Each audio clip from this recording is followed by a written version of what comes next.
The Berkeley County Youth Fair Board would like to thank the following sponsors of this year's Youth Fair. Blue Ribbon level sponsors WVU Medicine, CBP Enterprises LLC, Valley Health Marketing and Communications, Equitable Advisors Nicholas Abereg, and Gantz Excavating. Premium Ribbon level sponsors Panhandle Homes of Berkeley County and Tropical Sioux. Reserve Champion level sponsors Panhandle Dumpsters LLC and Tad's Dairy Barn. And Grand Champion level sponsors Mays Septic and Porta Pots LLC, Southern States of Charlestown, and the Hornby Media Group.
And a very pleasant good evening across the Eastern Panhandle or wherever you may be tuning in. Welcome into this year's 2020 Berkeley County Virtual Youth Fair. I am Matt Crawford for TV 10. We will welcome in Mary Beth Blair here in just a moment, who will be your host throughout this week. And we want to welcome you in to what is going to be a little bit different twist to this year's Youth Fair. We hope to bring you the prized awards of this year's Youth Fair throughout this week. We will be live each weekday evening from 4 to 10 p.m. on TV 10, that is Comcast Cable Channel 10 in Berkeley and Jefferson County, along with WRNR TV on YouTube, also the Berkeley County Youth Fair website. So without further ado, let's send it to your host for this week's events, Mary Beth Blair. Well, welcome to the 73rd Annual Berkeley County Youth Fair, the first ever virtual fair. What's a virtual fair? Well, you're going to learn all about that this week, and we're excited to just come into your living room or wherever you may be watching every night this week. As Matt said, I'm Mary Beth Blair, and I'm going to be your host throughout the week. And, we're sad, honestly, that we can't see you all face to face at one of Berkeley County's most beloved events at the fairgrounds and the looked after week of the year, the Fair Week. But how blessed are we that we have technology and a youth fair board that would work so hard to bring us a Fair Week experience into your living room. And so I bet you wouldn't believe, but hundreds of hours have been spent getting ready for the virtual fair with the executive board, the chairpersons of each show, and not to mention TV 10 putting them all together. But my gosh, the hundreds and hundreds of youth in our community who have worked so hard to put their videos together to show their animals and their exhibits. So, hey, this is a first for all of us, and we thank you in advance for your patience and your grace, as I'm sure that there will be minutes, that there will be hiccups, there could be technical difficulties, but we are embarking on something brand new, and all we know is it's all about the youth. And we just want to make sure that we do everything we can in light of everything that we're going through in our world today, that we bring to them some kind of fair experience. So we hope that everyone who's watching us will watch us every single night and cheer on these kids who have worked so hard. It's definitely a historical week for us with the Berkeley County Youth Fair. And I have to say, Matt, I'm really honored to be a part of it. I don't know about you. I don't know if you're a lifelonger. I am. I was born and raised in Berkeley County, and I have so many fond memories of Fair Week, not in the way that a lot of the people do in the community who we're going to see on the screen throughout the week, but as just a resident going to the fair with my friends, with my family. I have memories of it when it was back at Martinsburg High School, like the field out in front of Martinsburg. Did you know that, Matt?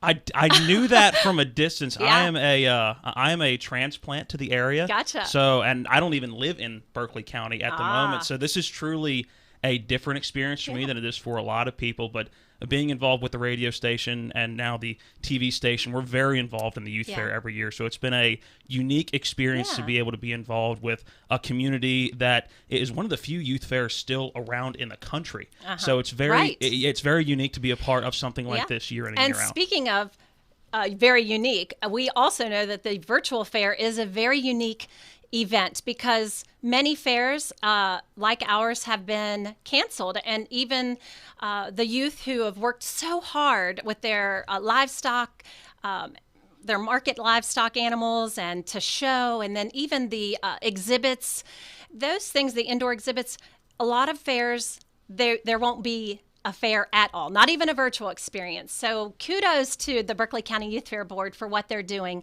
and how they thought ahead to do this. And one of the things I want to encourage, Matt, for our viewing audience to do this week is snap a picture of your virtual experience. Where are you watching this? Who are you watching it with?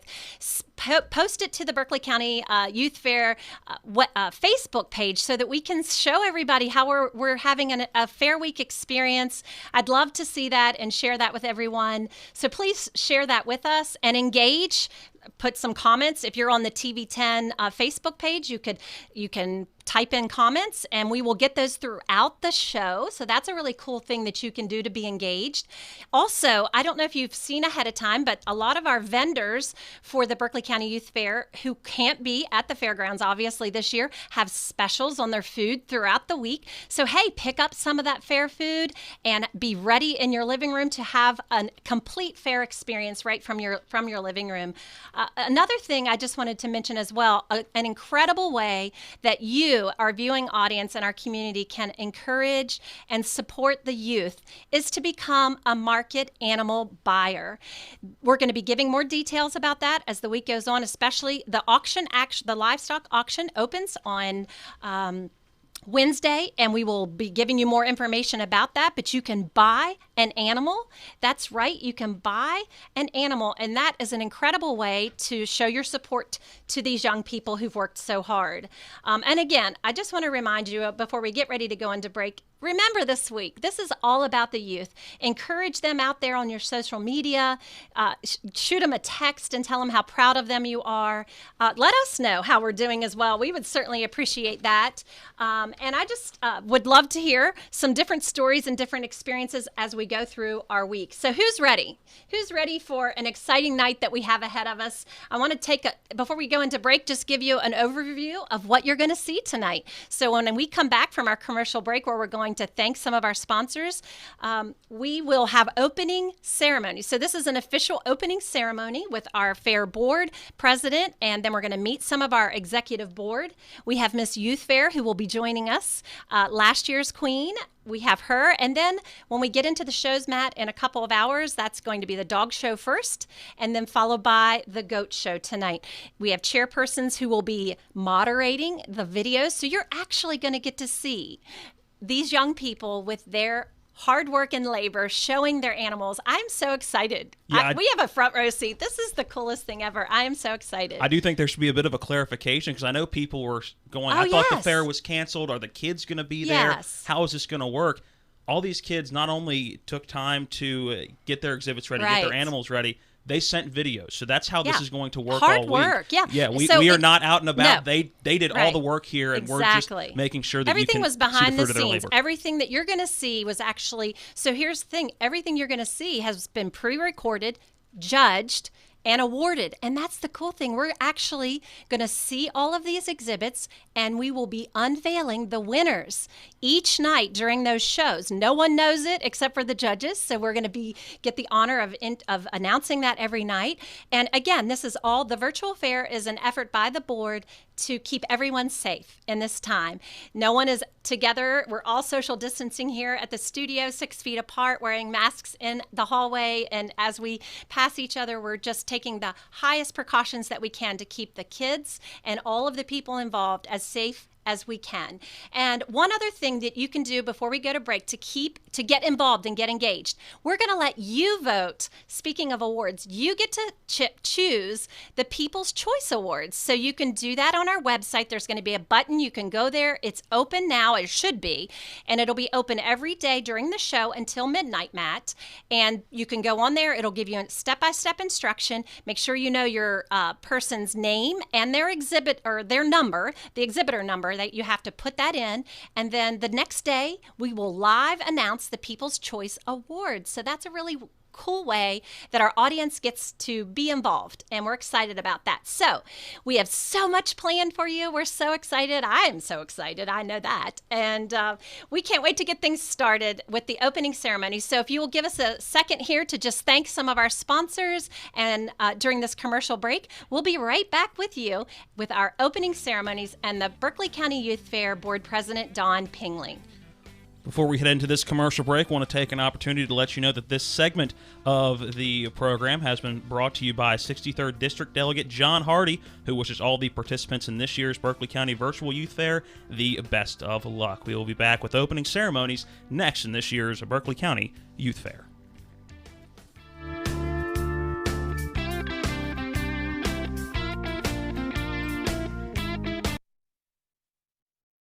There is only one bank in the area that has been number one for 9 consecutive years in the Eastern Panhandle. City National Bank has been voted the number one bank 9 years in a row in the Journal's Reader's Choice poll. City National Bank has also been voted number one in customer satisfaction by J.D. Power and Associates 3 years in a row. City National Bank is proud to be a red ribbon sponsor of this year's Berkeley County Virtual Youth Fair. The City National Bank team wishes all of the youth the best of luck.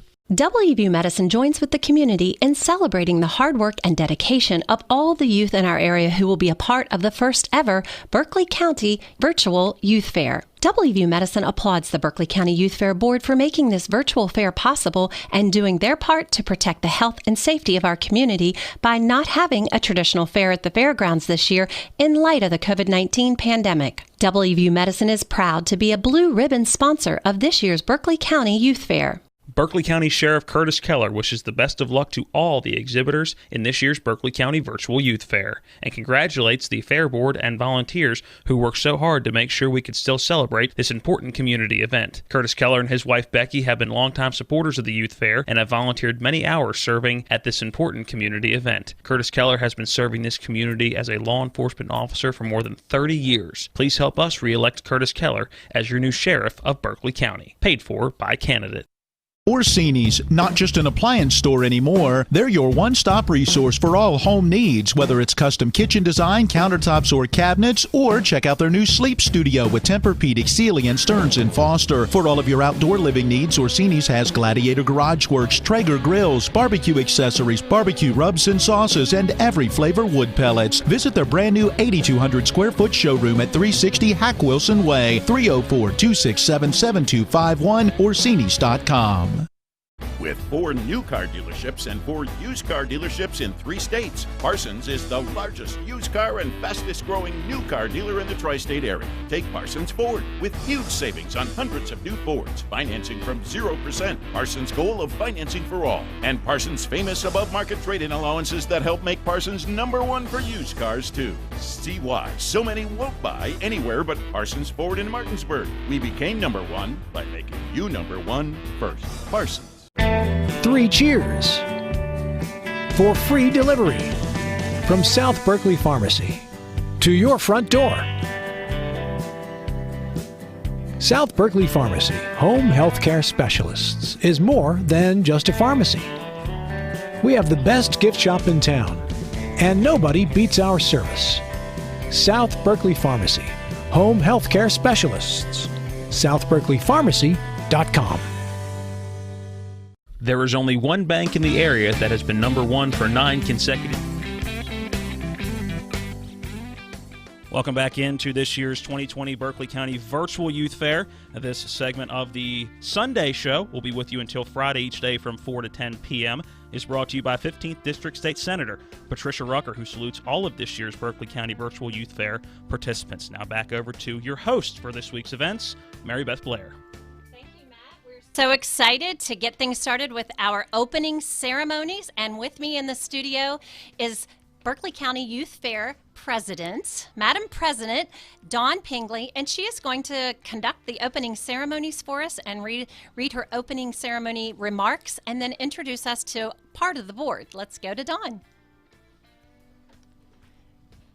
Go ahead. Yes, you're on. Good afternoon, and welcome to the 73rd Annual Berkeley County Youth Fair and the first ever virtual fair. For so many, this has been a year of change, a year of uncertainty, a year of adaptation, and now a year of reflection. The theme for the fair this year encompassed 2020 vision. Although this is not the 2020 vision we had intended, it is a vision of hope. COVID-19 has changed all of our lives. During these times, BCYF's first priority is the safety and health of our youth exhibitors, parents, volunteers, vendors, and community. The exhibitors of the Berkeley County Youth Fair have stepped out of their comfort zone this year and have taken on the task of adaptation due to COVID-19. These exhibitors have not let this pandemic slow them down. They continued to push forward by completing their projects, both indoor and livestock. The amount of entries that were received through the virtual platform was astonishing. I am proud of each and every one of these exhibitors and what they have accomplished. BCYF exhibitors, this is your week to shine. Although it may not be at the fairgrounds this year, your hard work will be seen by the entire community and beyond. You are an example to the young people everywhere that nothing can hold you back. Thank you to all our sponsors, commercial vendors, food vendors, entertainment, and volunteers for supporting the Berkeley County Youth Fair over the past 73 years. Your support is what continues to keep our fair going. BCYF would not be able to bring this fair to you virtually without the help of our local media outlets. Special thanks to Brian Joliffe, Pro Design LLC, for working with us to get our website virtually ready for the fair. Mary Beth Blair and Robbie Blair with Kisner Communications for making sure that our Facebook page is flooded with our virtual fair information. And to Mary Beth for hosting this week's fair. Could not have done this without you. Hornby Media Group, thanks to Mike Hornby and his crew here at the TV station. They have gone above and beyond to bring this fair to the community and to showcase our youth exhibitors. Best of luck to the 2020 participants. I hope that you look back on this year and reflect on all your accomplishments, the obstacles that you as exhibitors have overcome, and the disappointments that have made you try harder.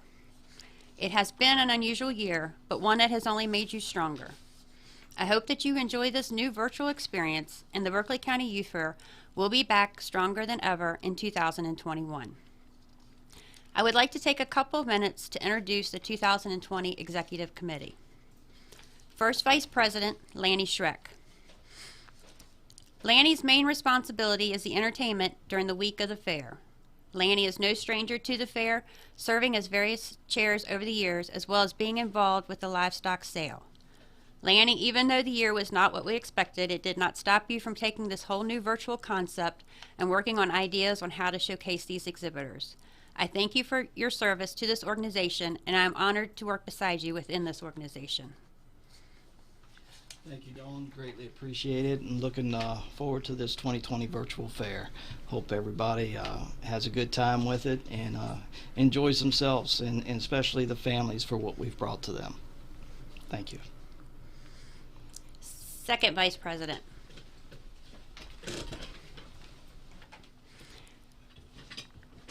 Our second Vice President is Shelley Shoppert. Shelley is responsible for the commercial vendor area and fundraising. Going virtual has put a whole new spin on the commercial vendor area, but you have worked with each one of them and was able to recruit some food vendors to sell fair food at various locations during Fair Week. Shelley has been around the fair for so many years and has served in many capacities. Shelley, thank you for always being a sounding board for me. This organization has allowed our friendship to grow over the many years, and I thank you for your support. Thank you, Dawn. It's a thrill to be here this evening, and I'm really looking forward to this virtual fair.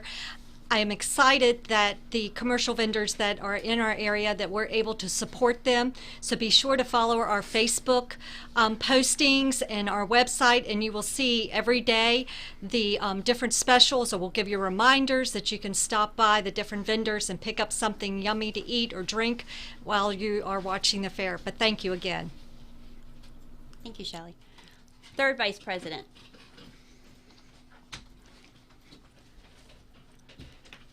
Our third Vice President is Matt Linton.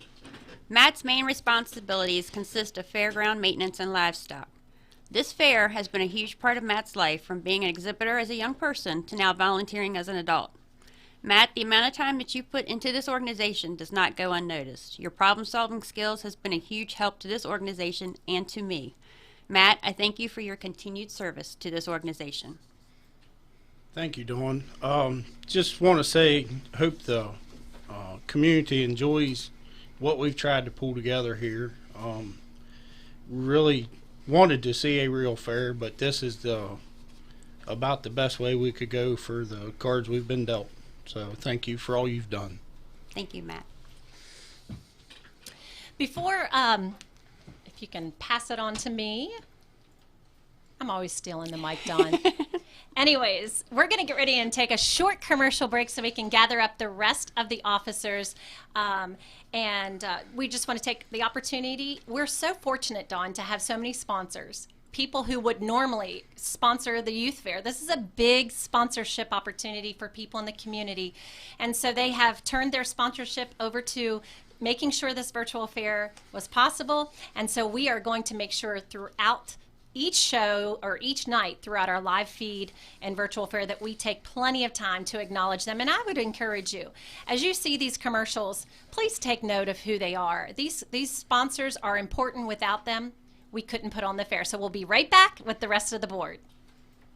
We do want to remind you as we go to this next commercial break that this portion of the program has been brought to you by Brown Funeral Home and Cremation, Robert Fields and Sons, a full-service funeral home serving the area proudly since 1880. Back with more of the 2020 Berkeley County Virtual Youth Fair on TV10 and WRNR TV next.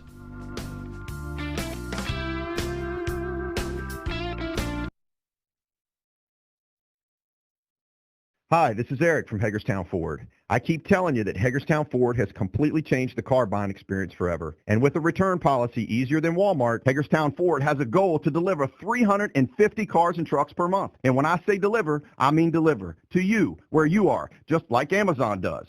And if you don't want it, return it. No questions asked. The only way Hagerstown Ford can accomplish this extremely aggressive goal is to make the car buying process fast and easy. We simply refuse to play the dumb back and forth games that most dealerships want to play. There's absolutely no reason for you to waste your precious time at a car dealership. I assure you, there is no dealership from Winchester, Virginia to Washington, D.C. that can beat our price. There's no dealership that will allow you to return your new car if you don't want it. Hagerstown Ford absolutely has the best price, and we'll bring the car to you. And if you don't want it, return it, period. No questions asked. There's no reason to buy anywhere else. Visit HagerstownFord.com to schedule your VIP experience and get your new ride delivered to you. Contact dealer for details. It's one of the toughest times you'll ever face when someone close to you passes away. It's a swirl of papers to sign and arrangements to be made, all while you're dealing with grief. At Brown Funeral Home, we encourage you to pre-plan. Pre-planning not only makes things easier for you, it protects you from rising costs. At Brown Funeral Home, our families are precious to us, and so are yours. Brown Funeral Home in Martinsburg, Inwood, and Charlestown, Ranson. They're my closest friends. We've been through a lot together. Seeing our kids off to college, Kelly losing her mom, my 50th birthday. I trust them with so much. So when it came to my finances, I trusted Kelly's referral to her Ameriprise advisor. Beth gives me the comprehensive advice that helps me feel confident my financial future is secure. With the right financial advisor, life can be brilliant. Ameriprise Financial. The historic McFarland House Inn and Restaurant is excited to introduce a fresh new summer menu and an all-new curbside menu. There are so many incredible new dishes to explore and enjoy from Chef Weldon, and some fan favorites that will remain by popular demand. Check out the new menus on our website at historicmcfarlandhouse.com or our Facebook page. You can dine inside our charming historic home or outside in our beautiful garden. Call 304-263-1890 today to reserve your table or to place a curbside order to go. Floodwaters can spread E. coli bacteria. Here's Bill Kearns from the Berkeley County Health Department about what to do if your well is tested positive. If it's just a one-time contamination, you can superchlorinate your well, which we have instructions at the health department. They could call and talk to us. You're providing an excessive amount of bleach down the well. Then you do a runoff to get that out of the system, to get the bleach through your lines, get any contamination out there. You do a runoff of so long, and then you can have it tested again. The Berkeley County Health Department, 122 Waverly Court in Martinsburg. Call 304-263-5131. Hi, this is Eric from Hagerstown Ford. I keep telling you that Welcome back into this year's virtual 2020 Berkeley County Youth Fair. This portion of the Sunday program is brought to you by the Democratic candidate for West Virginia Attorney General Sam Petzong, wishing all of the Berkeley County Virtual Youth Fair participants nothing but success. Matt Crawford here with you, now sending it back over to your host for this week's festivities, Mary Beth Blair. Welcome back again to Berkeley County's 73rd Youth Fair and first ever, and hopefully only, right, virtual Youth Fair. So we are making the best of it this week. We are bringing a fair experience to your living room or your cell phone, wherever it is that you are tuning in and watching. We're bringing it to you. So all week long, like Matt said, 4 to 12. And before the break, we had our Fair Board President Don Pingley, who was introducing our Fair Board to you. We met the three vice presidents, and now Don, would you like to introduce the rest of the board to us? Yes, I would. Okay. We have Recording Secretary Melissa Curtis. Melissa's main job duties consist of registration of all the exhibitors and entries and recording the minutes at the monthly Fair Board meetings. BCYF recently switched to a new Fair program platform, and Melissa has been staying busy learning the new software as well as now the new virtual judging platform. Learning the new software has been an adjustment, and then throwing the virtual judging on top of that has not been an easy task. I thank you, Melissa, for all your hard work and your dedication to this organization. Thanks, Don. I'd just like to say this is an amazing opportunity. You guys are setting history right now in BCYF history, and I wish everyone the best of luck this week. Thank you, Melissa. Corresponding Secretary.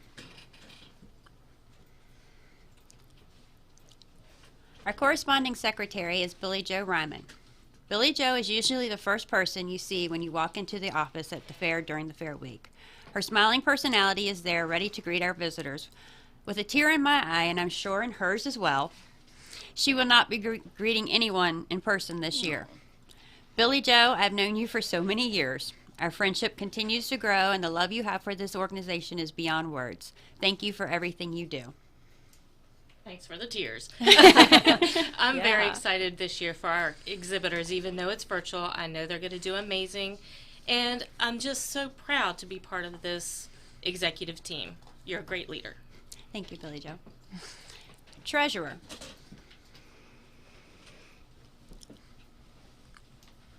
The treasurer for the Berkeley County Youth Fair is Kenny Laymaster. Kenny's main responsibility is keeping track of the fair's finances. Kenny is also not a stranger to this organization and has served in other capacities within this organization as well. He was institutional in bringing the Sheriff's Department on board as a presence during the Fair Week many, many years ago. Kenny, I thank you for everything you have done and continue to do for this organization to move it forward. Thank you, Dawn. It's a privilege to serve the community. One group that I like to say good luck to is our exhibitors and all those children that we do this for, to have a great week, and hopefully things will work out and this virtual fair will be a hit. Thank you, Kenny. Those are our executive officers that sit on the board. I do want to say a big thank you to our livestock chairperson, Judy Sechrist, our livestock chair people, Mikey Withrow, the extension agent, Linda Kisner, indoor exhibit chairperson, and all the section chairs for the indoor projects. This was a huge undertaking, and honestly, I have pushed these people and pushed these people, and they have turned out something amazing. I mean, anything that I have asked for, they have been on top of it. Well, I've been trying to create the folder and the files for this show, but I mean, all of them have really pulled together, and I'd just like to say thank you to all of them. Well, I would like to say thank you, Dawn, on behalf of the community, to you and to your board. This is amazing. I have watched and seen only a little bit, but I know what it has taken you all to do this. And you guys had the vision. And I will just have to say this as a community person watching. And when you first approached me and said, we're thinking about this, you guys as a board had the vision. I love that this year's theme is 2020 vision. You didn't know what that meant, but what it means to me is that you had the vision when everyone else was criticizing you for canceling and deciding to go virtual. You moved forward because you wanted to have an experience for the kids. And then as it turned out, about a month later, everything was canceled, leaving many fairs and festivals across the state with no time to put it together. But your vision, that the board that you lead, the vision that you have, and that you had to say, hey, we have to change course or we are not going to have anything. So I want to say thank you on behalf of the community for working so hard and making sure they have something this week. And it's not just something, it's a pretty big thing. And we're about to see, like I said, history in the making. I'm excited to see all these young people in our community. And honestly, I think we will all be better for this because so many people don't go to these shows to see the young people and their hard work. And now we're putting it right in front of them in their homes when they may not have an opportunity right now to go very many places anyway. So I feel like this is the year that we're going to educate Berkeley County on this rich tradition and heritage, and I look forward to, in years to come when it's back at the fair, that you'll have a greater participation, greater support, because people will have a greater understanding of what the youth fair is and the heart of it, which is our youth. So thank you. I just want to say that before we go to break. We're going to go to break again to thank our sponsors, and when we come back, Dawn is going to introduce us to the 2019 Miss Berkeley County Youth Fair and hear a few words from her. It is tradition to hear from the outgoing queen, and thank goodness Hannah has agreed to continue on and be a part of this week. So we're going to hear from her in just a second when we come back from our break. And then after Hannah, we are going to kick things off with our first show of this year's 2020 fair. We'll be right back. Before we head into this break, I want to take this opportunity to thank the sponsor for that segment of today's program, which was the Skinner Law Firm, where we treat you like family. The Skinner Law Firm wishes success to all of this year's Youth Fair participants. Visit them at skinnerfirm.com. We will be back with more of the 2020 Berkeley County Virtual Youth Fair coming up after this break.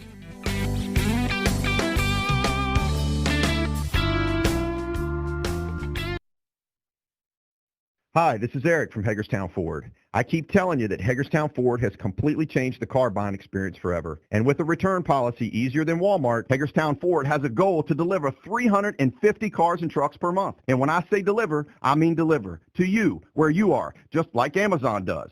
And if you don't want it, return it. No questions asked. The only way Hagerstown Ford can accomplish this extremely aggressive goal is to make the car buying process fast and easy. We simply refuse to play the dumb back and forth games that most dealerships want to play. There's absolutely no reason for you to waste your precious time at a car dealership. I assure you, there is no dealership from Winchester, Virginia to Washington, D.C. that can beat our price. There's no dealership that will allow you to return your new car if you don't want it. Hagerstown Ford absolutely has the best price, and we'll bring the car to you. And if you don't want it, return it, period. No questions asked. There's no reason to buy anywhere else. Visit HagerstownFord.com to schedule your VIP experience and get your new ride delivered to you. Contact dealer for details. WVU Medicine joins with the community in celebrating the hard work and dedication of all the youth in our area who will be a part of the first ever Berkeley County Virtual Youth Fair. WVU Medicine applauds the Berkeley County Youth Fair Board for making this virtual fair possible and doing their part to protect the health and safety of our community by not having a traditional fair at the fairgrounds this year in light of the COVID-19 pandemic. WVU Medicine is proud to be a blue ribbon sponsor of this year's Berkeley County Youth Fair. It's one of the toughest times you'll ever face when someone close to you passes away. It's a swirl of papers to sign and arrangements to be made, all while you're dealing with grief. At Brown Funeral Home, we encourage you to pre-plan. Pre-planning not only makes things easier for you, it protects you from rising costs. At Brown Funeral Home, our families are precious to us, and so are yours. Brown Funeral Home in Martinsburg, Inwood, and Charlestown, Ranson. Hi, this is your delegate, John Hardy. Like many of you, I have fond memories of our youth fair going back to my childhood. I know that in these trying times, this year's fair is very different. One thing that hasn't changed is the tireless effort by the committee and the dedication and hard work that our youth has put into showcasing their exhibits to bring us this year's youth fair. I'd like to wish each and every person a successful youth fair, and don't forget, if you can, please support our youth by bidding on their livestock. I'm Delegate John Hardy, and I thank you for supporting the youth of Berkeley County. I'm Rod Hawker for Johnny's, where we've been serving the community for over 65 years. That means one thing. You've been supporting us for over 65 years. So to all of our customers at our Chambersburg and Martinsburg locations, we'd like to say a great big thank you for your continued patronage. You've been there for us, and we'll continue to be there for you with restaurant quality foods at wholesale prices. And if you haven't tried Johnny's yet, what are you waiting for? Stop in at either location and experience the Johnny's difference today.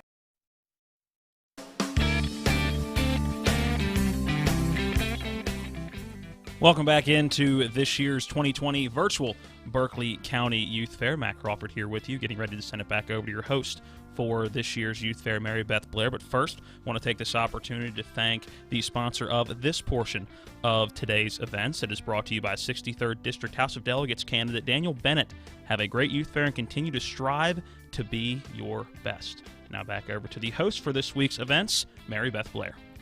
Well, thank you, Matt, and everyone who is watching online, watching in their living rooms. We are so excited to bring you the first ever virtual youth fair for Berkeley County Youth Fair.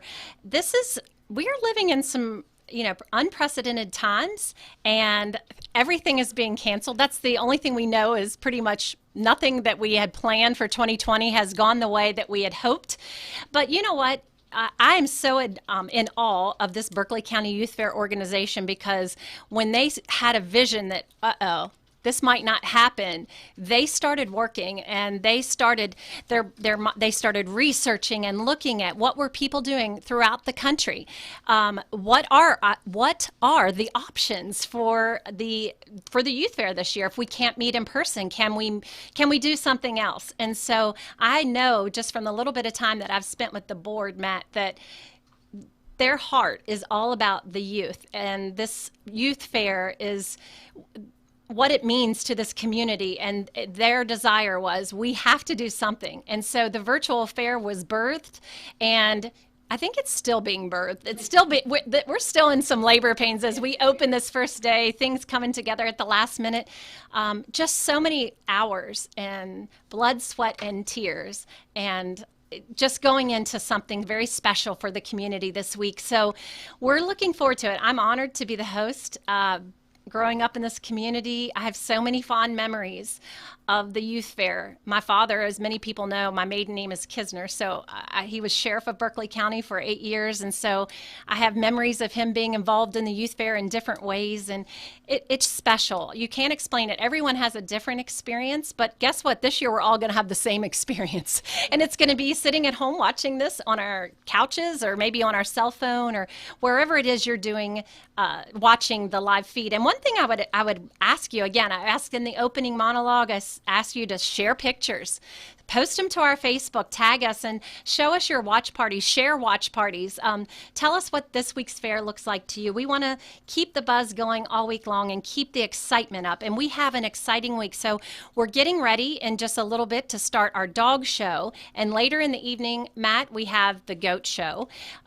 We are getting ready to meet a special person here in a few minutes, too, who's in the studio with us. But just make sure that you tune in or check either our website, berkeleycountyyouthfair.org or our Facebook page. There you will find the scheduled pinned to the top of the page. It'll tell you what we are going to cover each night. So each night, for those of you in the community who may not be familiar with, maybe your memories are just of the carnival and the fair food and the derby, or, concerts.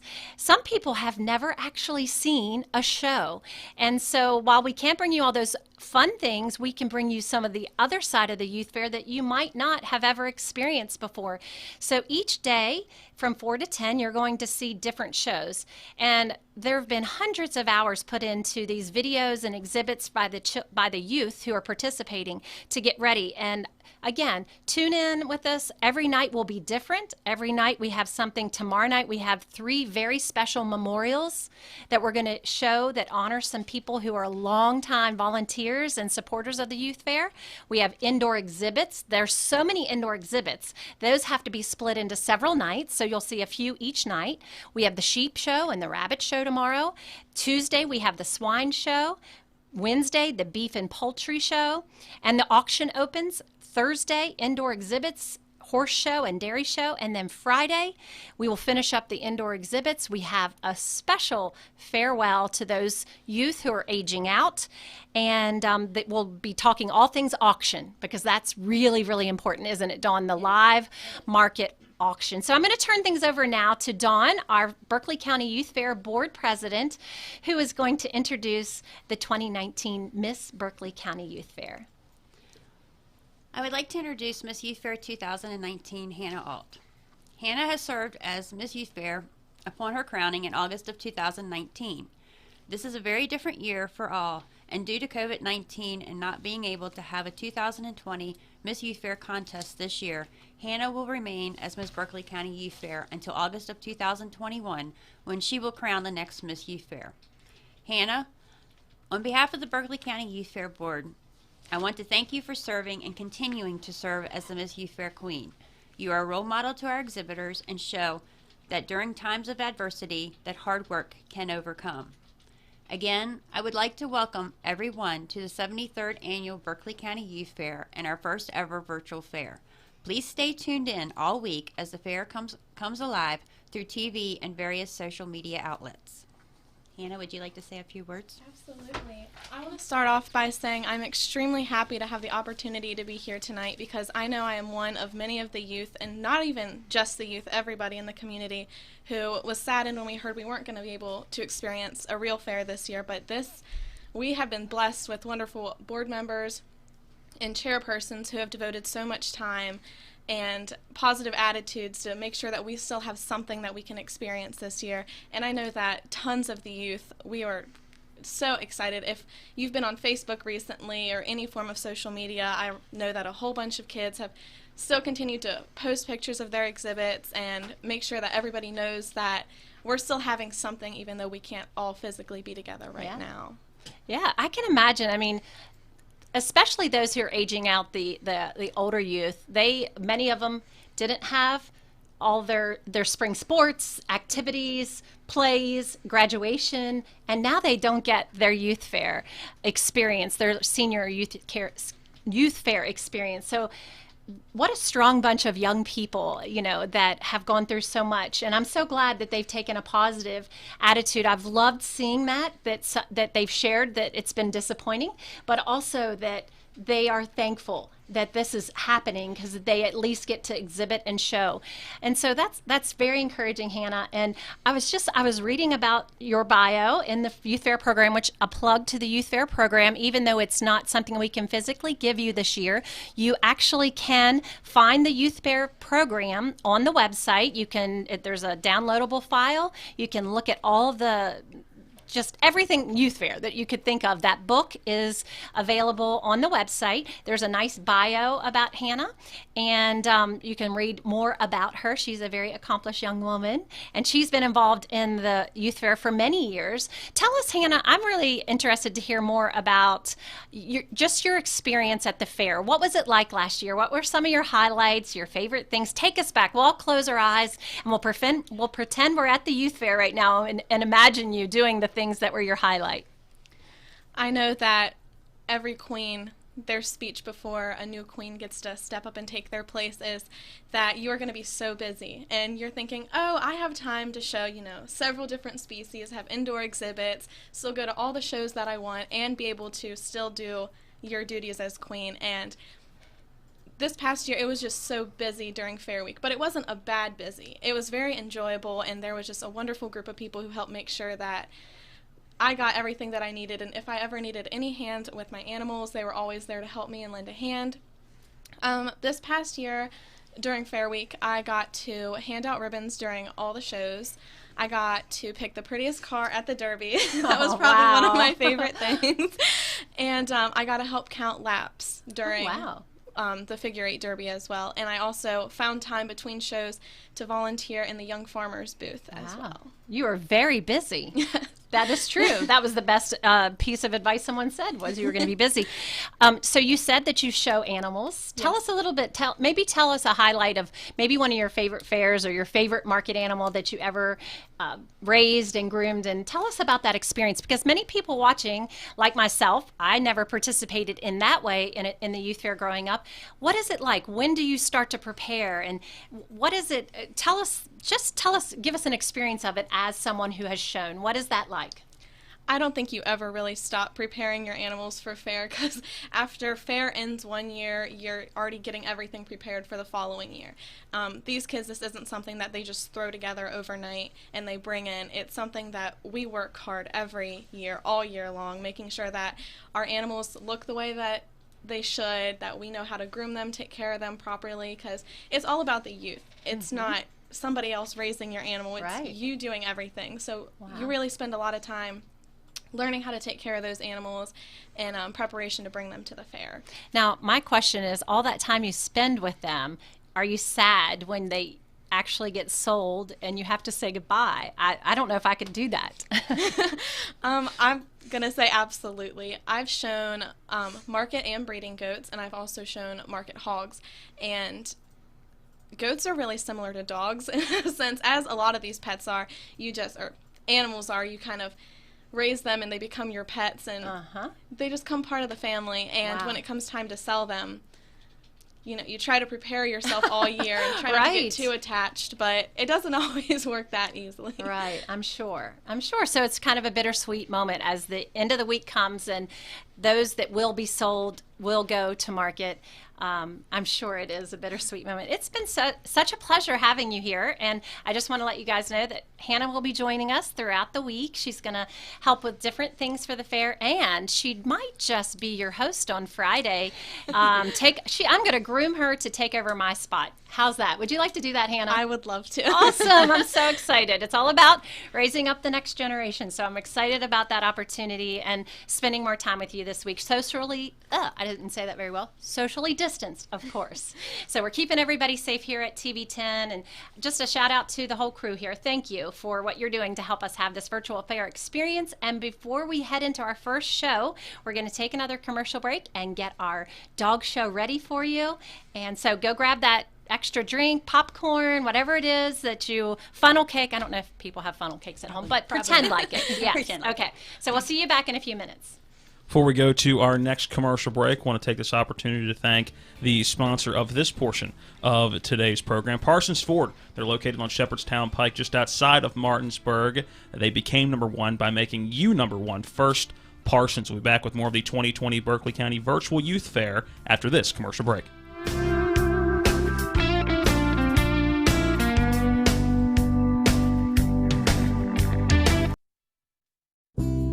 Panhandle Homes has helped build Berkeley County into West Virginia's showcase community, one home at a time. We're proud to be from Berkeley County, the home of the country's longest consecutive running youth fair. We were born here, we grew up here, we know many of you, and you know us. Panhandle Homes wishes all of our youth of Berkeley County nothing but the best for this year's virtual youth fair. Panhandle Homes of Berkeley County, here yesterday, today, and tomorrow for you. PanhandleHomesWV.com. Always delicious, never boring. Visit Orr's Farm Market at 682 Orr Drive, Martinsburg, West Virginia. Shop local produce, baked goods and gifts, or meet and greet our adorable barnyard animals. For information and reservations, call 304-263-1168. Email orrsinfo@gmail.com. Our current hours are Monday through Saturday, 10 a.m. to 5 p.m., and Sundays, 10 a.m. to 4 p.m. Happiness grows here. Hello, this is Riley Moore, Republican candidate for state treasurer. The 73rd Annual Berkeley County Youth Fair is a special opportunity for our youth to showcase their talent and hard work. We can all be proud here in the region to be one of the few remaining fairs dedicated to youth exhibitors. It is particularly important during COVID-19 that we continue to support the hard work of our youth for this amazing annual youth fair. I'm Riley Moore, and I thank you for your support of our youth. W. Harley Miller Systems understands the need and desire for reliable and affordable smart home solutions. Secure your home with a security system and keep a close eye on your family. Automate your home with a Control4 system and have smart technology work as one. Set daily schedules to control your thermostats. Push a button and set the mood for dinner by dimming lights and playing music, or just sit back and enjoy a movie in your own home theater. Put decades of experience to work for you. Visit us at whmsystems.com or call 304-350-1931. Mayhem is everywhere. I'm your new bangs, and you can't stop staring at me. That's it. Just tilt the rearview mirror over here. And while you're checking me out more times than a library book, your car is wandering into that lane over there. More bangs? Neat. And if you've got cut rate insurance, you could be paying for this yourself. So get Allstate. Call Martinsburg Allstate agent Gary Kelly today at 304-263-4596. This is Joe Ferretti. You often hear me on Eastern Panhandle Talk with Rob and Dave discussing issues of the day. As an attorney, I help local residents with their questions about automobile wrecks, insurance disputes, and other types of injury claims. It's been my privilege to have served this community for almost 30 years. For a free consultation about your case, contact me at the law firm of Mansion Ferretti at 304-264-8505 or go to our website at wvjusticelawyers.com. At Mansion Ferretti, it's about seeking justice for you. Panhandle Homes has helped build Berkeley County. Welcome back into this year's virtual 2020 Berkeley County Youth Fair. Matt Crawford here with you for TV10. Mary Beth Blair, your host. We will send it back to her here in just a moment. I want to take this opportunity to thank the sponsor of this portion of today's program, and it is brought to you by 2nd Congressional, yeah, said that right, just making sure, Democrat candidate Kathy Kunkel, who wishes the best to all of this year's Berkeley County Virtual Youth Fair participants. Now back to your host for today and all week's program, Mary Beth Blair. Thank you, Matt. Well, I'm so excited. We're getting so close here. We're about ready to start an actual show, our first show of this year's Virtual Youth Fair. We're going to be starting with the dog show, and I'm going to introduce you to the dog show chairperson. But before I do that, I want to remind you that we will be going in and out of the various we're going to show you various videos and tell you of awards. There are several categories. For those of you who are novice like me, you're going to stay put, stay in place, because there are several different divisions with categories within classes, and so we're in for an education. I myself am in for an education. I think they should all the board should give me a test maybe at the end of the week to see how much I did learn and how much we all will learn throughout this week, because there's just so much to the Berkeley County Youth Fair that many of us have no idea. The hours put in by the youth, by the board, and just what makes this event so special. So we're very, very excited about kicking off the fair with the show, the first show. I'm excited. I love dogs, so I'm excited to see what we have. And I'm excited to have with me now, as I said, the dog show chairperson, and this is Carly Gall. She is I'm going to call you, is it okay to call you a COVID bride? Yes. This is awesome. Check her out on Facebook. I did. I checked everybody out so I could get to know them before I met them. But you actually got married in the middle of all this crazy pandemic. It was a beautiful wedding, by the way. So you're newly to that name Gall, right? Carly. Yes. Carly Gall. Yes. Newlywed. I am so excited to be here, so Good. excited to do this dog show. It's my first year as a chairperson, so bear with me.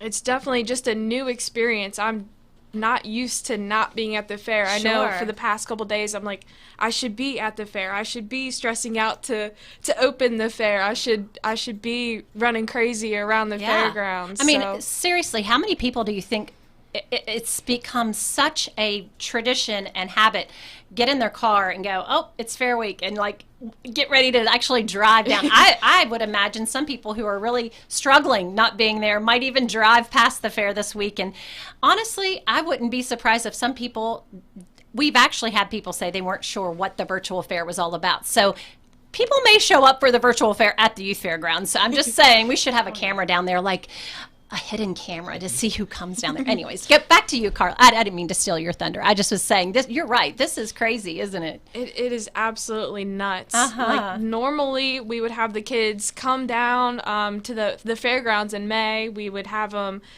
do have a coach from a local training establishment. We'd have them learn proper techniques, but we couldn't do that this year. We couldn't have them down there. We couldn't teach them the skills that they needed to know beforehand. So it's just way different. I'm glad that we're doing this though. The virtual fair as opposed to no fair. It's just amazing. Right. It's definitely the best option, right? I'm so this glad option to be a is better part than of no it. option, right? Oh, we're going to have fun this week. It's going to be a great week, and it's something we're always going to talk about. That one year, you know, were you a part of that virtual fair? Do you remember the virtual fair when we didn't get to come down here? And I imagine people will have such a greater appreciation for the youth fair and not having it. So I can imagine by the end of the week, some of the kids are so tired and worn out. They're like, oh, but now not having it at all, I think there are probably a lot of them that will miss it. Well, I know you have some other folks that are going to help you during the show, or at least keep you in line or keep us in line. So go ahead and introduce who's with you. Yes, ma'am. Right next to me is Miss Judy Sechrist. She is the livestock chair. She's the head honcho of all the livestock, the animal shows. She's just going to be sitting here kind of keeping me company. There you go. And then over to my left is Mr. Michael Withrow. He's the extension agent for Berkeley County. He's also here for moral support, to look at some pups. So awesome. Well, great. Well, before we actually start the show, and you're going to tell us what we're seeing, introduce each one, and we are going to take one short commercial break before we do that. But before we do go into that break, tell me a little bit. Okay, if I was going to participate, what all went into someone participating in the dog show? So this the dog show is actually like a showmanship competition. Okay. We're looking at the pup, the way you interact with the dog, the breed characteristics, the cleanliness, the overall interaction, which is hard because this year we had to do a 60-second or less video and then 3 pictures. And in that video we did the obedience, so we had 3 commands, 3 tricks, and then our special trick. So that was our best trick competition. And then for the 3 pictures, we had the costume contest. Oh, that's going to be so fun. So we had 3 competitions Yay. all meshed into one. Uh-huh. Oh, my gosh. So, yeah, that's a lot to put into one. Yes. Yeah, so. Which, there's pros and cons to it. There's the dogs get to stay in the familiar environment. There's no stress on the dogs, which is great. There's no distractions like the audience, the pine shavings down in the arena. Uh-huh. So I think it's a good alternative. Well, I think, too, we're going to really get to see each youth in their environment and their element, and you know, and even for the animal itself in an environment that's maybe more comfortable to them, not coming out to a strange place to them. So that could be an advantage. I can't wait to see who all's going to be in it, what kind of breeds we're going to see. So that's very exciting. And is this a big category in the show?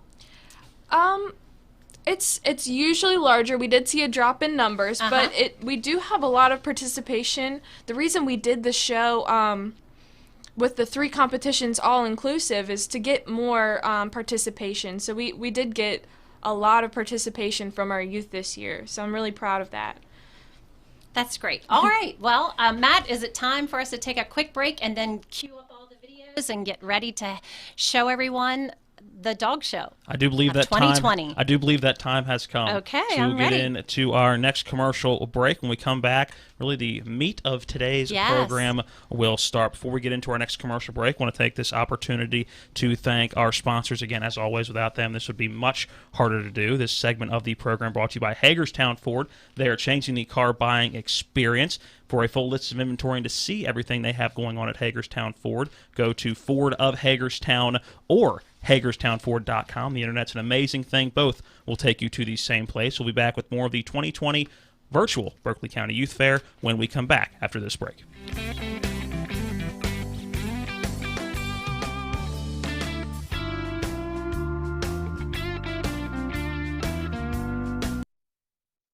When will I be able to retire? How do I make the most of the money I have? How do I leave a lasting legacy to my loved ones? I'm Philip McCoy, financial advisor with the Mirius Group, a private wealth advisory practice of Ameriprise Financial Services Incorporated. Call us today at 304-263-4343 to help you make the most of your financial future. Our office is located at 1270 Winchester Avenue, Martinsburg, West Virginia. Ameriprise Financial Services Incorporated, member FINRA and SIPC. The historic McFarland House Inn and Restaurant is excited to introduce a fresh new summer menu and an all-new curbside menu. There are so many incredible new dishes to explore and enjoy from Chef Weldon, and some fan favorites that will remain by popular demand. Check out the new menus on our website at historicmcfarlandhouse.com or our Facebook page. You can dine inside our charming historic home or outside in our beautiful garden. Call 304-263-1890 today to reserve your table or to place a curbside order to go. Berkeley County Sheriff Curtis Keller wishes the best of luck to all the exhibitors in this year's Berkeley County Virtual Youth Fair and congratulates the Fair Board and volunteers who worked so hard to make sure we could still celebrate this important community event. Curtis Keller and his wife Becky have been longtime supporters of the Youth Fair and have volunteered many hours serving at this important community event. Curtis Keller has been serving this community as a law enforcement officer for more than 30 years. Please help us re-elect Curtis Keller as your new sheriff of Berkeley County. Paid for by candidate. Are you looking for a full-service web design company right here in the Eastern Panhandle? Then look no further than Pro Design LLC, specializing in web design and development, web hosting, and application development. Pro Design is a locally owned company serving local clients since 1997 with a reputation of quality, creativity, and personal touch. Let Pro Design build or redesign your dream website. Find them online at professionaldesign.com or phone 304-676-9940. My dad, Brad Knoll, is running for the House of Delegates 60th. He needs your vote to improve the poor infrastructure exposed by the pandemic. That includes better internet, cell phone, and roads. Thanks, Laura. I also want to keep our young people like you in West Virginia. Brad Knoll needs your vote to make a difference on these issues. Remember, when it's time to vote in the fall, you need to vote for Brad Knoll. Paid for by candidate. When you overlook the ridge of our mountains, paddle down our rivers, or talk to our people, you can see how much potential West Virginia has. I'm running for governor to bring new and fresh solutions to the problems holding us back. My only agenda is West Virginia people, which is why I will always put people before politics. I will bring transparency to Charleston and am dedicated to preserving the liberty and freedoms of all West Virginians. I am Erica Kalenich, the Libertarian nominee for governor, and I hope to earn your vote in November. When will I be able to retire? How do I make the most of the money I have? How do I leave a lasting legacy to my loved ones? I'm Philip McCoy, financial advisor with the Mirius Group, a private wealth advisory practice of Ameriprise Financial Services Incorporated. Call us today at 304-263-4343 to help you make the most of your financial future. Our office is located at 1270 Winchester Avenue, Martinsburg, West Virginia. Ameriprise Financial Services Incorporated, member FINRA and SIPC. The historic McFarland House Inn and Restaurant is excited to introduce a fresh new summer menu and an all-new curbside menu. There are so many incredible new dishes to explore and enjoy from Chef Weldon, and some fan favorites that will remain by popular demand. Check out the new menus on our website at historicmcfarlandhouse.com or our Facebook page. You can dine inside our charming historic home or outside in our beautiful garden. Call 304-263-1890 today to reserve your table or to place a curbside order to go.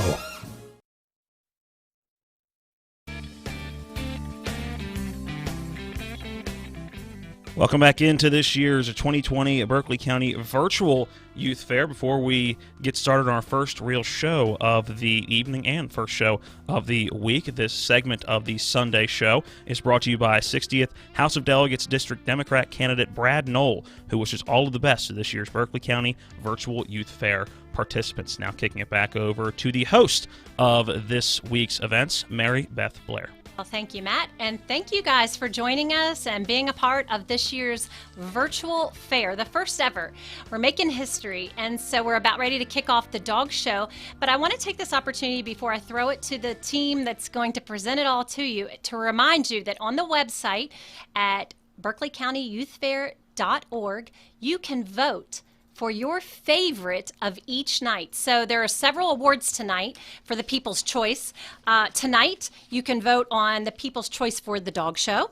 You can vote on the People's Choice for the Dog Show Dog Tricks Show, and then Dog Costumes. So there's 3 different categories in the Dog Show that will be giving out People's Choice Awards. And then as well in the goats, there will be one for the female dairy goat, female non-dairy goat, and market goat as well. So 6 People's Choice Awards that are up tonight, and that depends on your vote. So you can make the difference. You get to choose your favorite.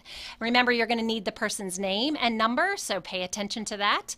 And remember that if you get to the end of the show tonight and you say, oh, I really want to vote for someone and I forgot to write down their name and number, when we finish tonight at 10 o'clock, this segment will be on TV 10's YouTube spot. So you just go to YouTube and type that in, right, Matt? Type in 2020 virtual show, and you can actually rewatch it. You can fast forward to the spots that you want to find your favorite, find their name, their number. So don't worry. If you miss something, you can watch it as many times as you like. Yeah, this is you not can put just it on repeat all week, right? This is not just a live event. Each day Right. will have its own separate show title with the 2020 Berkeley County Youth Fair tag on it, and then after that, the specific day of the week. And you can go watch these 35 years from now if YouTube is still up. I'm so encouraged because all the bloopers that we do this week, people can just put them on. I can see it now. My family, they're going to have them. Those bloopers of mine, they're going to have them on repeat. We're going to see it at family events. Anyways, let's move on. I am so excited for the first show of this year's virtual fair, and that is our dog show. And Carly, you're the chairperson. Take it away. Well, thank you. I am so excited as well. Before we get into that, the judge gave me a short bio, and a little bit of notes that she wanted to thank everybody. So I'm going to start with that. Miss Sandra DeLayette, she's a breeder, she's an owner, and a handler of AKC Champion Briards. She presides in Jefferson County. She has been active in breed education, canine good citizen, and teaching responsible dog ownership for over 25 years. Wow. And this is what she says. The 2020 Berkeley County Youth Fair Dog Show judging assignment is an honor and a privilege. Thank you to the Youth Fair and to the dog chairperson for asking me to participate. I am so impressed with the efforts of all exhibitors during this challenging time. Clearly, the teams have been working hard to compete this year. Considerations for judging included introduction, appearance, obedience, work, and all in the overall performance, the latter of which was the deciding factor in the case of ties. And then she said, congratulations. Awesome. It's good to know who's judging, and it's just good to know. It's good for the people who are part of the show, but even for the community, just to know, what the background of these judges are, the professionalism and what their experience is. So I'm looking forward to hearing and meeting those throughout the week as well. So thank you for introducing us to our judge. And then you also wanted to share what the awards are for this show. We have a picture that we're going to bring up, and check it out. All the bling, right? It is, yes, beautiful. Tell us what we're seeing there. Can you see that picture, Carly? We've got the two plaques, the best in show and then the reserve best in show, and then we've got the all the ribbons, blue to white, and then the grand champion ribbons, the dog bowls, all the goodies for the dogs. Awesome. Yum. Wait, you said, oh, okay, the goodies. Tell me what's in the bowl. You said they're goodies. Are they really goodies? So inside of each bowl, every year we get additional sponsors to put with each trophy or whatever comes in.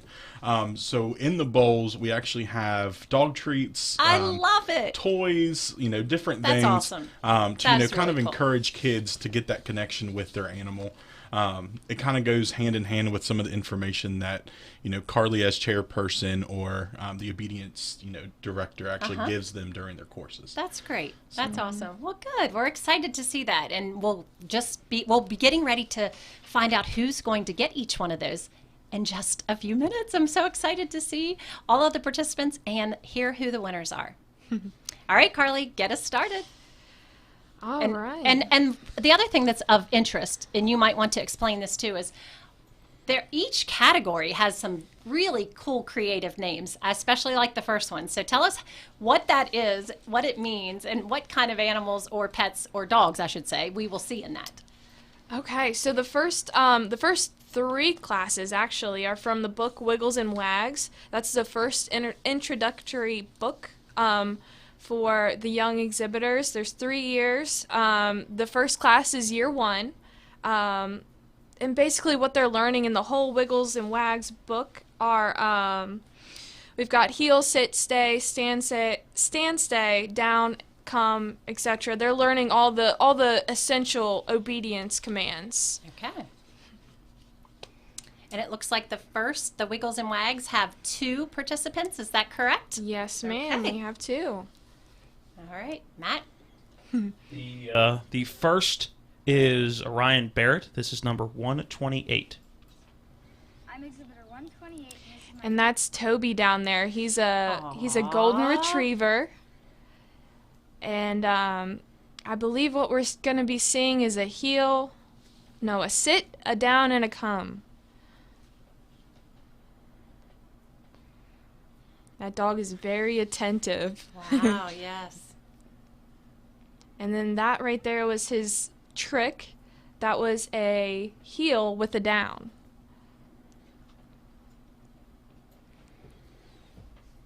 And our next exhibitor is going to be Miss Mariska Holler.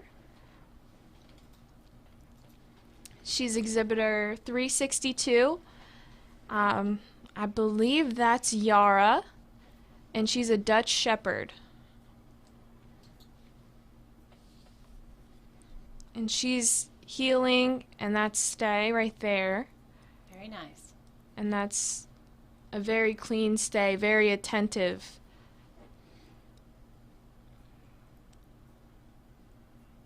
And now her best trick is hug. Oh, I love it.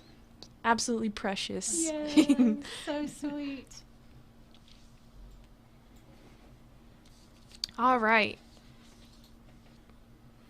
Very nice. All right. So these were just that was class videos, 1. right? Class yes, 1. Okay. That was Wiggles class and Wags, class 1.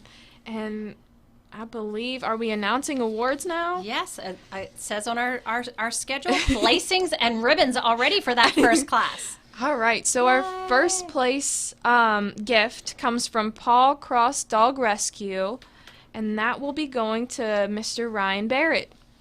Congratulations, Ryan. I'm exhibitor 128, There we go. and this is my golden retriever. There he is. Congratulations. Sit, down, and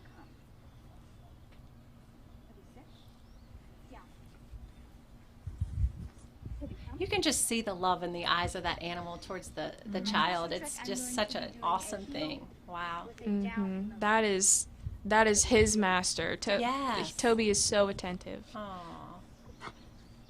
Awesome. And that means that our second place goes to Miss Mariska Holler. Awesome. Great job. Number 362, Yara Dutch Shepherd. Heel.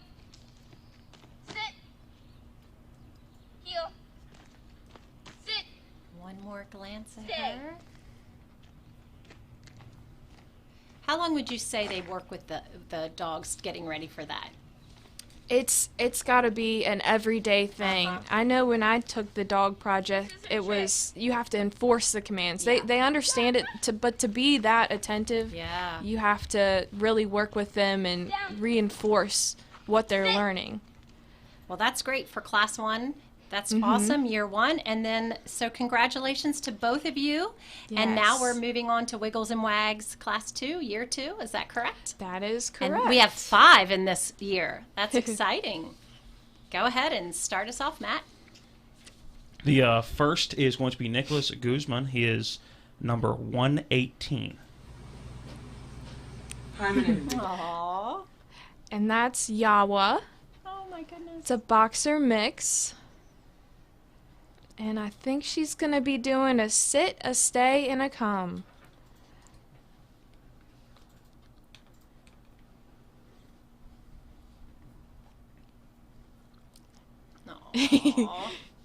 And then her trick is kiss. Oh, so sweet. Awesome job. Very great. Yeah. I think our next one is exhibitor number 126, Remington Webb.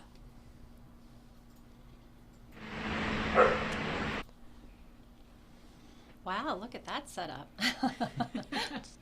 She's dedicated, wow, for that's sure. A big dog. Wow. That's actually a giant schnauzer. Oh my gosh, I have 2 schnauzers at home. Baby ones, little ones. But look at that. Wow. You can see the excitement. Oh my goodness. That dog just wants to run and play. I see its energy. Gosh. She's doing a great job, though. Great job controlling.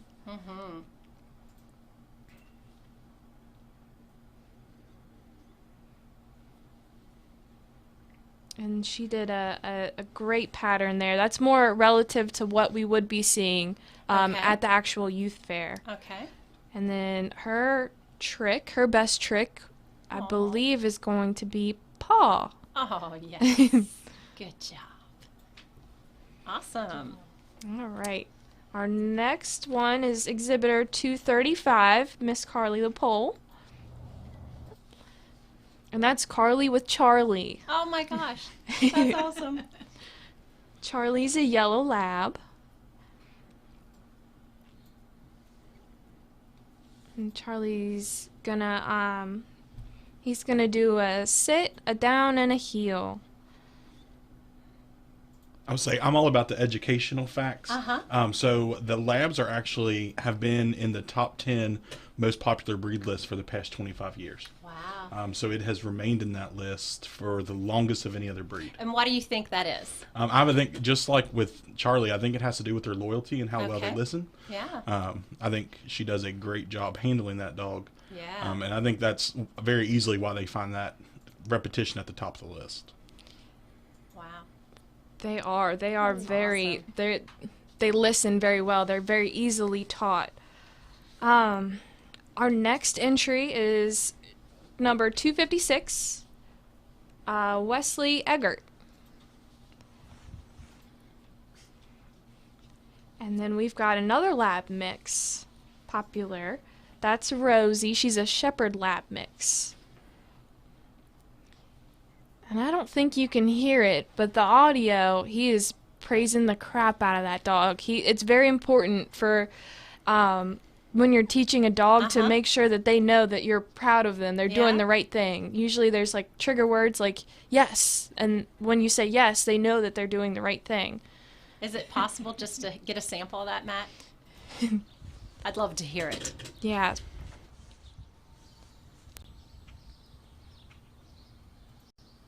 We're going to try to let you Roll- hear roll this the clip, awesome Matt. praise. Come on. Yeah, we got to hear that praise. It's And that it was treat. Got a little treat here.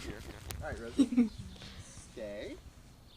and she is such a good girl. She's waiting for that treat.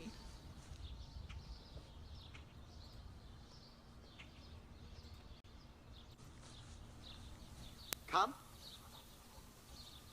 Yeah, it is. It is letting Well, me get that I think audio for what it. the reason we're not providing audio on the videos, just so that you know, I had actually a caller or a texter ask me, why aren't we hearing the audio? It's because that was one of the technical things this year in our first year with the virtual fair. Some of the audio is good, some of it is not so good, and so we just decided not to have any audio playing during the videos, just so that it was all across the board the same. So we're trying to be the audio for them, right? We're trying to show you, tell you what you're seeing, and just I guess commentating everything they're doing. So that's, if you're wondering at home why you're not hearing the students or the participants, that's why. Yes. Okay, I guess we have one more, right, in this category? Last one is Mr. Andrew Bean. He's exhibitor number 335. Hi, my name. And this is a golden as well. Goodness. His name is Parker. He's almost as big as him. 3-year-old. Wow. 3-year-old golden. I am so impressed at the age of these young people exhibiting with these animals. Just, that is incredible that they have such control and relationship with their animals. Very impressive. I want you to watch this real quick. Okay. Watch this. This Oh is my my gosh. favorite. Look how cute. I love the juggle trick. That is so creative. Yes. That is definitely the best trick that I've ever seen. My dogs won't do that. He set a treat down on the ground and he didn't move. Mhm. Wow, discipline. That's amazing. Awesome. So fun. That's great. Okay. 5 great entries, and so now we get to hear how the placings and ribbons go. All right. For Wiggles and Wags Year 2, the gift came from Paw Cross Dog Rescue. So our first place winner is Miss Remington Webb. Awesome. She got a blue Very good. ribbon, of course. Congratulations. And definitely with that level of obedience, she deserves it. It's very well deserved.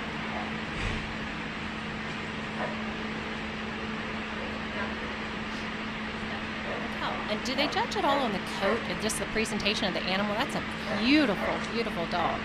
It's all on breed characteristics. So it's like if a poodle came in and it was shaved, obviously that's not the breed characteristic of the Okay, poodle. that so makes sense. That's definitely very known of the Schnauzer to have that type The beard of and the coat, yes.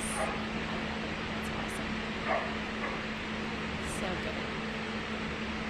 All right, well, congratulations to the first place winner. And next? All right. Second place with a blue ribbon is Andrew Bean. Congratulations, Andrew.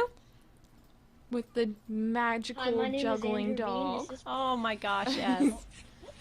Now, as we're watching this again, our second place winner, how do they get their awards? How are you all doing that so that it's socially distanced and, you know, it's all, do we know, are we mailing them? Is that the goal? They're going to pick them up at the youth fair? So following all of the showing and all of, we actually have a couple different ways that we do it. So they will pick up, for market animals, for example, for livestock, they will still pick them up at the fair traditionally as they normally would.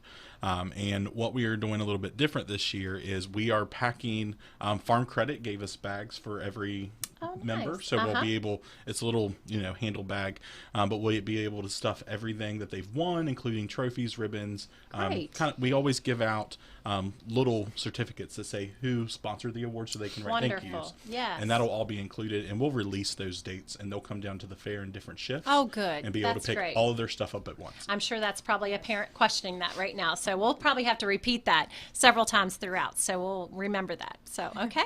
And next? All right, our third place winner with the blue ribbon is Wesley Eggert.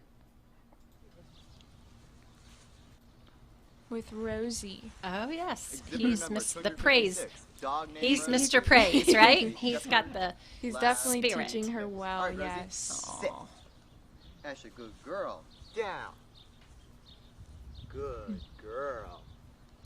All right. Well done.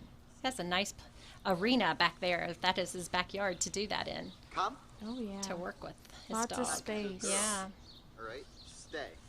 Last treat. For the last trick we have Stay was treat. Got a little treat here. You can definitely tell they're kid produced. Yes, I love it. There's nothing so wrong good. with that. It is perfect. No, I love it. Right. It's they put the work in. They definitely That's a good. Yeah, did you can see everything. their imprint on all of it, the youth, Mhm. and that's why it's wonderful that the younger generation understands the technology world so well because I'm sure their parents are like, "What? We're gonna Yes. video this? This is So next award, That's Carly LaPole. She's 4th place with a blue ribbon. congratulations. I'm exhibitor number 235, and this is my yellow lab, Charlie. Today we'll be performing for you. Now with the popularity of the labs, did it say what kind of lab? Did it say yellow lab, chocolate lab? It just says Labrador Retriever. Mhm. And I don't think they break them down just because there are so many that are in that kind of subsection. Mm-hmm. I think it's funny, one of the things that you saw Charlie doing was smelling her hand throughout the whole thing. And that's kind of how they train them to come along and how to walk. And that's kind of that initial step. And that's kind of how they train them in that obedience course that we would have put on by the fair. So it's nice to see in year 2 that they're remembering things that they were taught during their sessions during year 1. That's good. And who teaches those? Did you say? It just varies year to year. Okay. Usually Diana Maynor, she is the 4-H leader at Wetumpka, takes charge of setting all that up and organizing it for everyone at the fairgrounds. Very good. Awesome. We have one more place. One more place, and that's Mr. Nicholas Guzman, and he has the blue ribbon with Yawa. Awesome. Good job. Guzman, my exhibitor number is 118. This is Yawa. He's a year old. He is a boxer mix. My commands today are sit, stay, and come. I'm saying, fun fact, I'm all about facts, if you Yes, couldn't that tell. is good. So we brought up all these different species of dogs, and I think the coolest thing is, every single dog's nose print is very similar to a human's fingerprint, meaning that there's no overlap or no two that are the same. Very neat. Awesome. Well, there you have it, our year 2 wiggles and wags. And so now we're on to year 3, correct? Correct. With 3 different participants. So here we go. So our first participant in this division is going to be Miss Corinne Lewis. And she's exhibitor number 102. Hi, this is my golden retriever. And that's Bella, a golden retriever as well. I think that's our 3rd one. Stay. And she's doing a heel, sit, and stay. She's doing the stay right there. She's actually doing a come as well and sit. Now I'm gonna do my trick. It's a very calm dog, for sure. She's not as excited as the last class. And there's her special trick. Oh. She's doing a little army crawl. How cute.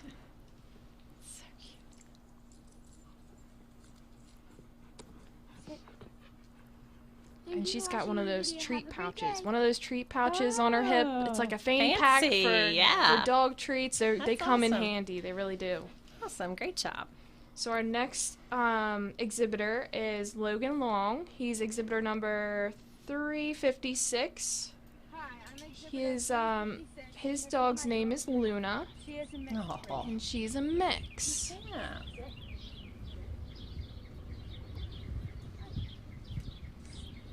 Stay. And Luna's doing a sit, a stay, and a come. Stay. Stay. Stay. Come. And you can tell she's so excited to come. She's so excited to say hi, to be right next to him. And her trick was spin. Thank you. That's awesome. Great. All right, and then there's our next exhibitor, exhibitor 442. That's Mr. Mordecai Watson. And that's Han, I believe. He's a boxer pit mix. Wow. And they're doing a come, and then a sit, and a down. And then I believe our special trick is paw or shake, whichever you teach to your dog. I think he said paw. Awesome.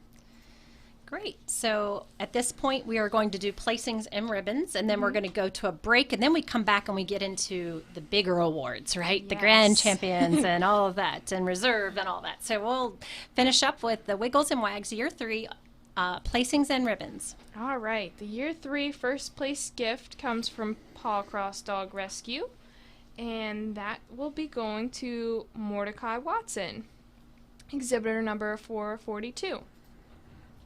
Congratulations. And then our second place with a blue ribbon as well goes to Logan Long. Good job, Logan. And then third place goes to Corinne Lewis, exhibitor number 102 with a blue ribbon. Now, when we come back and we hear the other awards, can you explain to those listening who may not have seen a dog show before how they get put into, now are we looking at the whole group, all of the years together, or how are they pulled from? So we're looking at the first place winners of all 3 classes that we just did. The first place winner of that class will take the second place winner of that class and pull them and put them in that class. I think you'll see. Okay, yeah, you'll piece it all together for us when it comes back together. So the awards they're not done yet. They actually, you heard the placings and the ribbons, but now we're going to go to the next level with all those when we come back. So let's take a minute. Matt, you want to take us to break? Yes, we will go to our next break. When we come back here at the bottom of the hour, we will again have the bigger awards, as Mary Beth just said. This portion of the program on this Sunday evening in the 2020 Virtual Berkeley County Youth Fair has been brought to you by 60th House of Delegates District Democrat candidate Brad Knoll, who wishes all of the best to this year's Berkeley County Virtual Youth Fair participants. We will be back after this break with more from the Youth Fair. So we'll be back.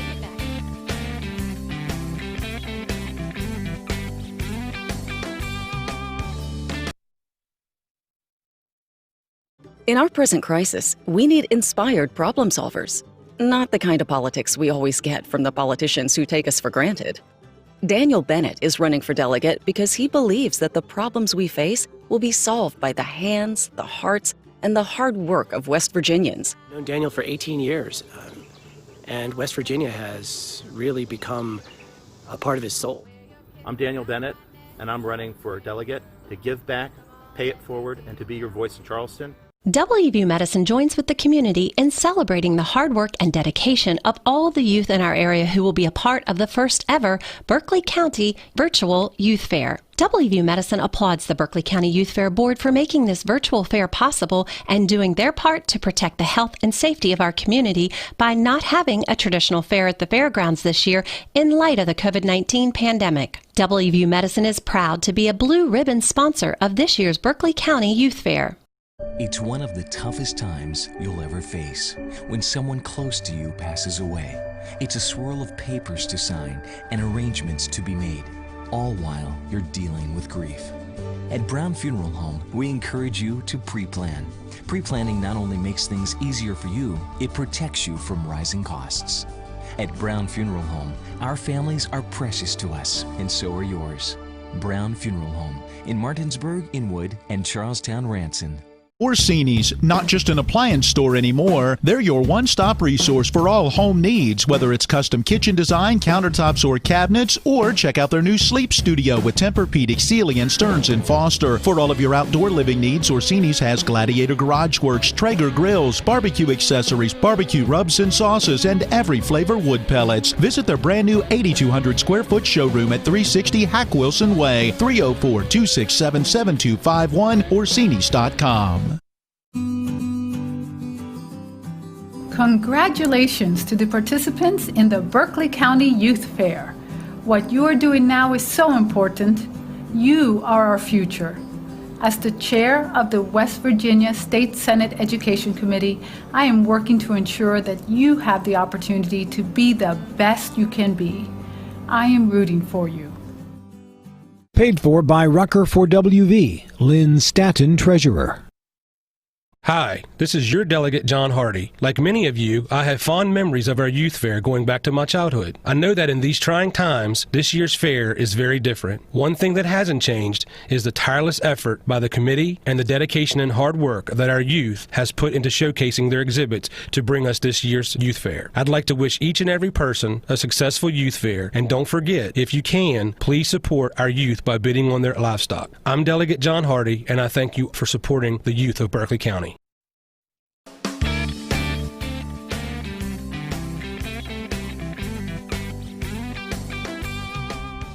Welcome back in to this year's 2020 Berkeley County Virtual Youth Fair. This segment of the Sunday program, again, we will be live here same time every day until Friday evening, but this portion of the program brought to you by the Marius Group and Ameriprise Financial, John Everson and Phil McCoy. They are seeing people right now by appointment only at 1270 Winchester Avenue in Martinsburg. Give them a call at 304-263-4343. Back to the host of this year's Virtual Youth Fair, Mary Beth Blair. Thank you, Matt. We are so excited to be here at TV10 Studios to bring you the first ever Virtual Youth Fair, and we are right in the middle of the dog show. If you're just joining us, hey, don't worry about it. If you've missed anything so far, you can watch it all on YouTube. At the end of the evening, they will all be archived, and you can watch it as many times as you like. So we're going to get right back into things. As we were going out to commercial break, we had just announced the placings and ribbons for the Wiggles and Wags year 1, 2, and 3. And now Carly, who is the chairperson of the dog show, is going to join us again and tell us about the grand champion and the reserve champion for this category. All right, so for class 4, whoever wins this class 4, which is all of the Wiggles and Wags first place exhibitors, will get to advance on to the best of show division, which is going to be one of 2 people. That'll be the grand champion for Wiggles and Wags and then grand champion for Canine Connection. And then the reserve, Wiggles and Wags, might have the chance to advance onto that division as well. So it's a very coveted place to be. Our Wiggles and Wags Grand Champion award, we have $25 coming from Diana Maynor and Maynor Concrete. And then our Reserve Champion award of $10 comes from Aaron Cooley. Nice. All right, drum roll, please. All right, so give me a second.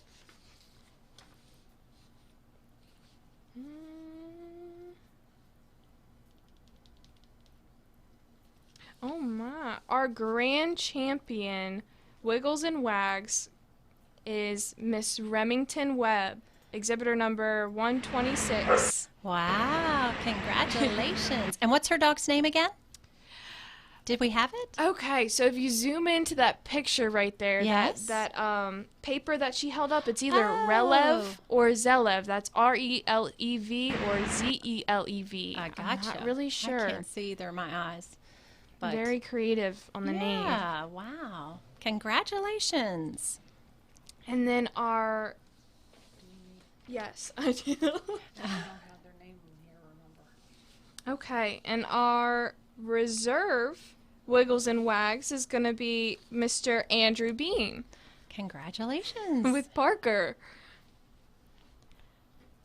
And that's that golden, that knows how to juggle. Oh, wow. Yes, that juggling trick did it. Yes. Awesome. Hi, my There name he is. There he is. So good. Great. So our grand champion and our reserve champion in the Wiggles and Wags. And now we're going to move on, correct? Yes. We're going to move on to the next class, and this one is called Canine Connection. Mm-hmm. You want to explain that and how it differs from Wiggles and Wags? Mikey, why don't you go ahead, since you're extension agent and you know the books better than I. Why don't you explain the difference between Wiggles and Wags and Canine Connection? Thanks, Carly. Thanks for throwing that over the side of the table. So Canine Connections follows along with all the rest of our livestock books. As you complete your third year in Wiggles and Wags, you advance to years 1 through 7 in Canine Connections. Gotcha. And it is a more in-depth kind of study of you and your animal. So it's asking a little bit harder tricks. It's teaching a little bit more deeper obedience to get that more kind of rounded out kind of pet that you're looking for. Okay. So it goes a little bit, it kind of teaches you to conform, to grow with your dog. Gotcha. And that's really what the second set Canine Connections does. Okay, very good. Good job. Awesome. Well, let's take a look at our first class. All right, first class is Canine Connection Year 1, and that's exhibitor number 134, Savannah McDonald. Hi, I'm exhibitor 134. And this is Precious. Oh my God. She's a Zushan. And she's going to be doing a sit, a down, and a stay.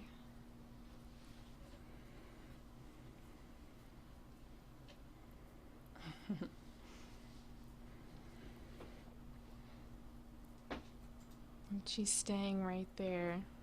Nice.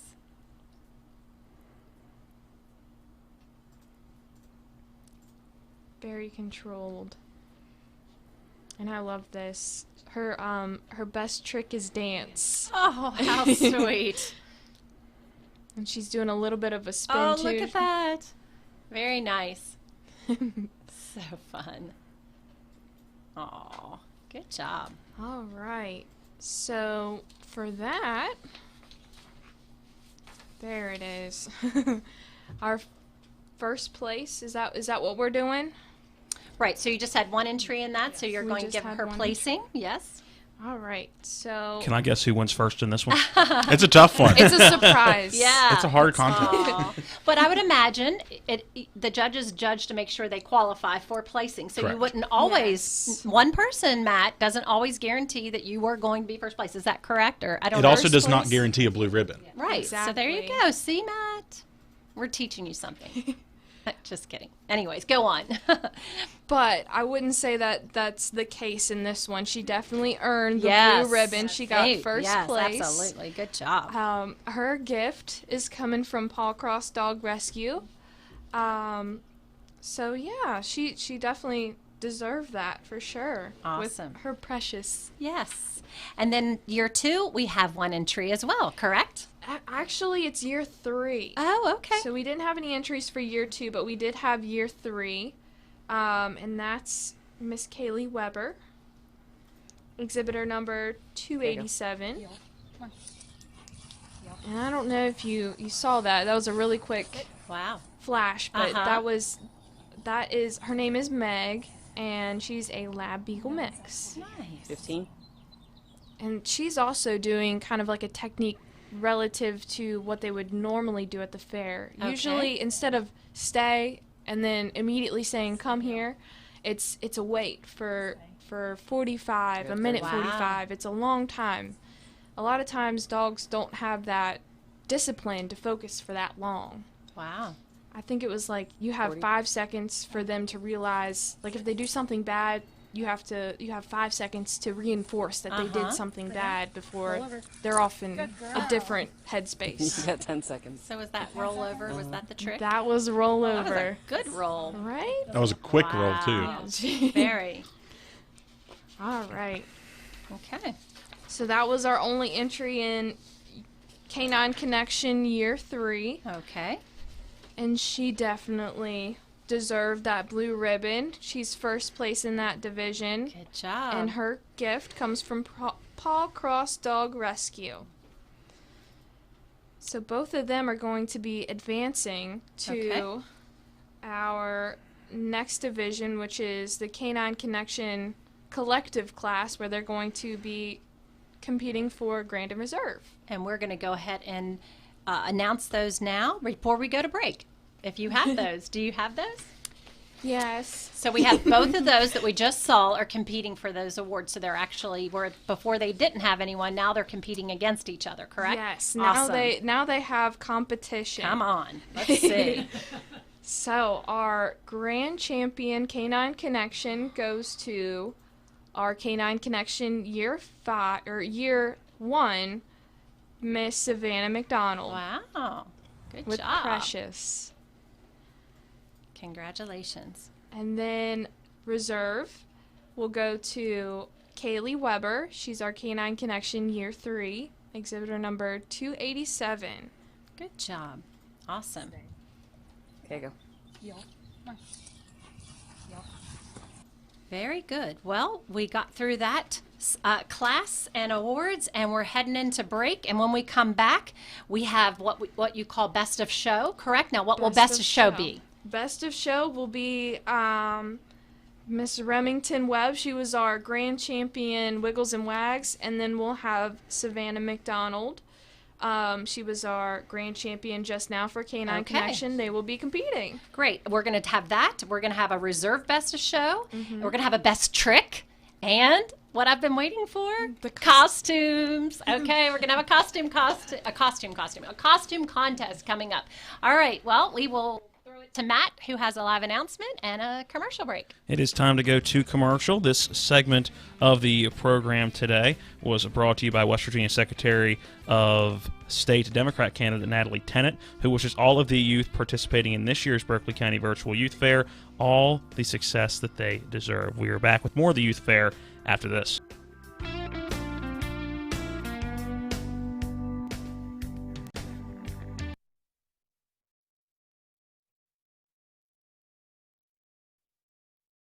Hi, this is Eric from Hagerstown Ford. I keep telling you that Hagerstown Ford has completely changed the car buying experience forever. And with a return policy easier than Walmart, Hagerstown Ford has a goal to deliver 350 cars and trucks per month. And when I say deliver, I mean deliver to you, where you are, just like Amazon does. And if you don't want it, return it. No questions asked. The only way Hagerstown Ford can accomplish this extremely aggressive goal is to make the car buying process fast and easy. We simply refuse to play the dumb back and forth games that most dealerships want to play. There's absolutely no reason for you to waste your precious time at a car dealership. I assure you, there is no dealership from Winchester, Virginia to Washington, D.C. that can beat our price. There's no dealership that will allow you to return your new car if you don't want it. Hagerstown Ford absolutely has the best price, and we'll bring the car to you. And if you don't want it, return it, period. No questions asked. There's no reason to buy anywhere else.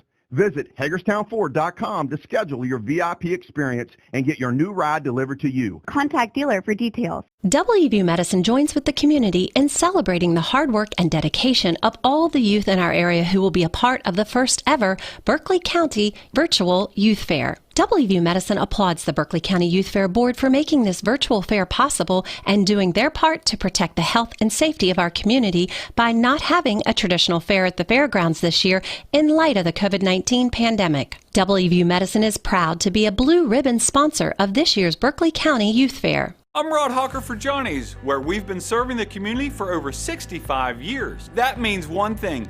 You've been supporting us for over 65 years. So to all of our customers at our Chambersburg and Martinsburg locations, we'd like to say a great big thank you for your continued patronage. You've been there for us, and we'll continue to be there for you with restaurant quality foods at wholesale prices. And if you haven't tried Johnny's yet, what are you waiting for? Stop in at either location and experience the Johnny's difference today. It's one of the toughest times you'll ever face.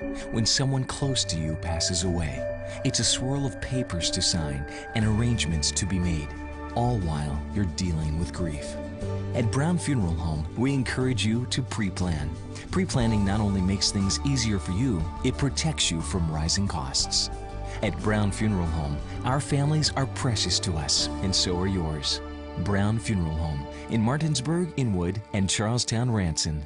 3 cheers for free delivery from South Berkeley Pharmacy to your front door. South Berkeley Pharmacy, home healthcare specialists, is more than just a pharmacy. We have the best gift shop in town, and nobody beats our service. South Berkeley Pharmacy, home healthcare specialists. southberkeleypharmacy.com.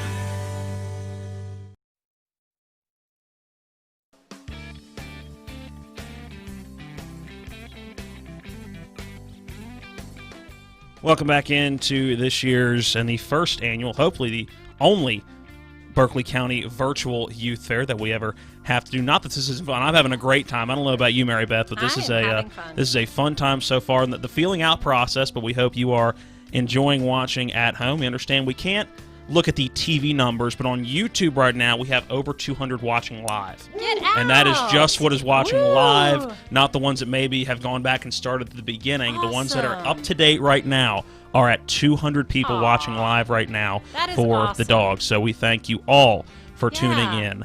This portion of the show is brought to you by WVU Medicine, and there are 2 locations in Charlestown and in Martinsburg, the best in healthcare close to home. Now back to our host for this week's events, Mary Beth Blair. Well, thank you, Matt. That's exciting to hear those numbers out there. So people are actually watching and sticking with us. We have such a great week ahead of us, and I'm so excited to be a part of the virtual youth fair. As Matt said, the first and hopefully only ever virtual fair that we have to do, but we're making the best of it. We're having a great time, and we're ready to announce some more winners in the dog show. Carly, who is the chairperson of that show, is with us, and she is going to share the best of show and the reserved best of show. And then we are going to also have a costume contest announcement for the dog show. So we're excited. What a fun segment we have ahead. Are you ready, Carly? I am ready. Yay. As ready as I can be. All right. All right. So before we announce it, I think we should throw up the exhibitor number 126, Miss Remington.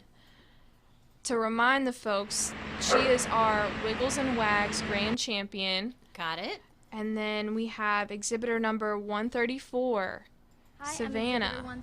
Nice. And she's our Canine Connection grand champion. So those are our 2 that were competing in the best of show. So our best of show is going to get $25 from Shanghai Grocery and Harry and Dorothy Snow. Great. And then they'll also get a trophy, which comes from Dog Watch Hidden Fences, and that's from Jay Dimbeck and family. And then they'll also receive a banner from the Inwood Animal Center. Great. So, our grand champion best of show is going to exhibitor number 126, Miss Remington Webb. Awesome. Great job. With her Congratulations. giant schnauzer. Best of show. Yes. All right. So, looking at our reserve, we're actually going to bring in the reserve champion from our Wiggles and Wags book. And that is exhibitor number 335. Okay. It's Andrew Bean and All Parker. right. Yeah. So that's between him and exhibitor number 134. And that's Savannah. Very good. So they will receive $10 from the Shanghai Grocery, and that's from Harry and Dorothy Snow, and then they'll receive a banner from the Inwood Animal Center. Okay. So our reserve champion best of show is going to be exhibitor number 134, Savannah McDonald. Congratulations. Yes. With Precious. With Precious, the dancing puppy. Yes. Awesome. All right. Okay, congratulations to those 2 best of shows. And now we have Best Trick, correct? Best Trick, yes. All right. All right. So that division, that's a whole separate competition. We actually had to morph it with the obedience competition and put it all in the same video. Okay. So that could be any of our 12 exhibitors that we had from year 1 to year, I think it would be 6. Okay. So our first place best trick will get a plaque from Paw Cross Dog Rescue, and that's going to be exhibitor number 126, Remington Webb. All right. What was her trick? Paw. Paw. Or shake. whichever they taught. Was done with such discipline, wasn't it? It was. Awesome. All right. And then our second place is exhibitor number 128. And that is Ryan Barrett, and he's done a down, a heel with a down, I believe. Okay. That was his trick. Got it. And then for third place in that division, we have exhibitor number 235, and that is Carly LaPole with spin. Awesome. And they're all getting plaques from Paul Cross Dog Rescue. Very good.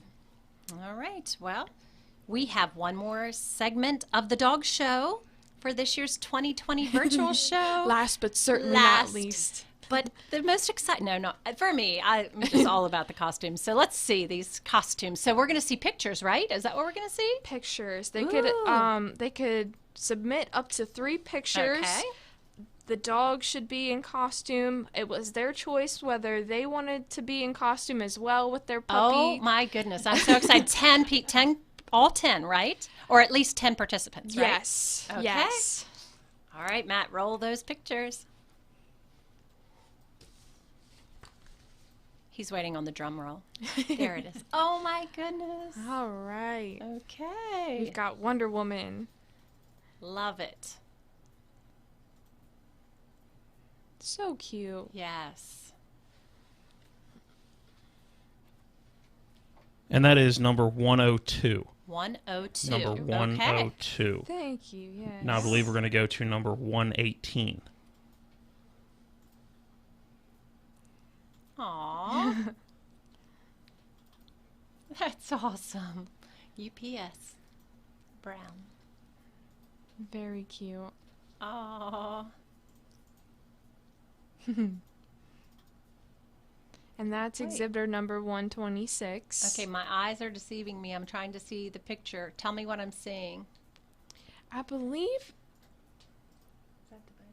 Is it a tie? Am I seeing a tie there? No. I think it looks like it is. I can't see because of the coloring, but can you see it better there? No, I was thinking the side profile may give a little bit better option, but I think this one's stumping all of us. Maybe somebody can text us on the show and tell us the costume. All right. Next. Now we're moving on to 128. If I'm reading my list correctly. Okay. 128. Oh, how cool. Oh, that is awesome. So cute. The whole scene is so cute. Yes, it looks like he's in a movie, a movie dog. Superstar. Mm-hmm. Now on to 134. Oh my gosh, precious. Precious. Oh, that's precious. I got an even better one for you. This one's just a tad bit better. Okay. Oh, look at that. Oh my goodness. What is the dog adorable. thinking? Actually, looks like it's enjoying it. Here's the bow tie you were looking for with number 235. Oh, there it is. Okay. Wait. Actually, I believe he's a master of disguises. Go ahead and roll the next one. Okay, let me grab that We next got a bow tie. photo. Oh, okay, you're right. Here's that next one. Oh my goodness. That's hilarious. So cute. And that the dogs would allow it. Yes. This is the best of the 3 already. I love it. Oh, yes. So fun. What you got for me? Oh, my. Now moving on to number 287. 287 is Kaylee Weber. And they're ready for a luau. So cute. That's awesome. Both of them are dressed. I Even love the it. plant in the back. There's so much thought put into these pictures. Yes.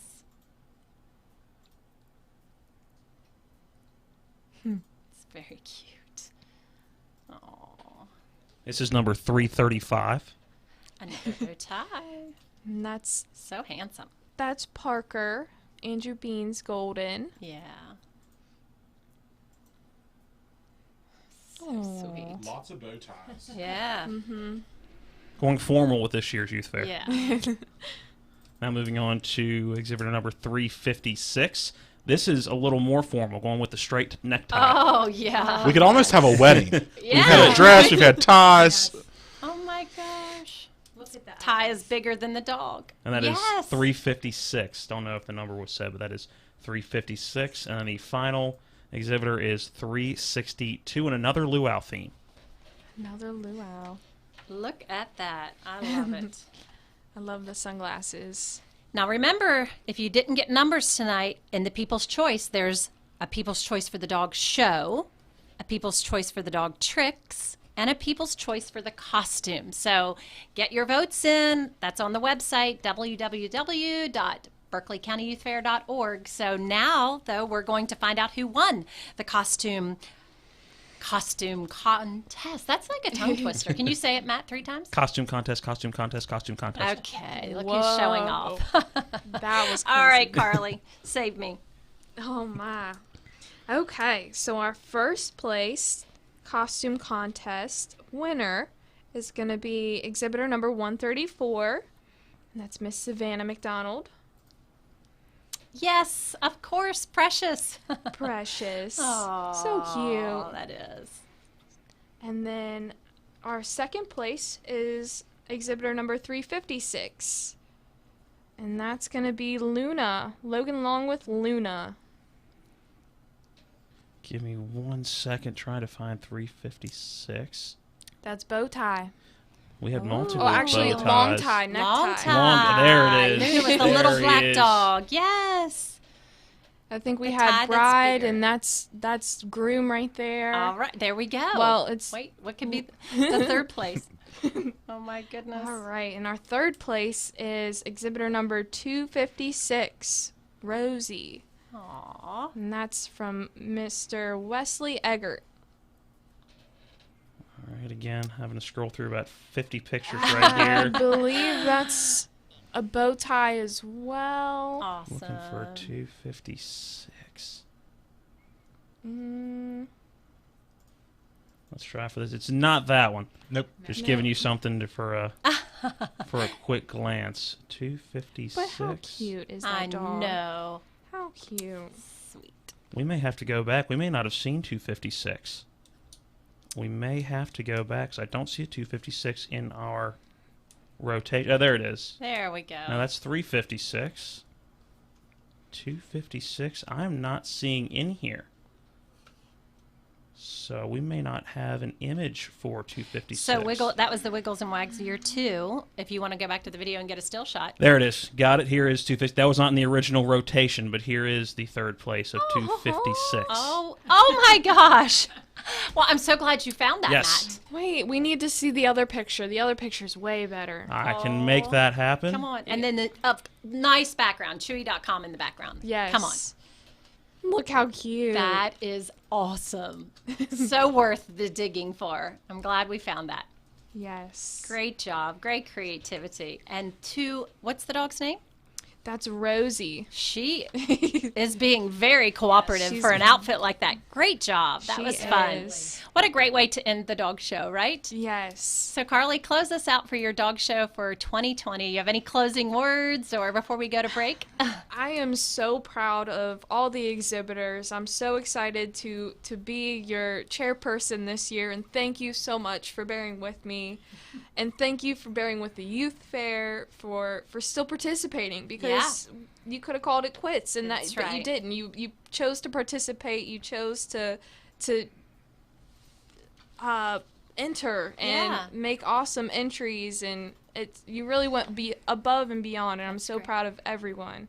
Well, thank you so much, Carly. It's been so much fun having you in the studio to commentate for the dog show, and we are going to go to a commercial break now, and then we're going to come back with the second show of Sunday night, which is going to be our goat show, and it's got a lot of classes in it, a lot to do tonight still left.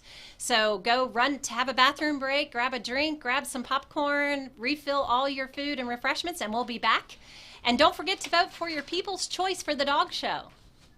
Before we send you out to break, this portion of the youth fair to close out the dog portion of the evening was brought to you by West Virginia State Treasurer Republican candidate Riley Moore, who salutes all of our youth for participating in this year's Berkeley County Virtual Youth Fair. We will be back with more of the youth fair after this short break. This is the Berkeley County Youth Fair on TV10 and WRNR TV on YouTube. We're back after this.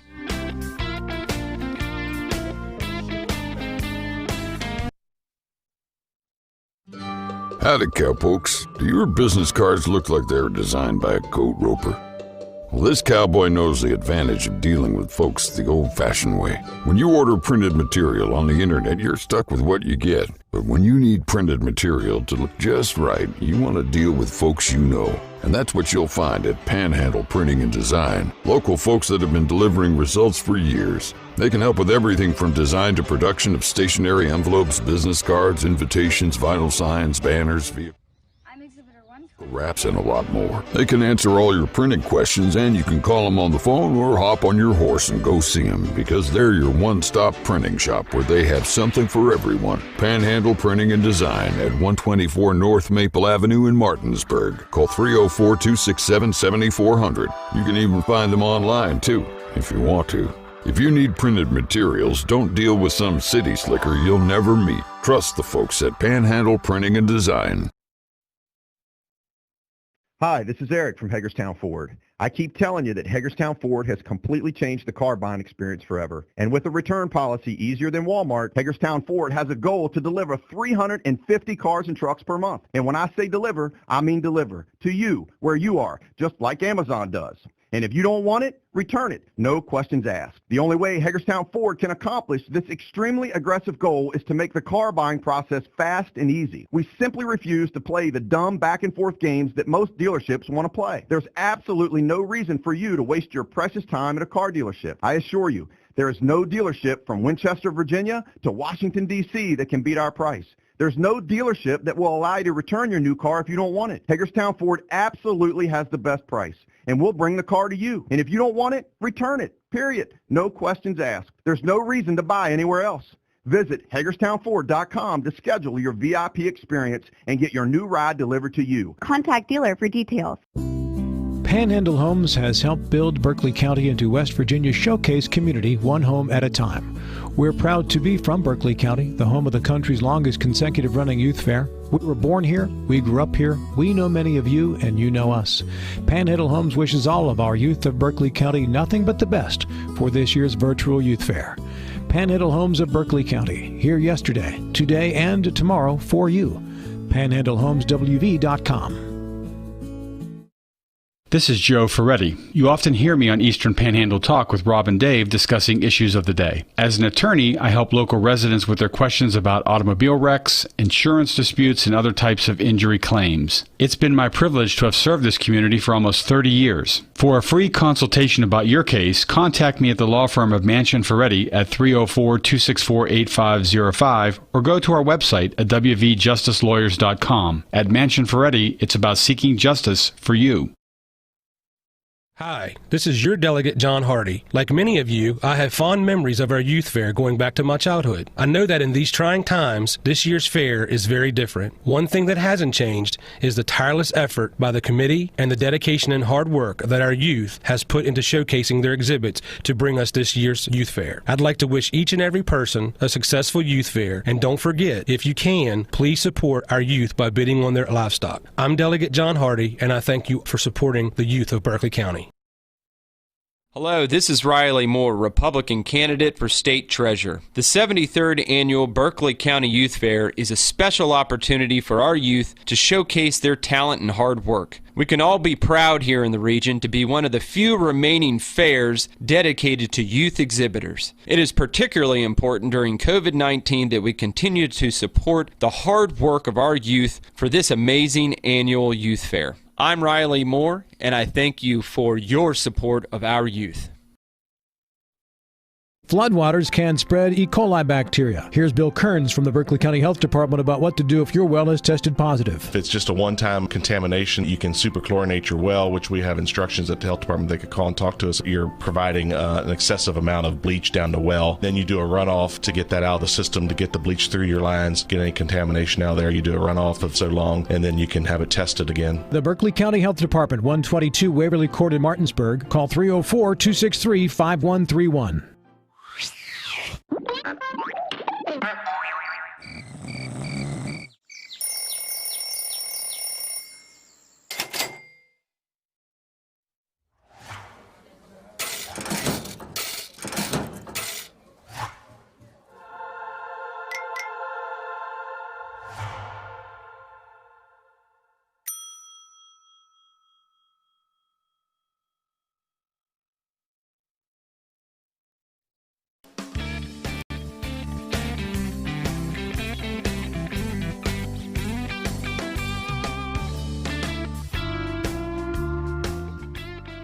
Welcome back into the first and hopefully only Youth Fair. Welcome into the 2020 virtual Berkeley County Youth Fair. Matt Crawford here with you. This portion of the program is brought to you by Parsons Ford. They're located on Shepherdstown Pike, just outside of Martinsburg. They became number one by making you number one. First, Parsons. Well, Mary Beth, we are 2 hours in, and time flies when you are having fun. We are having fun. So to start hour number two, going to send it back to our host for this week, Mary Beth Blair, as we are now into a different animal class. Mary Beth? So exciting. I can't believe already one show in the books for this year's virtual fair. So thank you so much for joining us, and we understand there's a lot of you out there and a lot of you who are posting pictures of how you're watching the virtual show and who you're watching with, and we sure hope that you'll join us every night from 4 to 10. We've got such an incredible week, a great fair experience for our community, and we are making the best of things. We're having fun.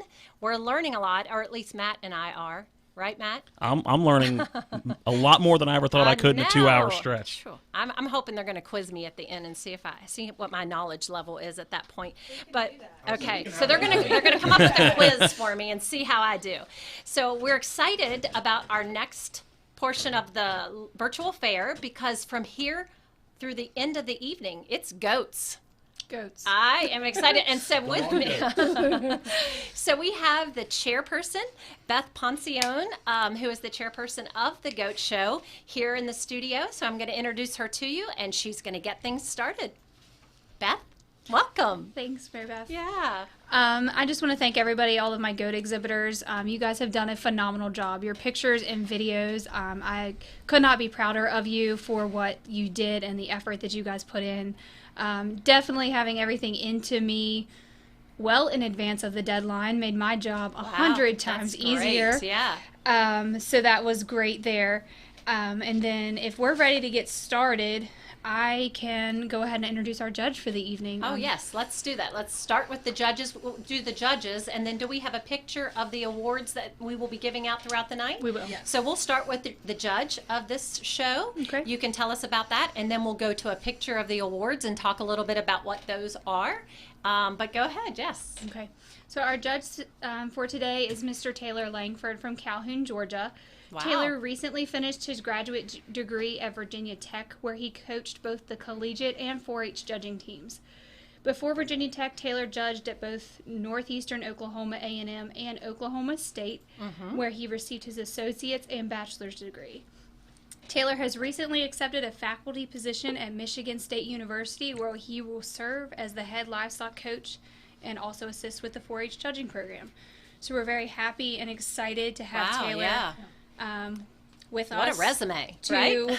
judge our virtual show for us. Now, question really quick before we go into the awards. For all the judges you're introducing, would these have been the same judges at the fair? Would they have traveled here to actually judge in the ring then? Yes. Wow, okay. Yes. So Taylor that's would have been incredible. traveling to us from Blacksburg. He just moved back to Georgia, and we'll be going to Michigan as soon as we decide what schools are going to be like and that kind of thing. So I think he's went home for a little bit. So. And would you say, I mean, how do you choose the judges? How are they selected each year? Or how do you find them?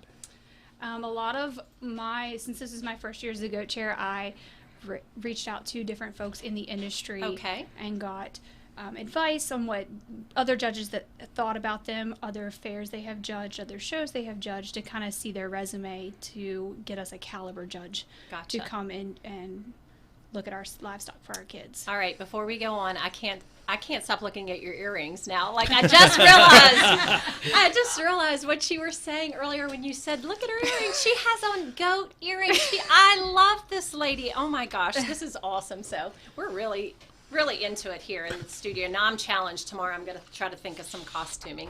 No.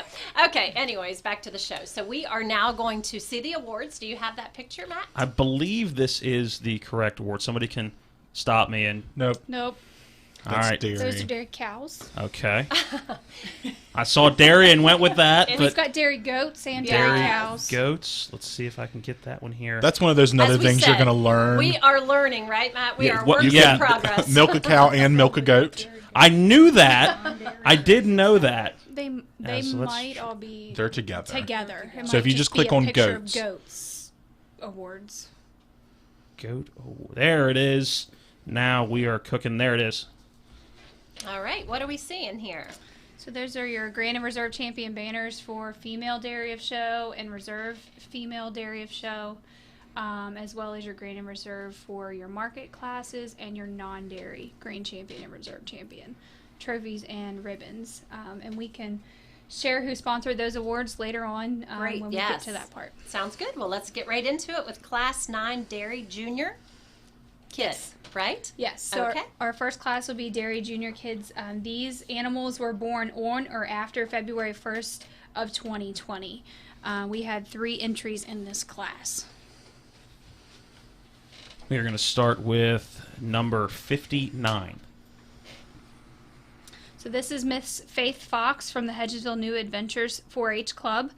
And while we're doing this, real quick, I'm just going to explain a little bit of what the judge said about each of these goats, and then we'll go to placings at the very end. Great.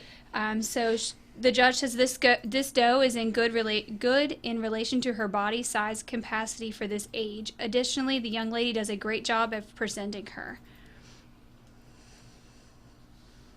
I like that we have the judges' comments on these. That's awesome. It helps me understand what I'm seeing and what I'm looking for. So good job. Awesome.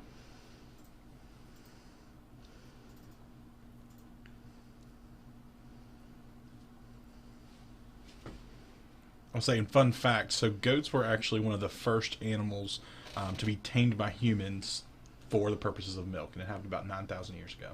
Wow, you are a wealth of information. I was going to say, you are a knowledge man over there. I believe the next one we are going to is number 135. So exhibitor number 135 is Miss Shasta Holler from the Hedgesville FFA chapter. And the judge says about this goat, he likes her in motion, is a smooth walker that is cleaner cut, cleanly sculpted through her head, and with more alert eyes. Oh.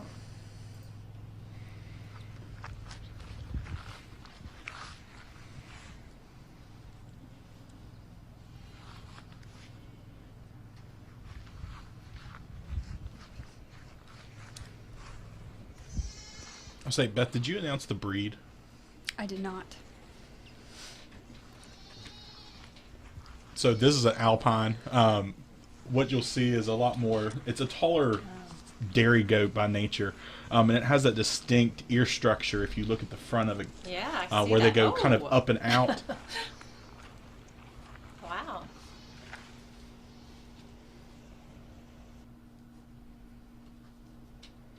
All right, we should have one more. And the last one is number 334. So this is Miss Anastasia Holler. She is a member of the Hedgesville New Adventures 4-H Club. And the judge says about this doe that he likes her framework. She's more upstanding and feminine while being taller at her withers and longer in her bone pattern. Now, can you take us through what makes that something to look at when you're looking at goats? What's I'll throw that out to the room here. Do we know? Oh, but that's a question. We'll have to I was find going to say out. that. And withers, when they say withers, do we know what that is specific? Those specific, these are really technical So judges. if They're you impressive. look at that side profile Yeah. of that goat, withers are going to be that back part that sits right Okay. off the hips. Gotcha. I'm not going to proclaim to be a dairy goat specialist. You're the fat guy. We know that. Exactly. You're the That's just what I do. fact guy. Fun facts. Wealth of information. So, with any kind of dairy animal, you are going to notice that they do tend to look a little bit leaner, and the reason for that is because they are putting all of that energy into milk production. Okay. They're not necessarily saving it in reserves where it's actually going to fill out. So a lot of times when people see dairy animals in general, they don't think they're fed enough because they lack that body conditioning and that fat storage because all of the everything they're getting out of their feed, they're putting right back into milk. Gotcha. So that's kind of one of those things that we like to point out. Very nice. All right. Well, I guess we're ready with to announce placings and ribbons. Okay, so your first place winner in this class is Miss Anastasia Holler with a blue ribbon, exhibitor number 334.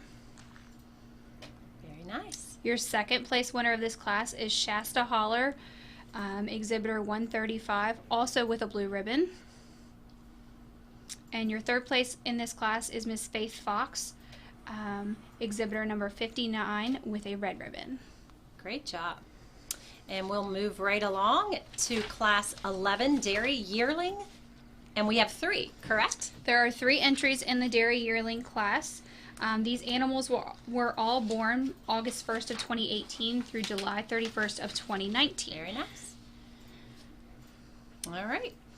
So our first entry in this class is Miss Bailey Reardon, exhibitor number 14. And she's a member of the Valley Star 4-H Club. And the judge says she is capious in her udder and has good dairy character. Additionally, the stow is deeper in rib, good in motion, and is fairly smooth. So interesting to see that all the different, they all look so different, you know? It's really cool. So the comment about good in motion has to do with the actual being able to bring them in and out of a barn to milk. Okay. There's no real point of having a good dairy animal if you can't get it to milk. Gotcha. So that is one of those, and you'll hear that through today as well as the dairy show. It was either good on the move or has good movability. You know, and that kind of goes across the spectrum of livestock. Now, do you see when they were showing in the ring at the youth fairgrounds? Did the animals? Did they do? Do you ever see them resist going into the ring? Absolutely. Oh, yeah?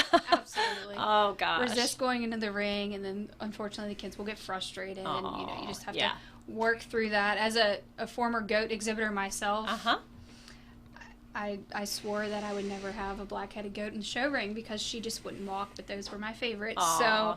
So, well, maybe that's one advantage to the virtual fair. These animals are in their own environment, so and you can take multiple videos. That's right. It's not one and done. Right. Oh my gosh. Hey, we're finding some positives here, and we have one more, correct? Two more. Okay. So next up should be Miss Anastasia Holler, exhibitor number 334 from the Hedgesville New Adventures 4-H Club.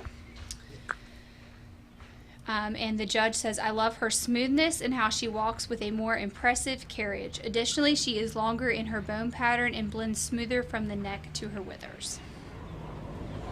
Mary Beth, here's your first test. Breed. Look at the ears. Look at the ears. I don't remember the name. It starts with an A. Yeah, okay, say it again. I'm going to remember. Swiss Alps. Alpine.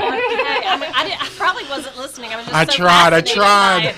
Swiss Alps. Okay. So these are the Alpines. Again, it has that very distinctive front kind of head motion. Something, and I don't know if you'll catch it in these videos, goats actually have a rectangle pupil. And that has to do with them being able to see kind of 310 to 340 degrees instead of having to change their head around. Very, very fun fact. All right, one more, right? The last exhibitor in this class is Briley Anderson, exhibitor number 466 with the Valley Star 4-H Club. And the judge says about her animal, a doe that is fuller in the crops and the point of the elbow. She also is proportioned in her build and smooth in motion.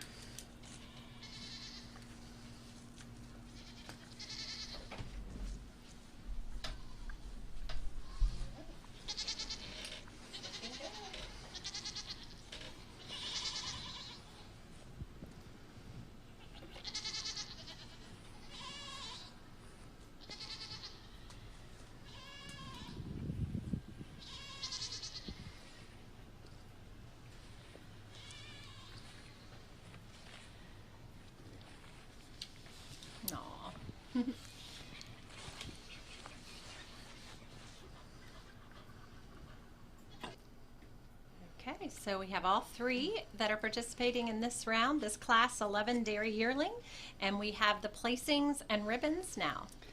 Placing first in this class is Miss Anastasia Holler, exhibitor number 334 with a blue ribbon.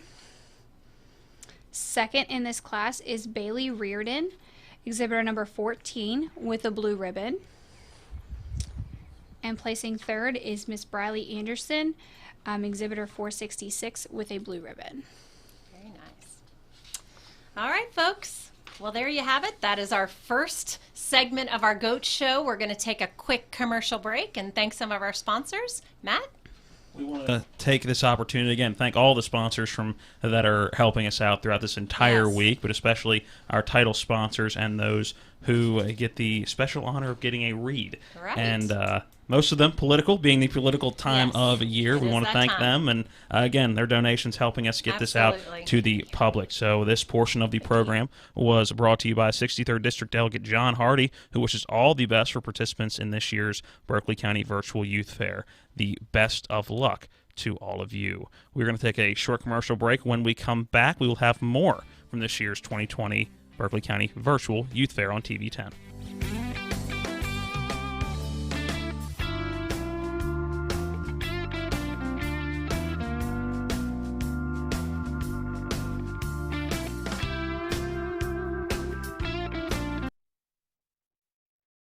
Years in the Eastern Panhandle. City National Bank has been voted the #1 bank 9 years in a row in the Journal's Reader's Choice poll. City National Bank has also been voted #1 in customer satisfaction by J.D. Power and Associates 3 years in a row. City National Bank is proud to be a Red Ribbon sponsor of this year's Berkeley County Virtual Youth Fair.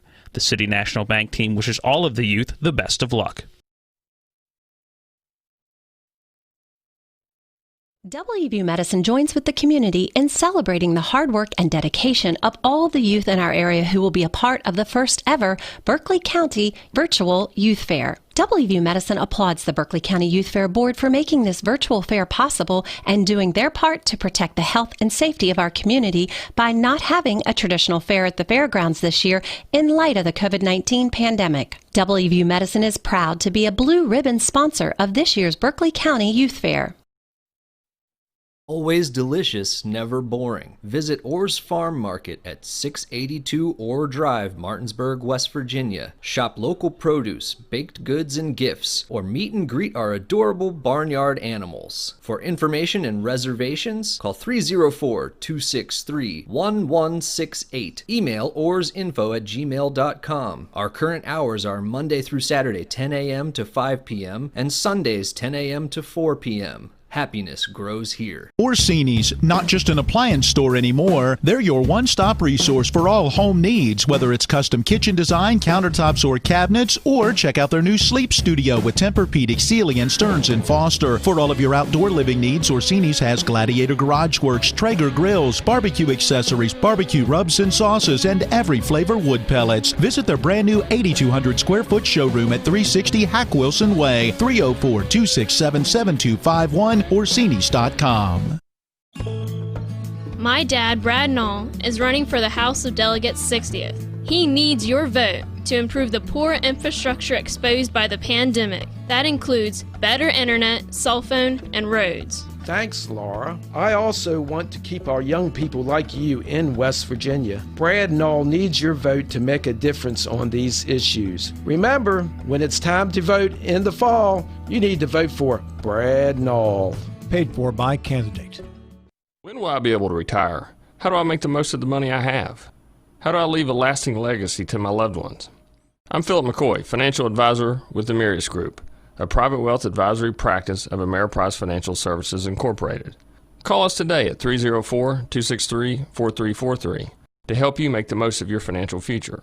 Our office is located at 1270 Winchester Avenue, Martinsburg, West Virginia. Ameriprise Financial Services Incorporated, member FINRA and SIPC.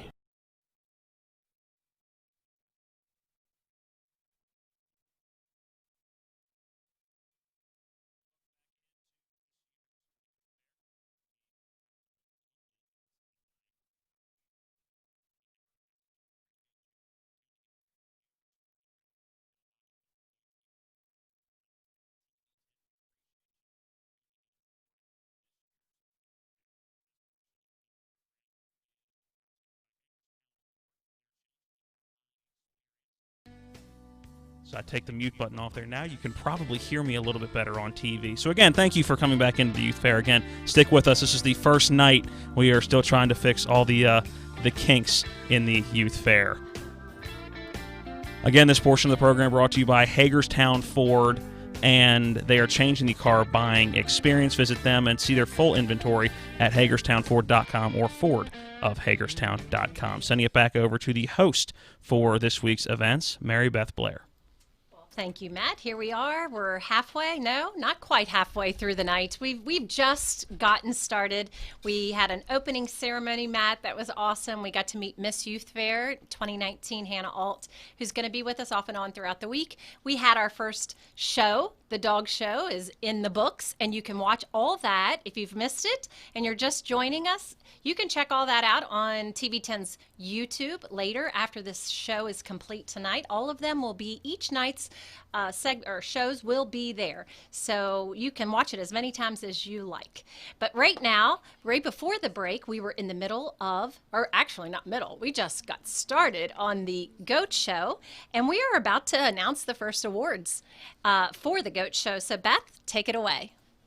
So we're going to announce our Junior Grand and Reserve Dairy champions, and then we will hear from the judge for some reasons on his picking of Grand and Reserve. So our Grand Champion is Miss Anastasia Holler, exhibitor number 344 with her yearling. And the Grand Champion Dairy Goat receives a $25 certificate from Smith Nain Bush Insurance. And our Reserve Junior Grand Champion Dairy Goat is also Miss Anastasia Holler with her junior kid. And the reserve receives $10 from Keith and Dawn Pingley and family. All right.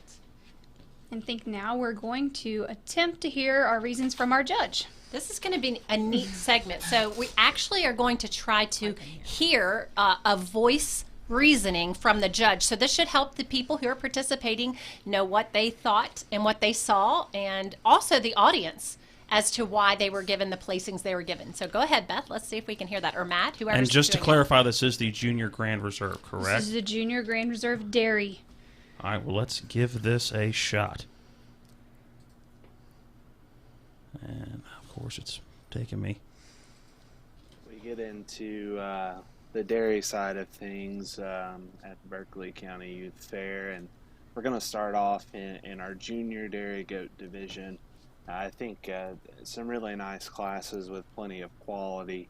I'm going to talk about the first place out of each class. Out of our first class, the Dairy Junior Kids, our first place was entry 5F9 1BD, shown by exhibitor 334.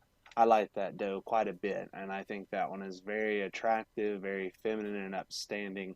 I love the fact that that one's real clean cut and really balanced in terms of length, width, and depth. Has a really attractive udder attachment. I think if you study just the refinement of her teat structure, the consistency and squareness, I think that's a doe with plenty of quality. Young lady also had our first place out of the yearling class with entry 4B1 962, and that's a doe that hit me really hard in class. I love how tall that one is at her withers and just how long that one is in her bone pattern throughout. That one has tons of dairy character.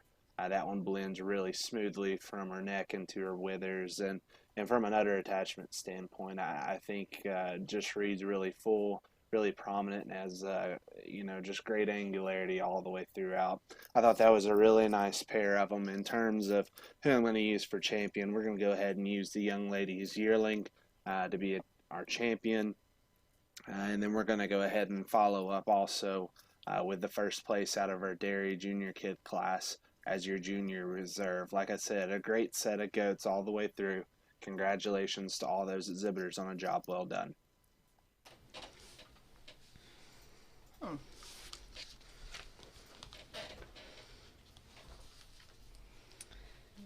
Okay, so we were hoping that you were hearing the judge's reasonings for, was that for the reserve, correct? Grand and the Reserve. Grand and the Reserve. Okay, so is that complete now with that particular class? Okay. So now we will move on to the Dairy Senior Doe class. Okay, so we are, so class 13 Dairy Senior Doe.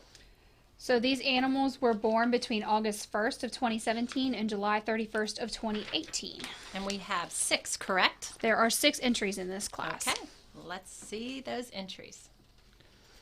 So our first entry in this should be exhibitor number 59, Miss Faith Fox. She's with the Hedgesville New Adventures 4-H Club. And the judge says he likes this doe's length of framework and angularity and femininity. She is tall at the point of her withers, wide-bodied, and has plenty to fill to her attachment. I think it's so impressive when the animal is kind of a little persnickety or whatever you want to say, but she's just all calm and cool, like, you know. I think that's the layman's perspective. It is. And I think that's a testament to how much effort kids are putting into these animals Their as they are confidence, preparing. yes. I know for a fact a lot of these showmen are going out and showing in their breed association shows as well. Oh, wow. So, I mean, I think that plays a huge effort and Sure. commitment into these showmen. Definitely. And I think another thing, too, with these dairy goats is we have to remember they're handled a couple times a day because Wow. they're being milked Okay. and that kind of thing. So they're being handled maybe some more than others Right. in the dairy division. All right. Well, our next one would be... Our second exhibitor in this class is Shasta Holler, exhibitor number 135 with the Hedgesville FFA chapter. And the judge says he likes this doe's framework and openness of rib. She is sound on her feet and legs as well as designed.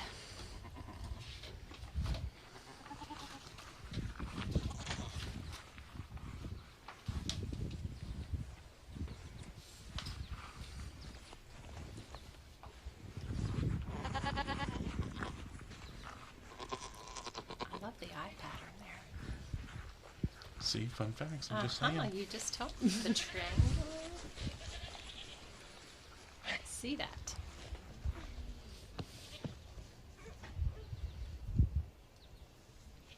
I'll say, and here's another fact. It's actually a pig fact, but it transcribes over to goats as well. You can actually train them. Tuesday night. I know. I have plenty of facts for every night. But you can actually train goats to come by vocal command. Wow. So if you give them a name, you can actually call it out and they'll come. That is a fun fact. And our third entry in this class is Gibson Crumley, exhibitor number 147 with the Tuscarora Indians 4-H Club. And the judge has said this doe has more extension to her frame and design, is angular and feminine.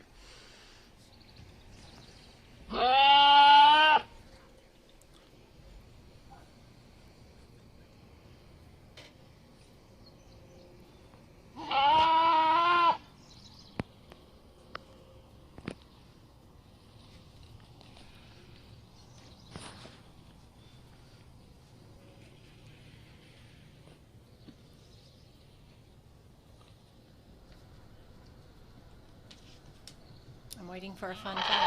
I mean, I can give one for every one of them. I think the audience is now expecting that from you. Okay, Just well, about we can every hold single. that thought and we'll get to the next one since we are ready for the next one. So Go ahead. our fourth entry is Alicia Schilt, exhibitor number 362 with the Spring Mills FFA. Oh, wow. That color is different. This is actually Anastasia Holler, I believe. And the last one was Elisa Schilt. That's correct. This is actually Mariska Holler, Anastasia's sister. I'll say. And the last one was 147 Alicia. Right. Okay. From Spring Mills. The numbers, the exhibitor numbers have been correct. The name's just, I think, off by one.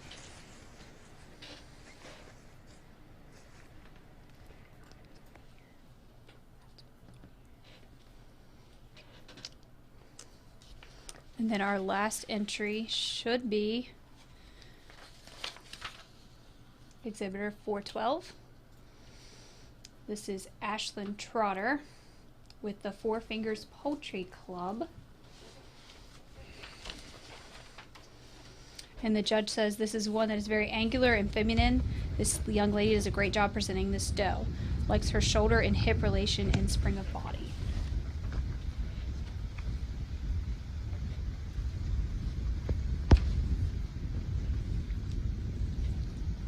And after this goat shows, we're going to go back to number 264. Make sure we have all 6 who entered in this category. Okay, so we missed 264. We missed 264. Okay. Who is Gibson Crumley. All right. Again, appreciate you bearing with us tonight through all this, as it is the first night, and I don't want to say the trial run, but trying to work out all the kinks in this. Right, and we probably have about 300 videos we're working with, Yes. and so we definitely working through some things tonight. So Yeah, we'll now go back to exhibitor number 264. This is Gibson and Crumley. And Gibson is with the Tuscarora Indians 4-H Club. I'll say shout out to Rachel, her mom. She's the one that texted me and told me that wasn't Gibson. So it's proof that it is working live. It's working okay, live. well, that's good. There's your fun fact. It is working live. All right.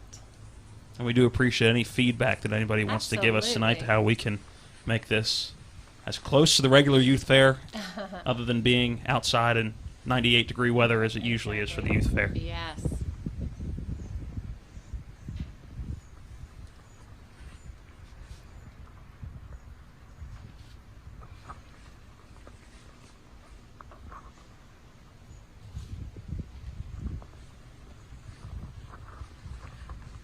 So Rachel said, "You guys rock. Thanks for sticking with it." Oh, that's nice. Okay, so now we've seen all in that class, and we are ready to announce the placings and ribbons. Beth? So placing first in that class is Mariska Holler. That was exhibitor number 362 with a blue ribbon. Second in that class was Miss Faith Fox, exhibitor number 59 with a blue ribbon. Placing third is Gibson Crumley, exhibitor number 264 with a blue ribbon. Placing fourth is Miss Shasta Holler, exhibitor number 135 with a blue ribbon.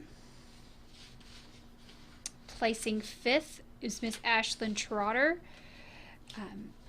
exhibitor number 412 with a red ribbon. And placing sixth in that class is Alicia Schilt, exhibitor number 147 with a red ribbon. Awesome. Well, we're going to head into a commercial break before we come back with class 14. Just a reminder, we are emphasizing the numbers of the exhibitors tonight for a very important reason. Two important reasons, actually, because number one, you guys can vote on your favorite on the website, but also these goats will be going to market, correct? No, these are not the livestock that go? So dairy See, do I'm not learning. go to market. Okay. So some of the goats will. Yes, market goats when we get to it later When we get to the tonight. market goats, that's why they're called market goats, Mary Beth. Okay, got it. I'm learning. You're learning. So these goats just continue to milk and produce and be very productive on their farms. Okay, so got that. But the number's still important for that reason. So we will be back after Matt takes us into a break. This portion of the youth fair has been brought to you by one of our amazing sponsors for the evening, 60th House of Delegate District Democratic candidate Brad Knoll, who wishes all of the best to this year's Berkeley County Virtual Youth Fair participants. We will be back with more of the youth fair after this timeout.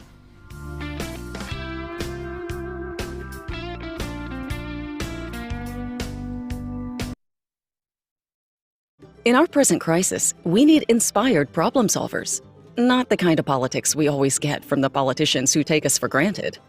Daniel Bennett is running for delegate because he believes that the problems we face will be solved by the hands, the hearts, and the hard work of West Virginians. I've known Daniel for 18 years, and West Virginia has really become a part of his soul.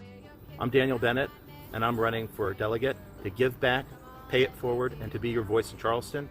Hi, this is Eric from Hagerstown Ford. I keep telling you that Hagerstown Ford has completely changed the car buying experience forever. And with a return policy easier than Walmart, Hagerstown Ford has a goal to deliver 350 cars and trucks per month. And when I say deliver, I mean deliver to you, where you are, just like Amazon does.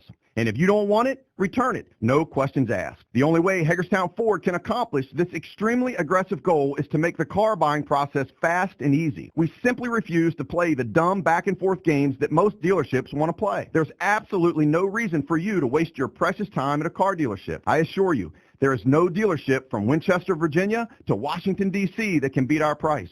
There's no dealership that will allow you to return your new car if you don't want it. Hagerstown Ford absolutely has the best price, and we'll bring the car to you. And if you don't want it, return it, period. No questions asked. There's no reason to buy anywhere else. Visit HagerstownFord.com to schedule your VIP experience and get your new ride delivered to you. Contact dealer for details. WVU Medicine joins with the community in celebrating the hard work and dedication of all the youth in our area who will be a part of the first ever Berkeley County Virtual Youth Fair. WVU Medicine applauds the Berkeley County Youth Fair Board for making this virtual fair possible and doing their part to protect the health and safety of our community by not having a traditional fair at the fairgrounds this year in light of the COVID-19 pandemic. WVU Medicine is proud to be a blue ribbon sponsor of this year's Berkeley County Youth Fair.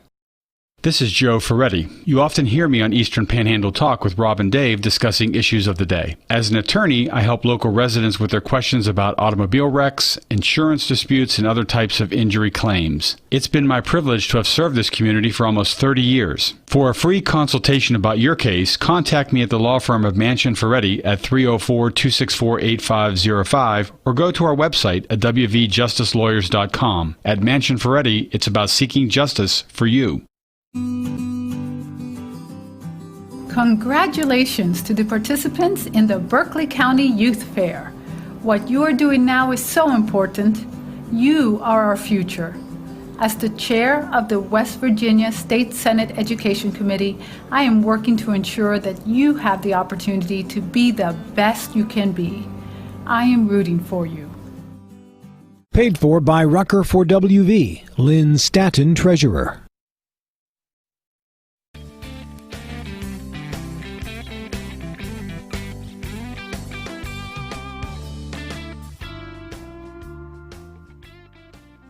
Welcome back into this year's 2020 Berkeley County Virtual Youth Fair. Matt Crawford here with you, kind of taking everybody in and out of breaks. Mary Beth Blair is your host. We'll send it back to her in a moment. Want to take this opportunity to thank Orsini's Appliances. Stop by and see them at their new, or I guess it's not really that new anymore, but I guess new to them, office right off of Hack Wilson Way in Martinsburg, right across from the Rocks and the car dealership right there. So thank you to Orsini's Appliances. PJ and the gang over there always do a great job supporting local businesses. Mary Beth, back to you. Great. Well, I'm just going to do another handoff to our GOAT chair, Beth, who is with us in the studio, and we are ready to jump right into the next segment, the next class of the GOAT show, and that's the Dairy Mature Doe. Yes, so the dairy mature does were born before August 1st of 2017. There are 2 entries in this class, and first up should be exhibitor number 140, Taryn Boyles, the Valley Star 4-H Club. Wow.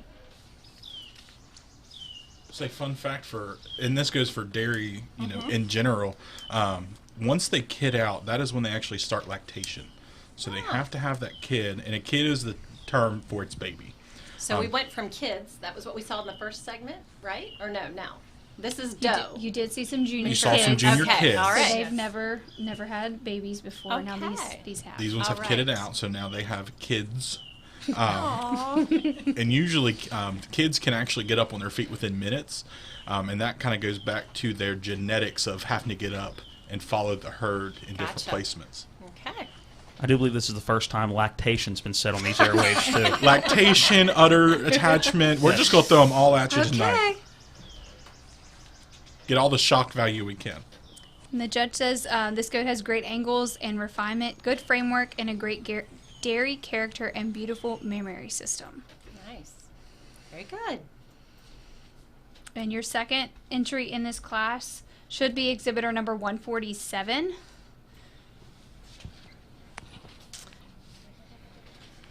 That should be Alicia Schilt with the Spring Mills FFA chapter.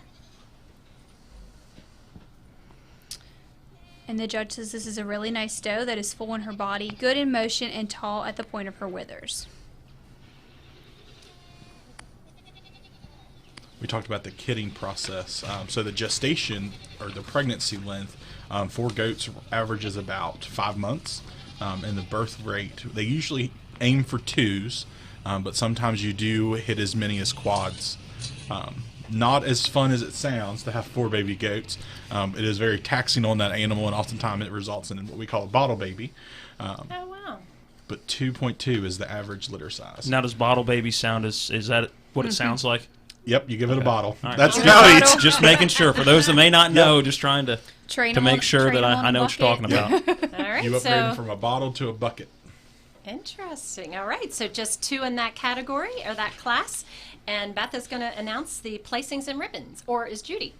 One of you. She's got okay, that. got it. Got it. Placing first in this class is Taryn Boyles, exhibitor number 140 with a blue ribbon.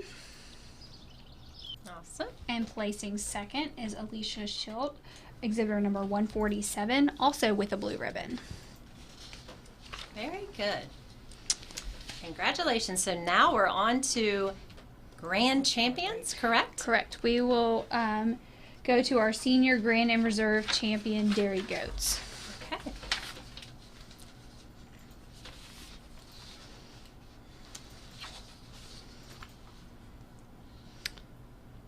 So in this class, you should have Taryn Boyles,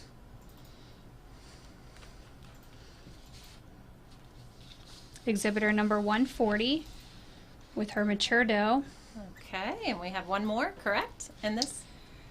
You should have Alicia Schilt in this class, exhibitor number 147. All right.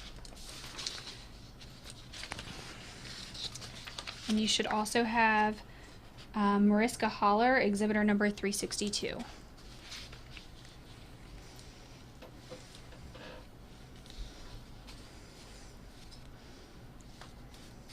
And then we will hear from our judge here in just a brief moment for those. Do we want to hear that before you announce it? Can we, is that okay? I can't remember what we did last time. Did we hear the reasonings before you announced it? So our grand champion, I apologize. I will get I know this. that the judges, I just this. know that they're like, don't let the judges' reasonings, in some of them, announce it. right. So we have to be careful of that. All right. So your senior grand champion dairy goat is Taryn Boyles, exhibitor number 140. Awesome. And Taryn will receive $25 from Misty Meadows Farm, Greg Foster and family. Very good. And your reserve is Mariska Holler, exhibitor number 362. And Mariska will receive $10 from Misty Meadows Farm, Greg Foster and family. Awesome. Now, are we hearing the judges' reasonings Now we should hear the judges' very reasonings. good. Awesome.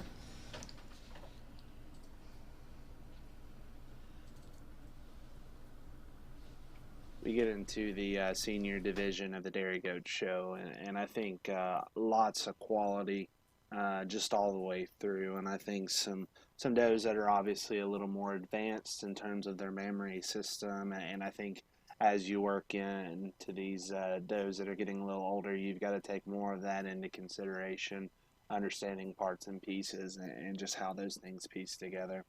I'll talk real quick. The class winners out of each one, and in our dairy senior doe class, we're going to use entry number 07C1F6, shown by exhibitor 362, to win.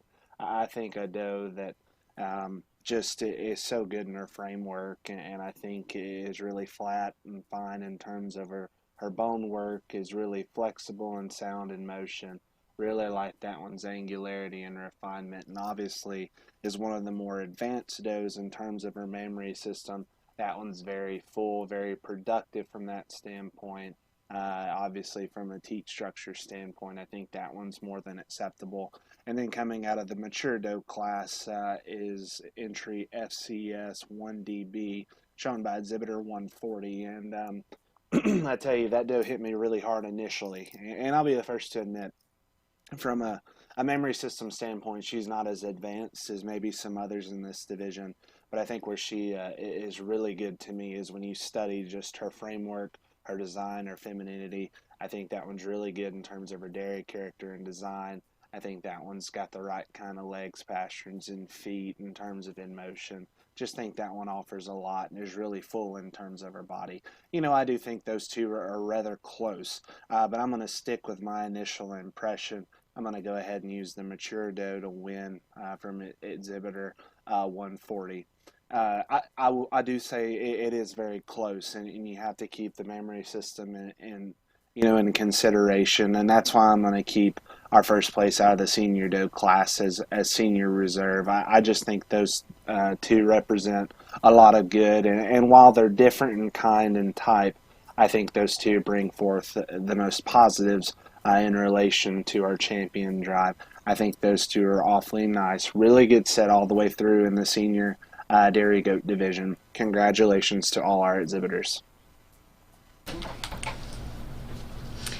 All right, we should be into the Dairy Female of Show class now, and that will be your junior champion versus your senior champion to pick an overall female of show, and then we will pick a reserve female of show.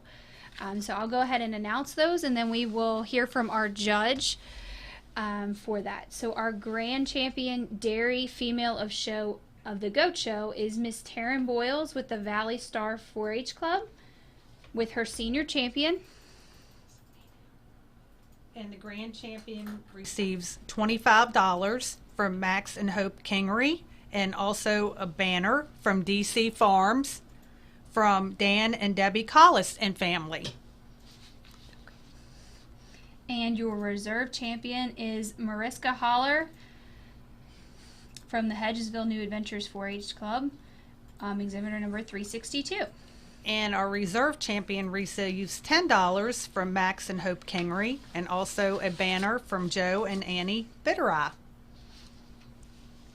Great job, ladies. Awesome. Taryn's a boy, so he won, and it was his goat, not hers. Okay. That's the fun fact. All right. So now that was the conclusion of our dairy goat show. So now we're going to move into our non-dairy goat show. Okay. Awesome. All right. So catch me up, Beth. Sorry about that. Are we all the way down to class 17? Is that where we're at? And the non-dairy junior So we kids. have a break to go to, don't we, before that? That was a quick, we went through that quick, all those awards. All right. Very good. So Matt, I'm going to let you take us. Yeah, let's go ahead and take a break and thank some of our sponsors from today. Big thanks to Brown Funeral Home and Cremation, Robert Fields and Sons, a full-service funeral home proudly serving the area since 1880. We're back with more of this year's 2020 Berkeley County Virtual Youth Fair when we come back.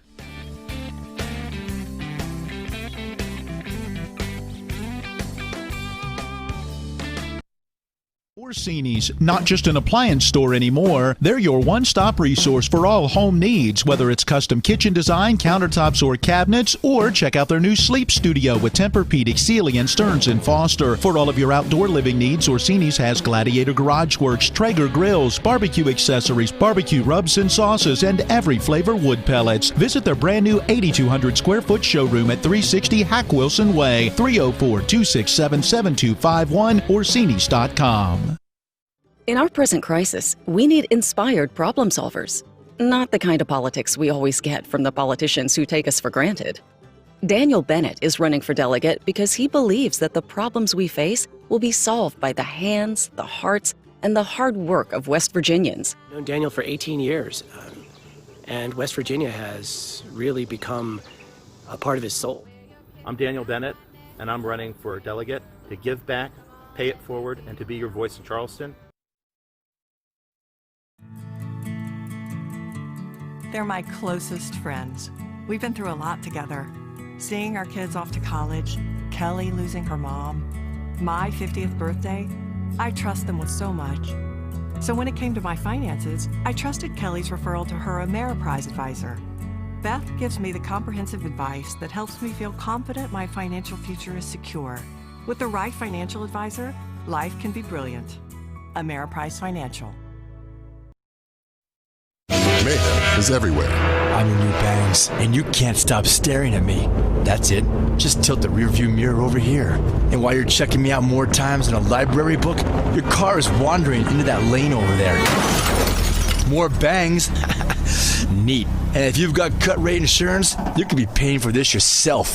So get Allstate. Call Martinsburg Allstate agent Gary Kelly today at 304-263-4596.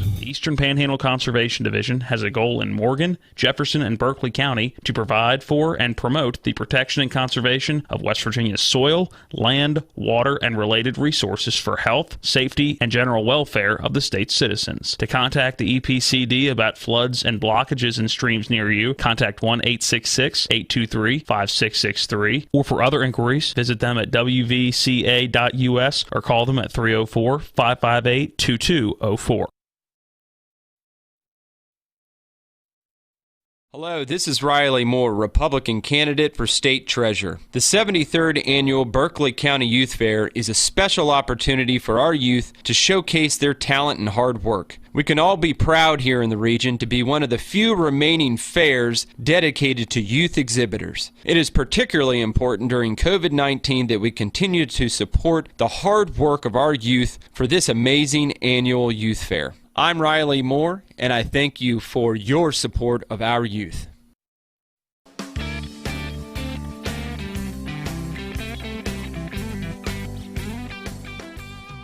Welcome back in to this year's 2020 Berkeley County Virtual Youth Fair. This portion of the program brought to you by Bechtel Jewelers off Route 11 in Inwood, just north of Musselman High School. Stop by and see the folks at Bechtel Jewelers. A big thanks to them for sponsoring this year's 2020 Berkeley County Virtual Youth Fair. Matt Crawford here with you. We are nearing the 7 o'clock hour, which means we are going into hour number 3. Actually, going into hour number 4. That'll be 3 hours in the books. And we're having a great time. And the host for tonight and the rest of the week is Mary Beth Blair. So we're going to kick it back over to her. We're going to continue to see some goats. Yes, we are. What an exciting first day of our virtual fair. Thank you all for joining us. We have more goats and more goats and more goats all the way up until 10 o'clock tonight. And remember, if you've missed any of this first night, you will be able to find it all on YouTube. TV10's what do you call it, a channel? Or WRNR TV on YouTube. WRNR TV. So we're mixing the radio station and the TV station all in one. WRNR Speaking of radio TV. station, Matt, every day this week also at 9:08 a.m. I will be joining Rob and Dave in the morning for the talk show. I'm so sorry to hear that. I feel so bad for you to have to deal with them in the morning. Right, exactly. So we're gonna call in, and each day we're going to have a guest with us to kind of give an update from the night before. So this week at TV10 WRNR, it's all about the youth fair. It's all about the kids. We're excited to give our community a youth fair week experience virtually. So let's move on and get right into the next segment of the Goat Show. This is the non-dairy part of the Goat Show, which I've been told in between break that these goats actually can be eaten, correct? That's their meat. That's their purpose. Okay, They are meat We goats. went from drinking to eating, and then we're going to go to the market. Correct. Goats Can at you the drink the goat milk while you're eating these goats? We don't judge people here. Okay. I've been told they're good and kind of taste like barbecue if done right. Okay. So you can barbecue them. Okay. All right. That and curry, best 2 ways. Listen, it doesn't feel like the 4th hour. That's all I'm saying. I'm still going strong. What about you, Matt? Everybody good? Yeah, I'm good. It's informative for me. It's a little educational because you go to the fair, but you kind of just watch it from afar. Yeah, you do. The fun fact master across the table from me is what will we do without Mike? It's I'm educational serious, right now. Good or bad. I do this at the ringside, so usually just the very few people get to hear all these fun facts. So I'm glad I get an audience. Enjoying it, yes. Okay, so sorry for the delay, Beth. Are you ready? You and Judy ready for us? We're Class 17 non-dairy junior kid. So again, these junior kids are born on or after February 1st. There are 8 entries in this class. And first up should be exhibitor number 8, Miss Amelia Dugan. Amelia is a part of the Scrabble Scramblers 4-H Club.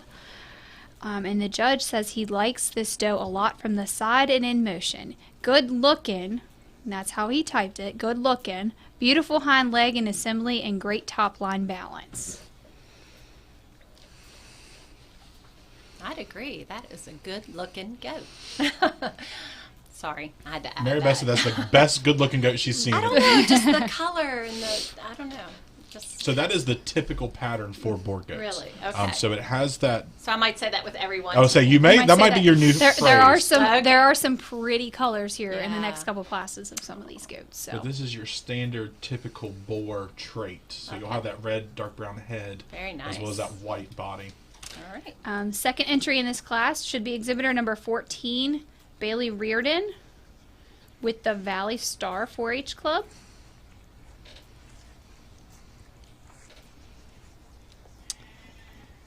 Wow. And the judge says that this one has low input and flexible. She might just be a little green, and what that means is she's just not quite mature as some of the others in the class. But all in all, is still a good animal. Yeah.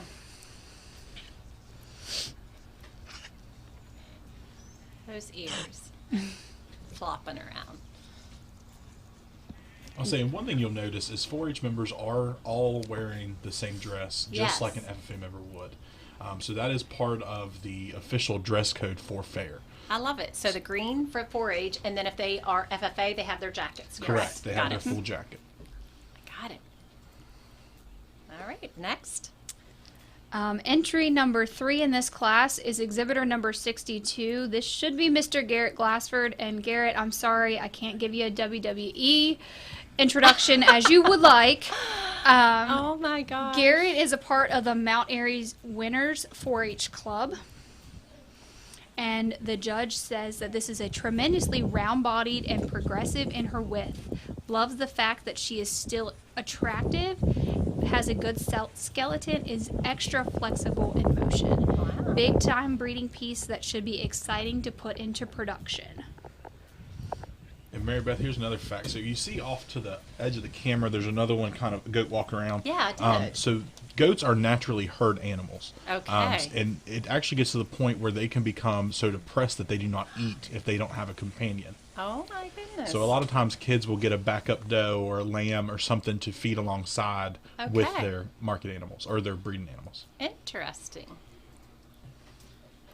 Entry number 4 is exhibitor number 66.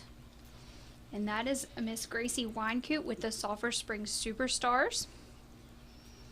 And Taylor says this goat is wide, practical, low-maintenance doe that is big-bodied, big-hipped, and progressive in her width.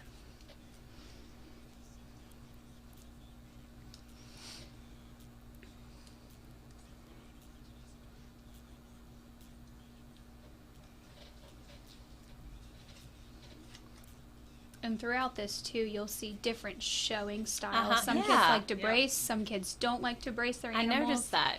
And it's just preference with the kids on how they like to I was wondering if there animals. was a certain standard that they had to use or it's their or preference taught. on which they're taught and which they like to use. And how do they learn this? Do they learn it in their clubs, from their parents, just... So typically we've offered different workshops, different showmanship clinics. It's becoming a larger and larger presence to have these kids actually go and do what we call a jackpot before the actual fair. And that's really just a trial run to see what all's out there. So you'll see different, like you said, bracing styles. You'll also see different lead techniques. It's all up to that individual showman. And, it's all up to the judge on that specific day what he or she likes. So there's not one right and one wrong. To the judge, yes. right?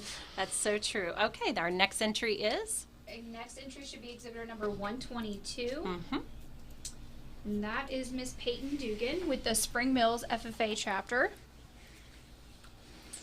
And the judge says that this goat has a gorgeous skeleton, loves this doe's front end assembly, shallowness of chest, blade length, and top line balance.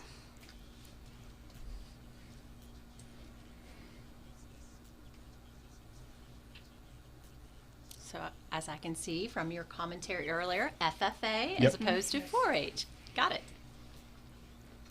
Man, wearing that in the heat of summer, that corduroy jacket. Oh my gosh. Wow. Impressive. So our next entry is? Should be number 124. Yeah. And that is Rafe Emmerich with the Sulphur Springs Superstars 4-H Club. Oh. His tie is as big as him. I'll say, and you can see ties are one size. Yes. Oh, and look at his dog. wants to get in the show? So it could be like the goat show and dog show all in one. Yes. Good job. The judge says this is a good body goat that is modern, moderate, and practical in her skeleton. See, and there you'll see the reds kind of going down further into the chest there for the goat too. So we'll start getting some color here shortly. Looks like we have 2 more in this class. 1 more. The next one is? The next exhibitor should be entry number 134. Oh, did I get ahead? I'm sorry. I thought he was finished. No, we can watch him all. He's got more to show. Now there we'll go to 134. Okay. Should be Savannah McDonald, I This believe. is Savannah McDonald with the Watonka 4-H Club. All right. And the judge says this is a wide skeleton goat that's big-hipped, bold body, and functional in her build. Nice.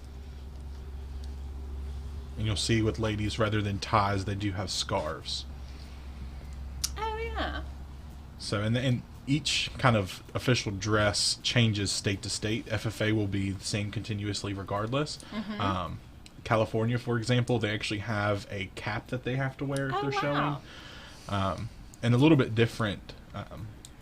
Depends on your region, also depends on your showing style.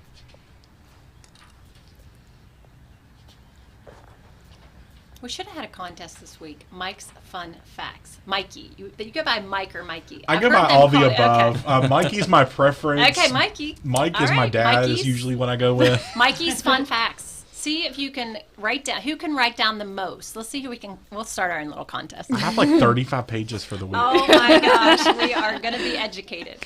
And our last entry in this class is exhibitor number 136, and that is Sheridan McKinney with the Musselman FFA chapter. And Mary Beth, I will tell you, there's pockets on the inside of those jackets, and we've been known to put ice packs in them when it's so hot outside. Yes, put ice packs on the inside. Wow. There's all kinds of tips and tricks. And the judge says, I love how maternal this doe is in her build, practical, low input, and a wide skeleton. Good skull and chest width and openness of skeleton. Yes, those jackets are extremely hot. And lots of times after our showmanship classes, when we're actually at the fair, the judge will dismiss them and tell the kids, look, it's 100 degrees outside, take those jackets off. And it's been 100 degrees the last, 3 weeks that these videos were due. So all these kids were showing impressive all week.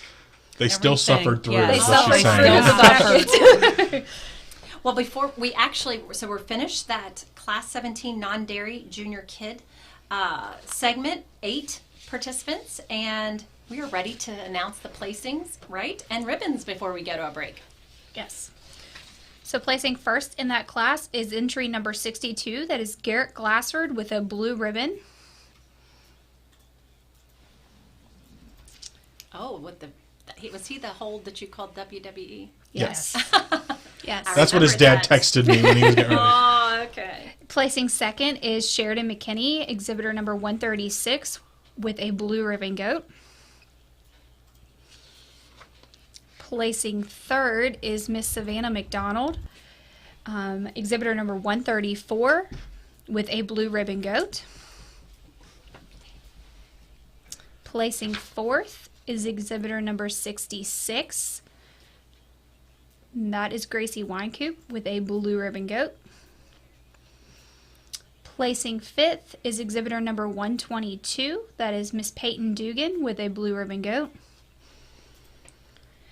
Placing sixth is Miss Amelia Dugan, exhibitor number 8 with a blue ribbon goat. Placing seventh is Rafe Emmerich with a red ribbon goat. And placing 8th in that class is Miss Bailey Reardon with a red ribbon goat. Awesome. Well, there you have it. We're done that class. Congratulations to all of those. And we are ready to head into a quick commercial break and then come back for class 18 in the non-dairy senior kid class. All right. Take us away, Matt. I want to take this a chance to let you know that that portion of tonight's program was brought to you by 63rd District Delegate John Hardy who wishes all the participants in this year's Berkeley County Virtual Youth Fair the best of luck. We'll be back with more of this year's Virtual Youth Fair after this timeout.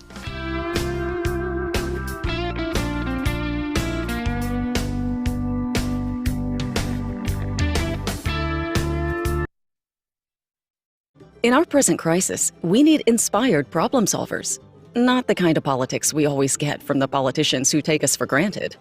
Daniel Bennett is running for delegate because he believes that the problems we face will be solved by the hands, the hearts, and the hard work of West Virginians. I've known Daniel for 18 years, and West Virginia has really become a part of his soul. I'm Daniel Bennett, and I'm running for delegate to give back, pay it forward, and to be your voice in Charleston. I'm Rod Hawker for Johnny's, where we've been serving the community for over 65 years. That means one thing. You've been supporting us for over 65 years. So to all of our customers at our Chambersburg and Martinsburg locations, we'd like to say a great big thank you for your continued patronage. You've been there for us, and we'll continue to be there for you with restaurant quality foods at wholesale prices. And if you haven't tried Johnny's yet, what are you waiting for? Stop in at either location and experience the Johnny's difference today. The historic McFarland House Inn and Restaurant is excited to introduce a fresh new summer menu and an all-new curbside menu. There are so many incredible new dishes to explore and enjoy from Chef Walden, and some fan favorites that will remain by popular demand. Check out the new menus on our website at historicmcfarlandhouse.com or our Facebook page. You can dine inside our charming historic home or outside in our beautiful garden. Call 304-263-1890 today to reserve your table or to place a curbside order to go. There is only one bank in the area that has been number one for 9 consecutive years in the Eastern Panhandle. City National Bank has been voted the number one bank 9 years in a row in the Journal's Reader's Choice poll. City National Bank has also been voted number one in customer satisfaction by J.D. Power and Associates 3 years in a row. City National Bank is proud to be a red ribbon sponsor of this year's Berkeley County Virtual Youth Fair. The City National Bank team wishes all of the youth the best of luck. When you overlook the ridge of our mountains, paddle down our rivers, or talk to our people, you can see how much potential West Virginia has. I'm running for governor to bring new and fresh solutions to the problems holding us back. My only agenda is West Virginia people, which is why I will always put people before politics. I will bring transparency to Charleston and am dedicated to preserving the liberty and freedoms of all West Virginians. I am Erica Kalenich, the Libertarian nominee for governor, and I hope to earn your vote in November.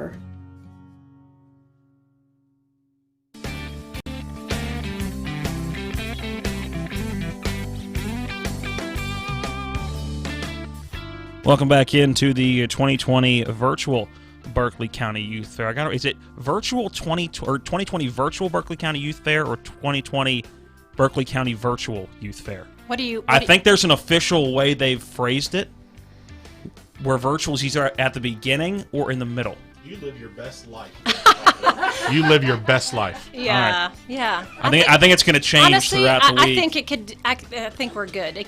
We're not at the fairgrounds. That's all you need to know. It's all online or on Correct. TV. Right, we are in studio. Right. We are in studio and want to thank all of our sponsors as always. This portion of the program is brought to you by WVU Medicine, Berkeley and Jefferson Medical Center, the best in healthcare close to home. The Berkeley Medical Center right off of I-81 in Martinsburg, and the Jefferson Medical Center in Charlestown. And apparently, Sherry, who has been doing a great job out there getting everything ready over the last couple of weeks for this week, Sherry Dieter Davis just let us know that we have somebody watching from the United Kingdom.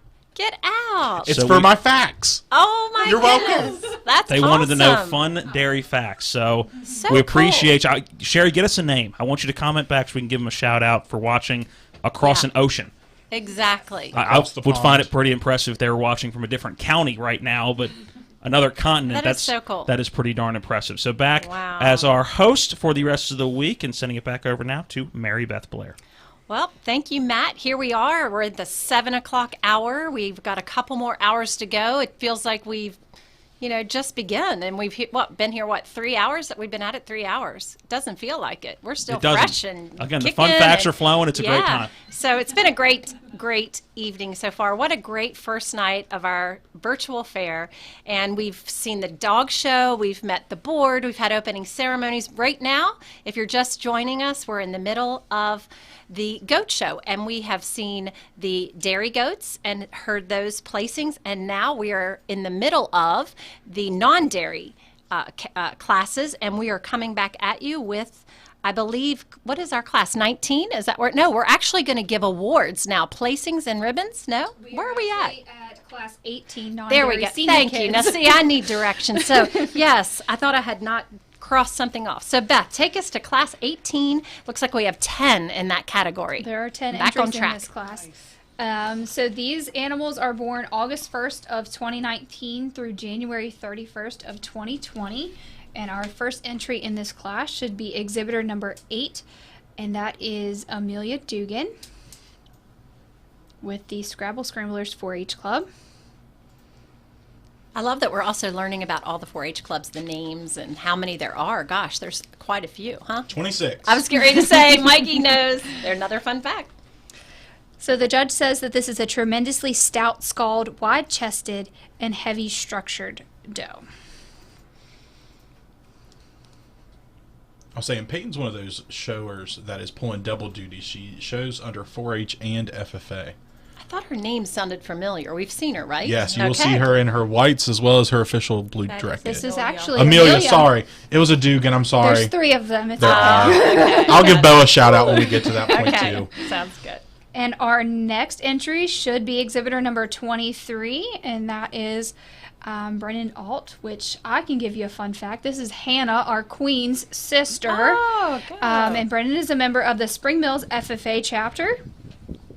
That's awesome. The judge says this is a long skeleton, feminine, good balanced, and sound doe. Nice. What a great place to show. Look at that. Showing off our beautiful mountains. And there you'll see a different color head on this animal. This is a black-headed doe. This was Beth's. This is my all-time favorite. All-time favorite is a black-headed doe. Oh, okay. There you go. For no particular reason. Very nice.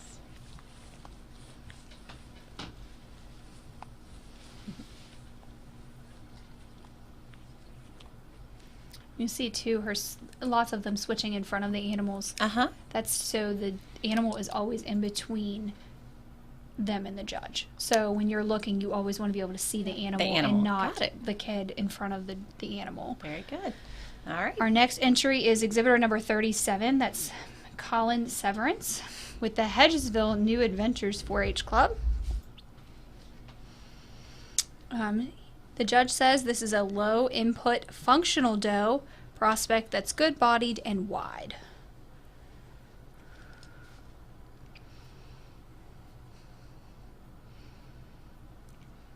And for some of the listeners, this will be the first time of hearing some of this terminology. And the reason for all these terms, Matt as well, raise his hand, is so that you can get the most ideal breeding doe out of this whole project. We encourage kids not just to be in the selling business of agriculture, but also in the learning business of it. And part of that is being able to pick out those breed characteristics as well as those maternal abilities, to have next year's project animal. So a lot of times you'll see some of the older ones that have these yearlings and up use those to have their kid for the following year's market. Wow. Our next entry is exhibitor number 52, and that is Ella Collis with the Valley Star 4-H Club.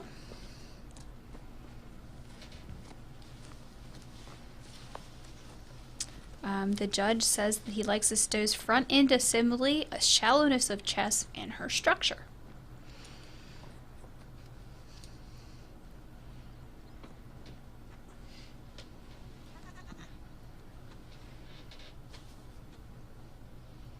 And there she's trying to give the judge the best possible look at that animal, getting its feet set straight.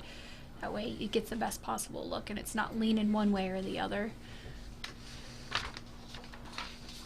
Now, if we were in the ring at the youth fairgrounds, would the judge actually come out and see up close to the animal? So that's what they're missing. Touch them to feel their muscle and and showmanship, which we unfortunately didn't get to do this year because of virtual. They would ask them questions. Like Mikey was saying, they want to know their breed characteristics and that type of thing. They would ask the kids questions, ask what they feed, ask what they, the different kinds of things like that to know, to see the kids' knowledge on their projects. Wow. Okay. Our next entry is exhibitor number 62, Mr. Garrett Glassford, with the Mount Airy Winners 4-H Club. And Taylor says this is a stout-skulled, wide-chested, round-bodied, balances well from the side, and hits him with a lot of quality.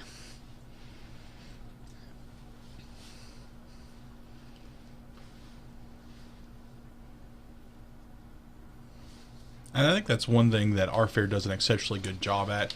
We might not necessarily have, 100 kids showing, but we have a high quality of animals that comes into the room. Mm-hmm. I think that's something that you see year to year across, the board as far as all of our animal species. Mm-hmm. We're improving in numbers, but we're also improving greatly in quality of animals that's being shown. Got some fans there in the background. Awesome. Our next entry should be exhibitor number 66. That is Miss Gracie Winecoop with the Sulphur Springs Superstars 4-H Club. I remember her from the last one, right? So she has multiple goats. Our judge says that he has to admit at first this one didn't hit him super hard, but he watched the video multiple times, and the more he looked at her, the more he liked her. Wow. She's good looking, extra square, and flexible.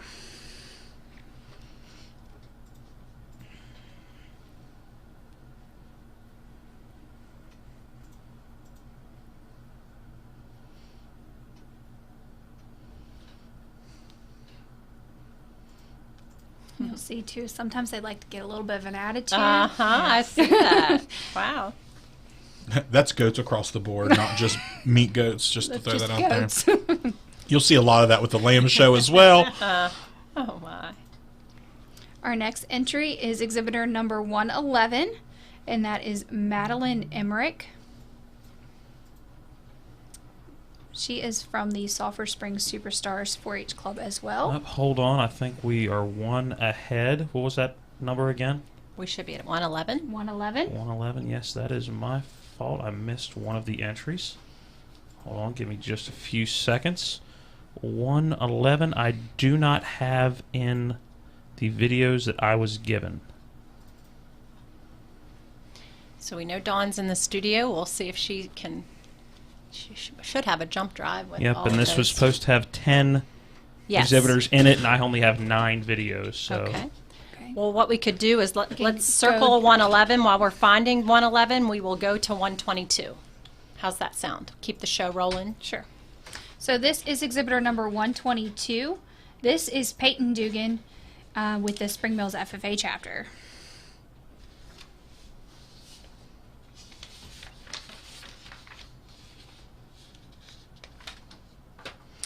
The judge says he likes the fact that this doe is so productive in her build, skeleton, sound, and flexible.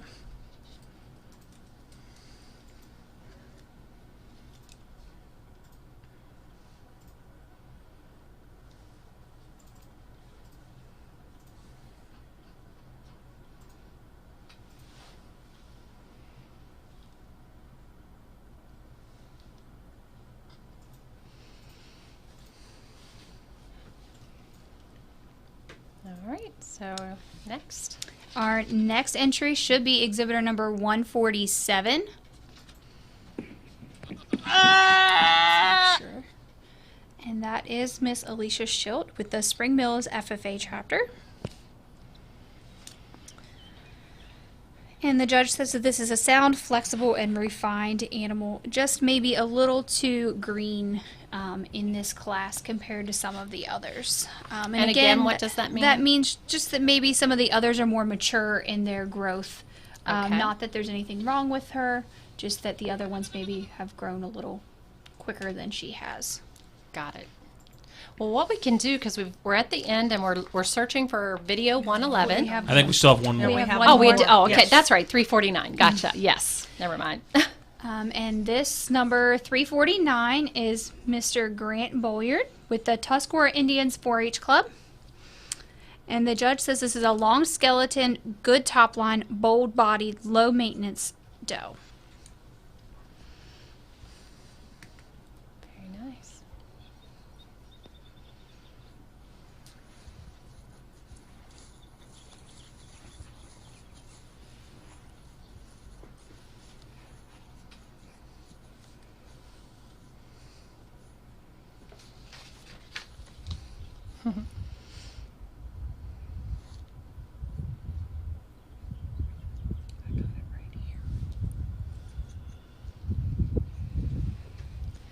So once we come to the end of this video, if we don't have 111, we can go ahead and do the break and show that one when we come back.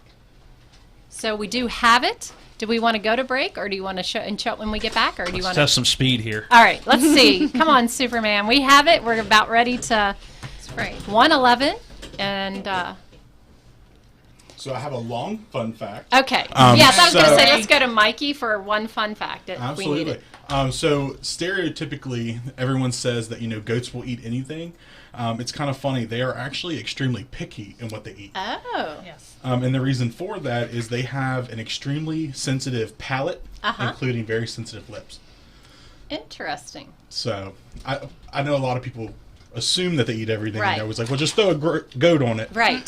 They'll only eat certain things. I've learned to assume nothing about goats based on our conversations today. I will no longer assume anything about any animal after this today. And we have 111 whenever we are ready to go for it. So here you are with Madeline Emmerich's entry number 111. She's with the Sulphur Springs Superstars 4-H Club. That was worth the wait. It was so different. Here's some of your different colors. Yes. So what they call this is a dapple. Is what they will call this. And of course, a lot of people like that because of the color. Yeah. And the judge says this is a long neck, good chest, short blade, and feminine. Really practical sound and good bodied animal. Very nice. Wow. I Thanks, can Matt, honestly there say I've never seen a goat that looked like that marbled look before. That's neat. And thanks for the quick move in there so we can make sure we got Madeline's video shown. Yeah, so now that's 10 in the class 18 non-dairy senior kid class. So we are going to head into a commercial break and come back and announce the placings and ribbons for those, and then we'll head into the class 19 non-dairy. We will do that just after we hear from our sponsors in this break. This portion of the program is brought to you by West Virginia State Treasurer Republican candidate Riley Moore.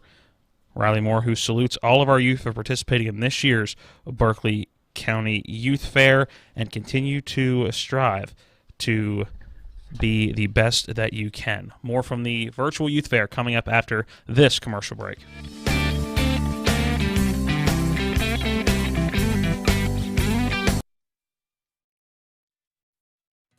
W. Harley Miller Systems understands the need and desire for reliable and affordable smart home solutions. Secure your home with a security system and keep a close eye on your family. Automate your home with a Control4 system and have smart technology work as one. Set daily schedules to control your thermostats. Push a button and set the mood for dinner by dimming lights and playing music, or just sit back and enjoy a movie in your own home theater. Put decades of experience to work for you. Visit us at WHMsystems.com or call 304-350-1931. It's one of the toughest times you'll ever face when someone close to you passes away. It's a swirl of papers to sign and arrangements to be made, all while you're dealing with grief. At Brown Funeral Home, we encourage you to pre-plan. Pre-planning not only makes things easier for you, it protects you from rising costs. At Brown Funeral Home, our families are precious to us, and so are yours. Brown Funeral Home in Martinsburg, Inwood, and Charlestown, Ranson. Orsini's, not just an appliance store anymore. They're your one-stop resource for all home needs, whether it's custom kitchen design, countertops, or cabinets, or check out their new sleep studio with Tempur-Pedic, Sealy, and Stearns & Foster. For all of your outdoor living needs, Orsini's has Gladiator Garage Works, Traeger grills, barbecue accessories, barbecue rubs and sauces, and every flavor wood pellets. Visit their brand new 8,200 square foot showroom at 360 Hack Wilson Way, 304-267-7251, Orsinis.com. Floodwaters can spread E. coli bacteria. Here's Bill Kearns from the Berkeley County Health Department about what to do if your well is tested positive. If it's just a one-time contamination, you can superchlorinate your well, which we have instructions at the health department. They could call and talk to us. You're providing an excessive amount of bleach down the well. Then you do a runoff to get that out of the system, to get the bleach through your lines, get any contamination out of there. You do a runoff of so long, and then you can have it tested again. The Berkeley County Health Department, 122 Waverly Court in Martinsburg. Call 304-263-5131. I'm Kathy Kunkel. I'm running for U.S. House of Representatives here in the 2nd District. I'm not taking any corporate cash because I believe it's one of the fundamental problems in our politics today. The rest of the country does owe a debt to us here in Appalachia. For decades, we have been powering this country. We've had billions of dollars of wealth extracted from our state. 3 families in our country currently control more wealth than half of the population. We need a government for the many, not the few, and that's why I'm running for Congress. I'm Kathy Kunkel, and I approve this message. In our present crisis, we need inspired problem solvers, not the kind of politics we always get from the politicians who take us for granted. Daniel Bennett is running for delegate because he believes that the problems we face will be solved by the hands, the hearts, and the hard work of West Virginians. I've known Daniel for 18 years, and West Virginia has really become a part of his soul. I'm Daniel Bennett, and I'm running for delegate to give back, pay it forward, and to be your voice in Charleston.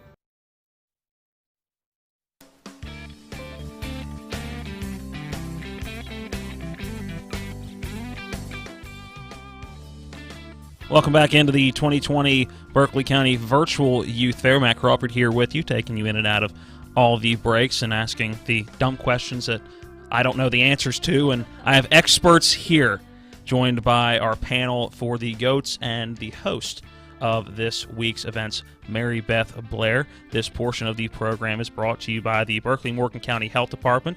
They are located at 122 Waverly Court in Martinsburg. Their website is bchealthdepartment.org, and make sure to call them with any questions, as they are dealing with a lot of questions right now on what is the reason that this Berkeley County Youth Fair is virtual this year, COVID-19. Their phone number, 304-263-5131. Now back to our host for this week's events, Mary Beth Blair. Well, we're going to get back into the GOAT show, and we have some awards and placings to announce from the ones that you saw prior to the break. But I wanted to just remind you that you also can vote for an award. We need you to go to our website, www.berkeleycountyyouthfair.org, and vote for the People's Choice Awards. So you can vote for the dog show that we saw earlier in the night, but also there are 3 People's Choice Awards for the goat shows. So there will be 1 dairy goat, 1 non-dairy, and 1 market goat. So we want you to vote and be a part and engage with us. And you can do that, like I said, by going to the website. So now we are going to hop right back into the goat show with Beth announcing the placings and ribbons for Class 18. So placing first in our non-dairy senior kid division is exhibitor number 62, and that is Mr. Garrett Glassford. Placing second in that class is Gracie Winecoop, exhibitor number 66, with a blue ribbon. Placing third is Miss Amelia Dugan with a blue ribbon goat.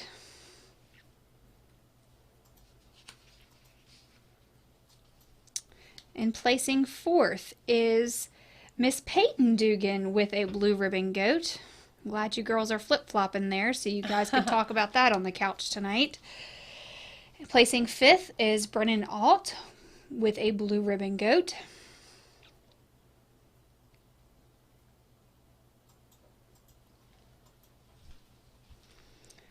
Placing sixth is Miss Ella Collis, exhibitor number 52, with a blue ribbon goat.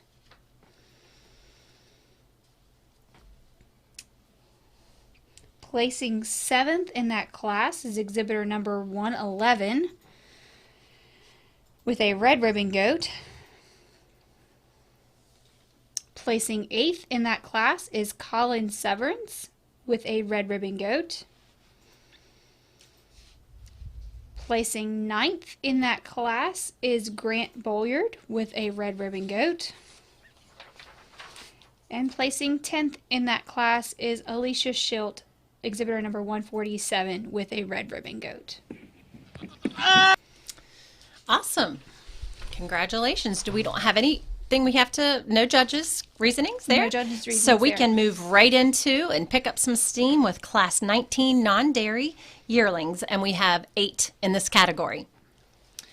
So our first entry in this class should be Miss Amelia Dugan, exhibitor number 8 of the Scrabble Scramblers 4-H Club.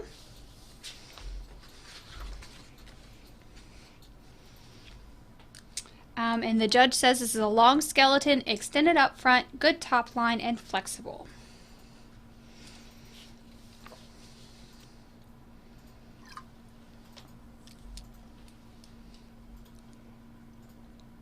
I was saying, as you get into some of these more, experienced showers, you can see how quick their transitions are. So the way she flips around the head of that doe is going to be a lot smoother, a lot quicker than some of our first-time showmen. And one she does quite well.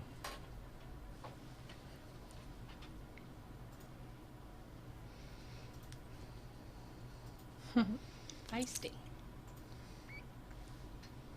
And our next entry should be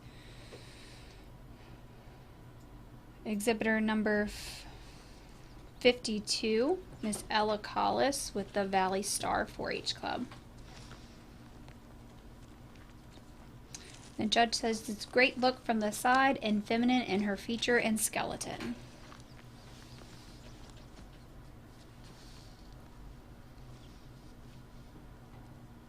And one thing you'll hear routinely through all these reasons has to do with their structure.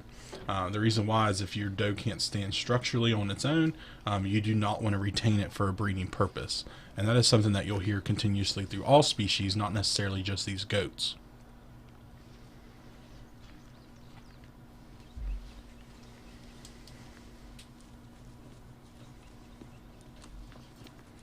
Our next exhibitor is number 66, coming up.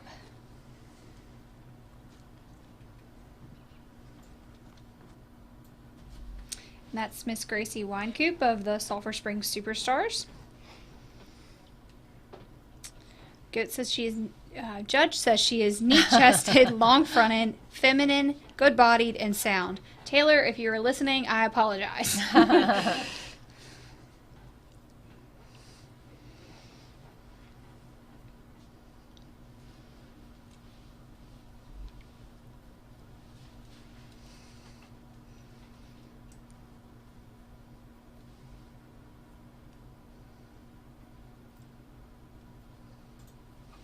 Our next exhibitor should be number 111.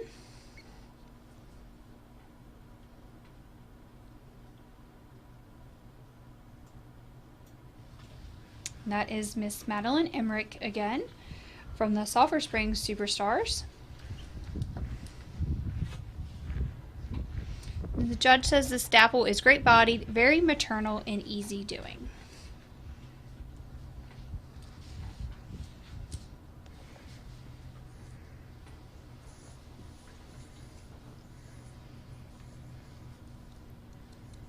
There's another marbled goat.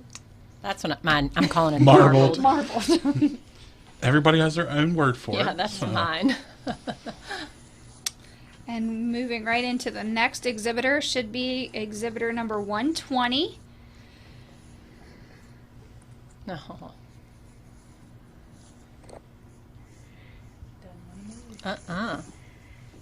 I'm saying that happens in the show ring too yes. as well. Oh my god! It's not just for the video on this one. And this is Miss Paige Knott with the Scrabble Scramblers 4-H Club.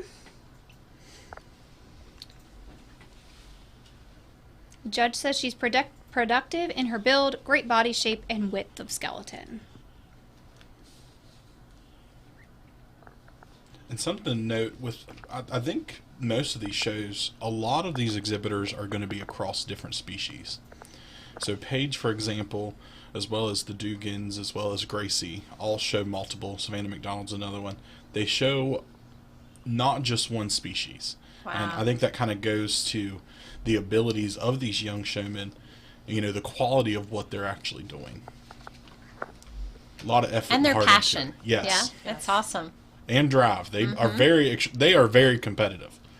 Oh, I bet. They're all best friends outside of that ring. Oh, that's good. Walk in that ring together. But at the end of the day, they can shake hands and still be friends, and you see them running around together in the evenings. So that's awesome. Our next exhibitor is Miss Peyton Dugan with the Spring Mills FFA chapter.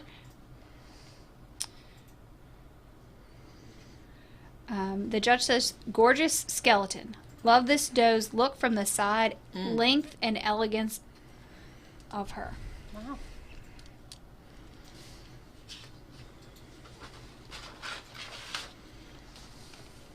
So there's the eldest Dugan. You can see a lot of those same show quality traits and her sister Millie had as far as turning around that head. Oh, yeah.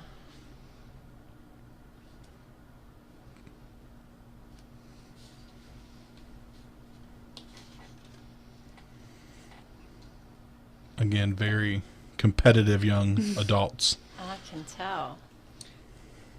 Moving right into our next exhibitor. That is going to be number 124.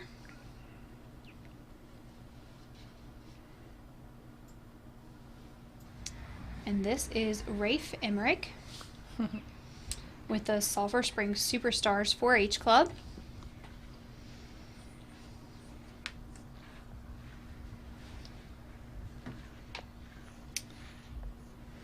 The judge says she's practical, good-bodied, low-input kind of doe. That's sound and flexible.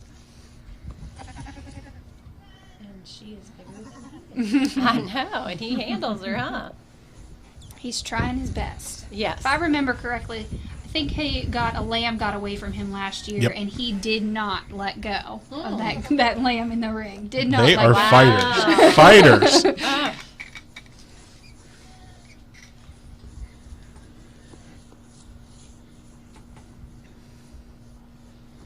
Whipping it around. Look at that. Come on. And we have one final entry in this class, exhibitor number 136. And that is Sheridan McKinney of the Musselman FFA chapter.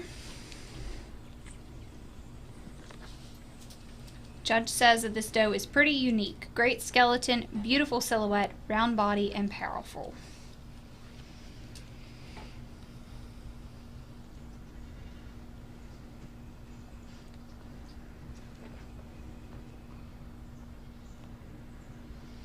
You can see that one stopped on its own right where it needed to.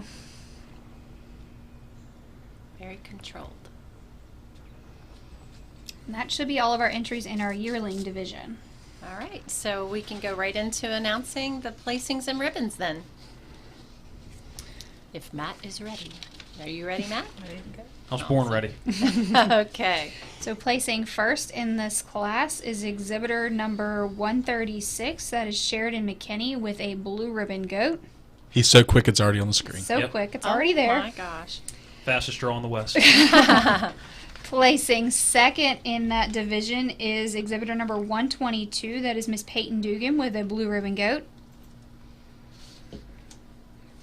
Placing third is Miss Paige Knott, exhibitor number 120, with a blue ribbon goat. Placing fourth in this class is exhibitor number 66, Miss Gracie Winecoop, with a blue ribbon goat. Placing fifth is Ella Collis with a blue ribbon goat. Placing sixth is Rafe Emmerich with a blue ribbon goat.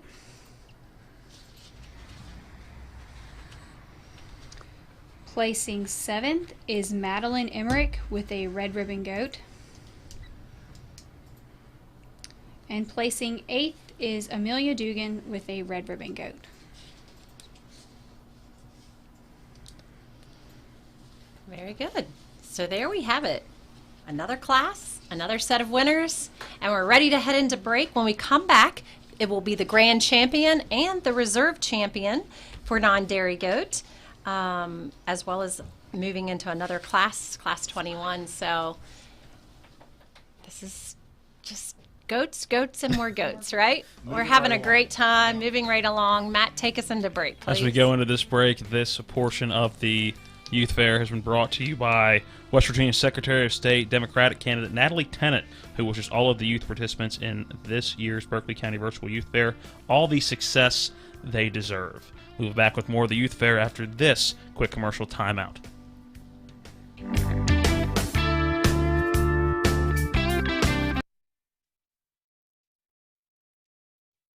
In our present crisis, we need inspired problem solvers, not the kind of politics we always get from the politicians who take us for granted. Daniel Bennett is running for delegate because he believes that the problems we face will be solved by the hands, the hearts, and the hard work of West Virginians. I've known Daniel for 18 years, and West Virginia has really become a part of his soul. I'm Daniel Bennett, and I'm running for delegate to give back, pay it forward, and to be your voice in Charleston. WVU Medicine joins with the community in celebrating the hard work and dedication of all the youth in our area who will be a part of the first ever Berkeley County Virtual Youth Fair. WVU Medicine applauds the Berkeley County Youth Fair Board for making this virtual fair possible and doing their part to protect the health and safety of our community by not having a traditional fair at the fairgrounds this year in light of the COVID-19 pandemic. WVU Medicine is proud to be a blue ribbon sponsor of this year's Berkeley County Youth Fair. It's one of the toughest times you'll ever face when someone close to you passes away. It's a swirl of papers to sign and arrangements to be made, all while you're dealing with grief. At Brown Funeral Home, we encourage you to pre-plan. Pre-planning not only makes things easier for you, it protects you from rising costs. At Brown Funeral Home, our families are precious to us, and so are yours. Brown Funeral Home in Martinsburg, Inwood, and Charlestown, Ranson. 3 cheers for free delivery from South Berkeley Pharmacy to your front door. South Berkeley Pharmacy, home healthcare specialists, is more than just a pharmacy. We have the best gift shop in town, and nobody beats our service. South Berkeley Pharmacy, home healthcare specialists. southberkeleypharmacy.com. Panhandle Homes has helped build Berkeley County into West Virginia's showcase community, one home at a time. We're proud to be from Berkeley County, the home of the country's longest consecutive running youth fair. We were born here, we grew up here, we know many of you, and you know us. Panhandle Homes wishes all of our youth of Berkeley County nothing but the best for this year's virtual youth fair. Panhandle Homes of Berkeley County, here yesterday, today, and tomorrow for you. PanhandleHomesWV.com. I'm Natalie Tennant. As West Virginians, we'll get through this crisis together. We've been knocked down before, and we get back up. I've been there with you, and I'll be there again working for a better future like I did as Secretary of State. By modernizing the office, I saved you money and gave it back, lowered fees and helped businesses create jobs, and made voting easier. We need that kind of leadership again. It takes courage, vision, and cooperation. I know we can do this, West Virginia. I believe in you.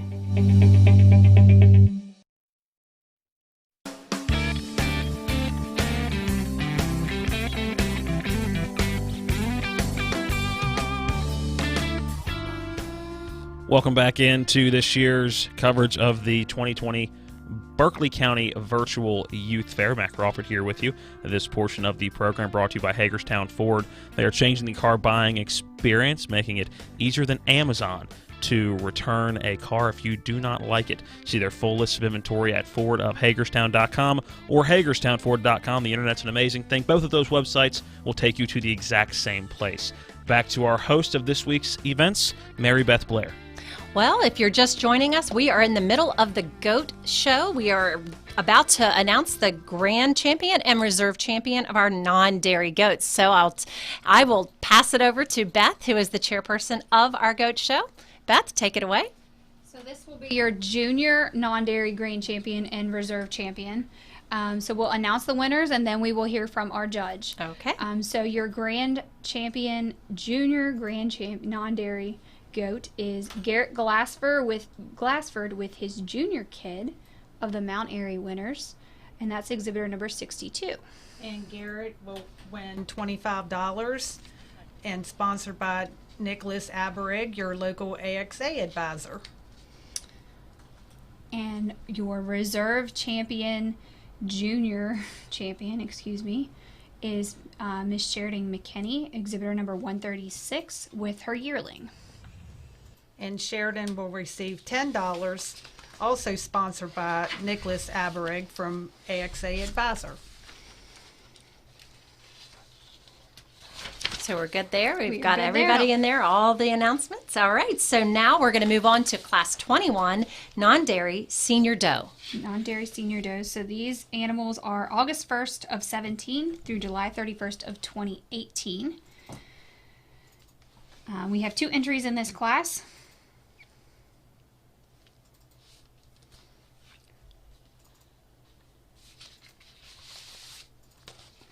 And our first one is exhibitor number 8, Miss Amelia Dugan of the Scrabble Scramblers 4-H Club.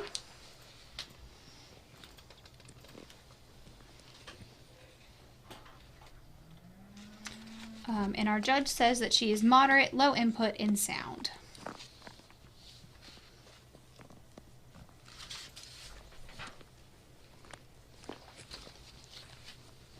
And we can move on to our next exhibitor in this class. That's exhibitor number 344. That's Chloe Craighead of the Denim and Dust 4-H Club. The judge said she reads with the most balance and build quality. And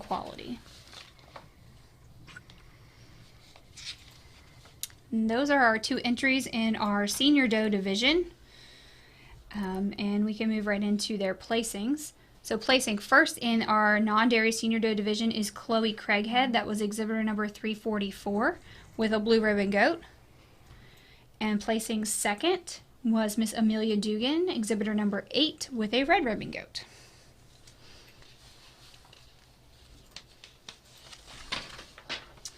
And now we're ready to move into the last class of the for confirmation for them before our Grand and Reserve drive. Which is this the Class 22? This is non-dairy mature does, class number 22. Okay. Matt, do we need to go to the break before we do that? Yeah, let's go ahead and get in this commercial break quick. I know that was a very short segment. Let's get in a quick commercial break, then we will come back and get into class number 22 on the backside of this break. Right. So this portion of the youth fair has been brought to you by the Skinner Law Firm, where they treat you like family. The Skinner Law Firm was a success to all of this year's youth fair contestants. Visit them at skinnerlawfirm.com. We'll be back after this break.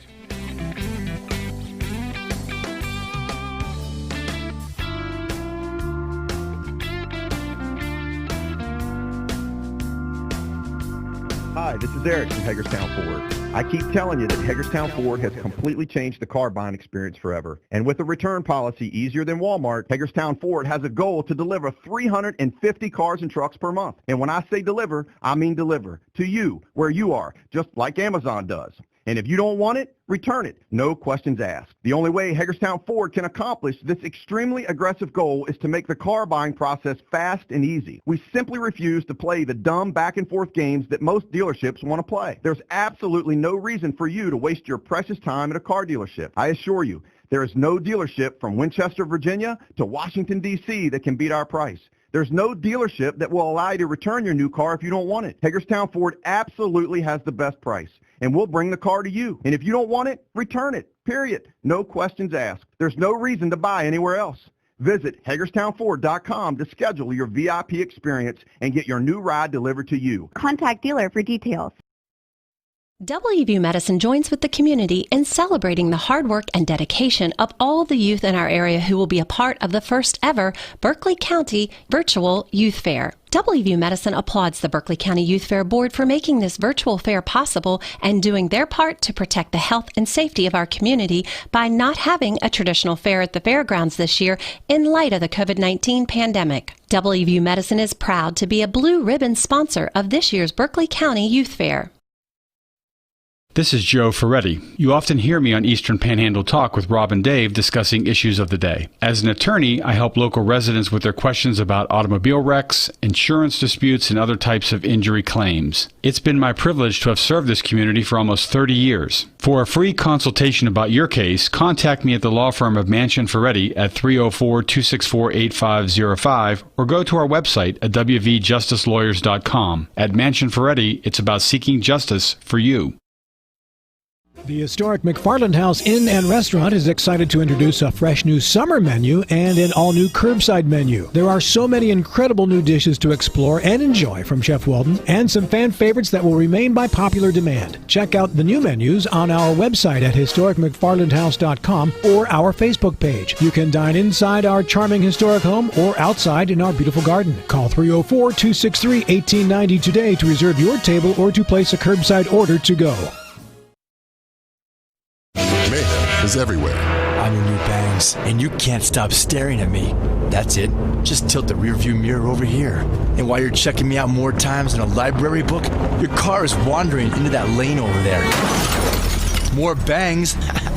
Neat. And if you've got cut rate insurance, you could be paying for this yourself. So get Allstate. Call Martinsburg Allstate agent Gary Kelly today at 304-263-4596.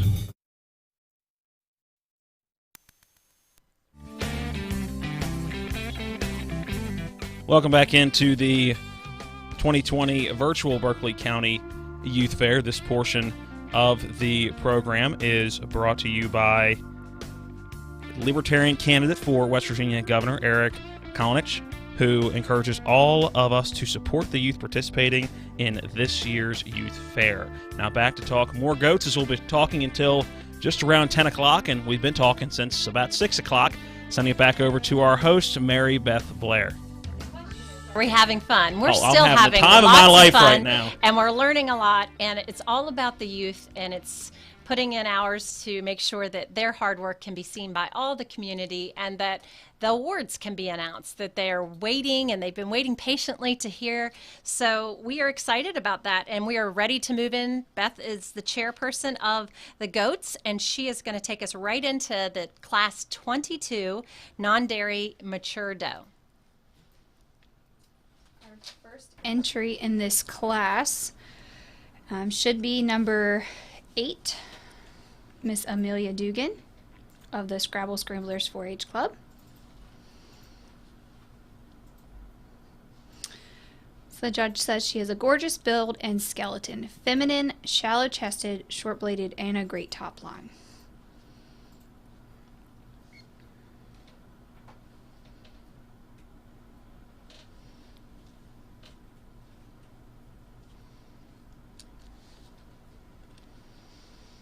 And our next entry in this class coming up should be exhibitor number 23. This is Brennan Alt of the Spring Mills FFA chapter.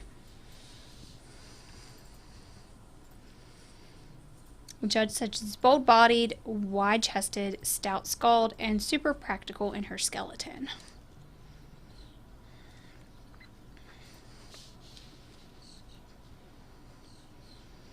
The third entry in this division is exhibitor number 84, Jordan Kindig of the Scrabble Scramblers 4-H Club. Judge says she's feminine, good balanced, and refined in her angles and build.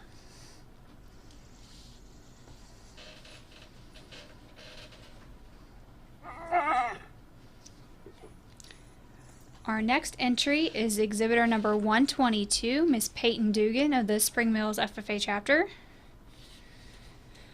Our judge says she's long-fronted, neat-chested doe that's good-bodied and maternal in her rib shape.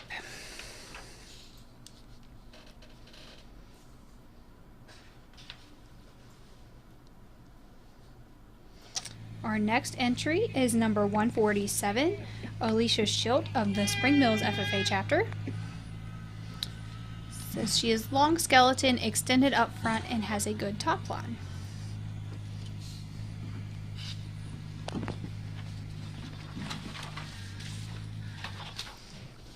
Our next entry is exhibitor number 267, Miss Hannah Alt of the Spring Mills FFA chapter. Judge says she's attractive, good-bodied doe that is useful in her build and skeleton.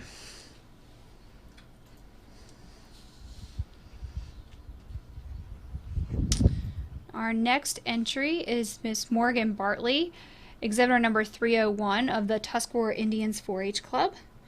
And I will say that this is Morgan's last year as a member of 4-H. She is aging out this year. So how Morgan. And our last one in this class is number 350, Grayson Anderson of the Arden 4-H Club.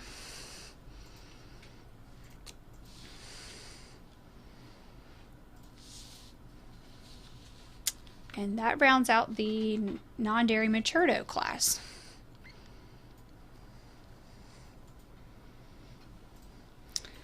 So placing first place in that class is Miss Amelia Dugan with a blue ribbon goat.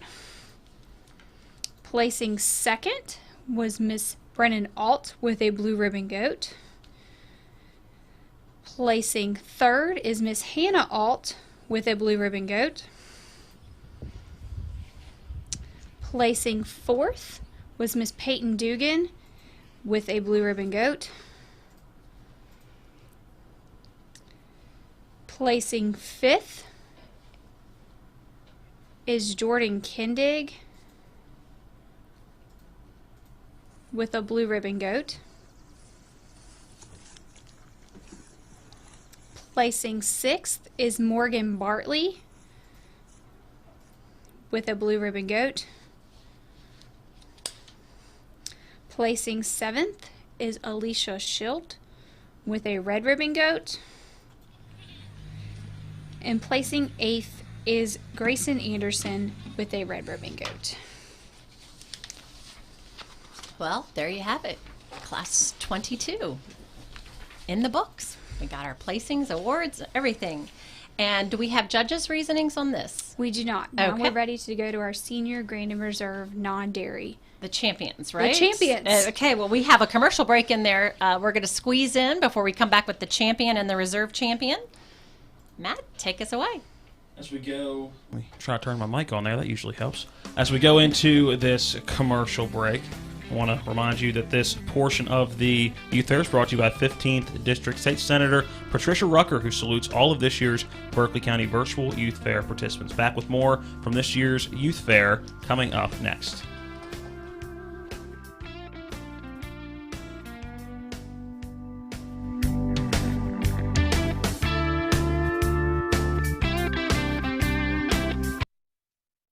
Hi, this is Eric from Hagerstown Ford. I keep telling you that Hagerstown Ford has completely changed the car buying experience forever. And with a return policy easier than Walmart, Hagerstown Ford has a goal to deliver 350 cars and trucks per month. And when I say deliver, I mean deliver to you, where you are, just like Amazon does.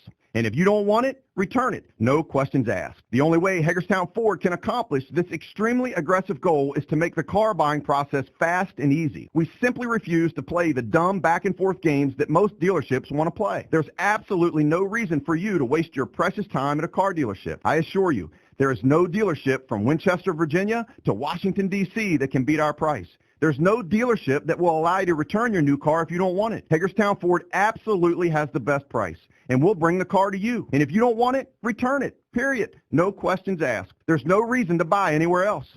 Visit HagerstownFord.com to schedule your VIP experience and get your new ride delivered to you. Contact dealer for details. W. Harley Miller Systems understands the need and desire for reliable and affordable smart home solutions. Secure your home with a security system and keep a close eye on your family. Automate your home with a Control4 system and have smart technology work as one. Set daily schedules to control your thermostats. Push a button and set the mood for dinner by dimming lights and playing music, or just sit back and enjoy a movie in your own home theater. Put decades of experience to work for you. Visit us at WHMsystems.com or call 304-350-1931. Orsini's, not just an appliance store anymore. They're your one-stop resource for all home needs, whether it's custom kitchen design, countertops, or cabinets, or check out their new sleep studio with Tempur-Pedic, Sealy, and Stearns & Foster. For all of your outdoor living needs, Orsini's has Gladiator Garage Works, Traeger grills, barbecue accessories, barbecue rubs and sauces, and every flavor wood pellets. Visit their brand new 8,200 square foot showroom at 360 Hack Wilson Way, 304-267-7251, Orsinis.com.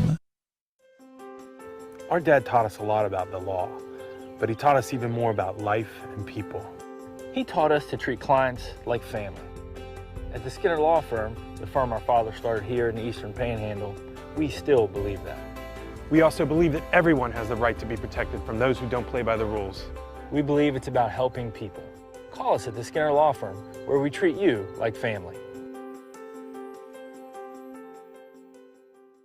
WVU Medicine joins with the community in celebrating the hard work and dedication of all the youth in our area who will be a part of the first ever Berkeley County Virtual Youth Fair. WVU Medicine applauds the Berkeley County Youth Fair Board for making this virtual fair possible and doing their part to protect the health and safety of our community by not having a traditional fair at the fairgrounds this year in light of the COVID-19 pandemic. WVU Medicine is proud to be a blue ribbon sponsor of this year's Berkeley County Youth Fair.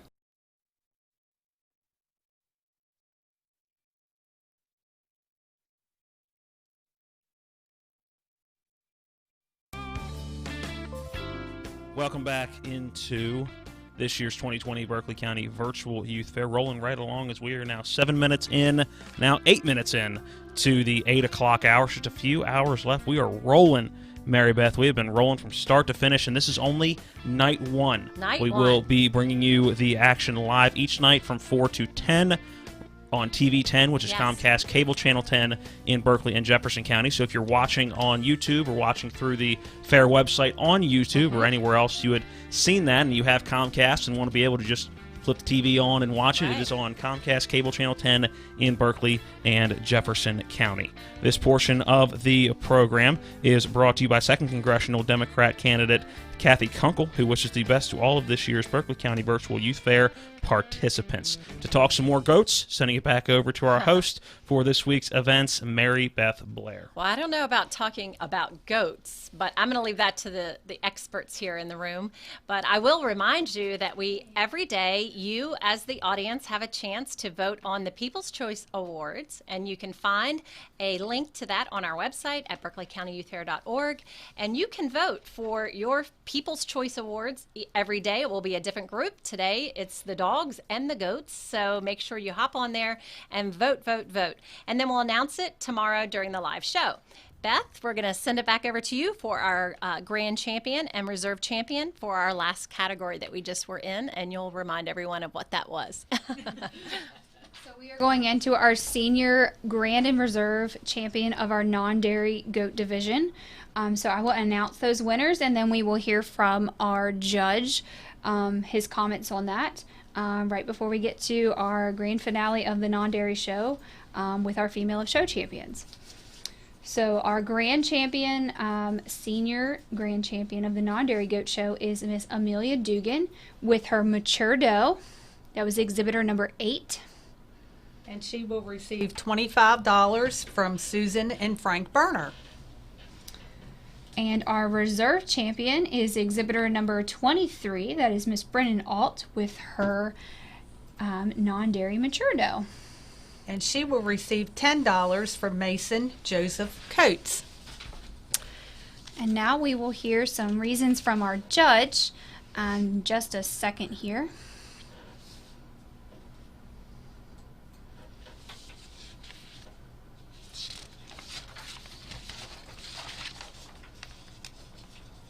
We get into our female of show class for our dairy division, and I tell you that I thought the dairy show was as equal or probably as good as what we would have seen in the meat goat division.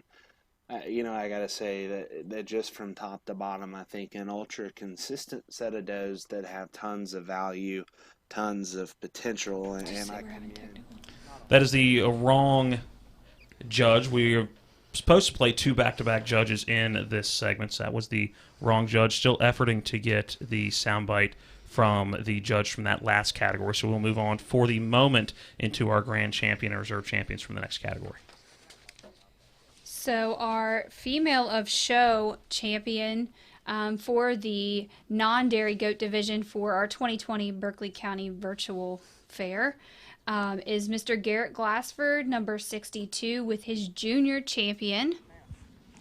And Garrett will receive $25 from Mid-Atlantic Farm Credit and also a banner from the Colleen Miller family. And our reserve champion is Miss Sheridan McKinney, exhibitor number 136, also with her reserve champion junior doe. And Sheridan will receive $10 from Mid-Atlantic Farm Credit and a banner from Susan and Frank Berner. I believe we're going to go a little old school here as our going back to the previous champion judge and our judge of the last champion category, and we will hear his reasonings for the champion. Give me just a second. It's technology. Working at its finest. This whole week is going to be technology at its finest. Right, exactly. So just so that the viewers know, we have the judges' reasonings are actually things that have been sent to us via phones and audio recordings, and we are really pulling it together to make sure you hear everything that you would normally hear. So I think we have it now. Yeah? Yes, this should be your senior grain and reserve non-dairy, and we're going to try to play it old school way here with my phone. Right up to the microphone. Yes?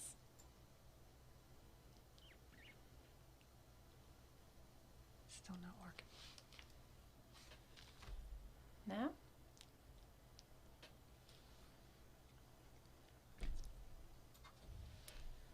Well, I apologize. Maybe we can work with some folks and get those posted later for the kids to hear. Sure, absolutely.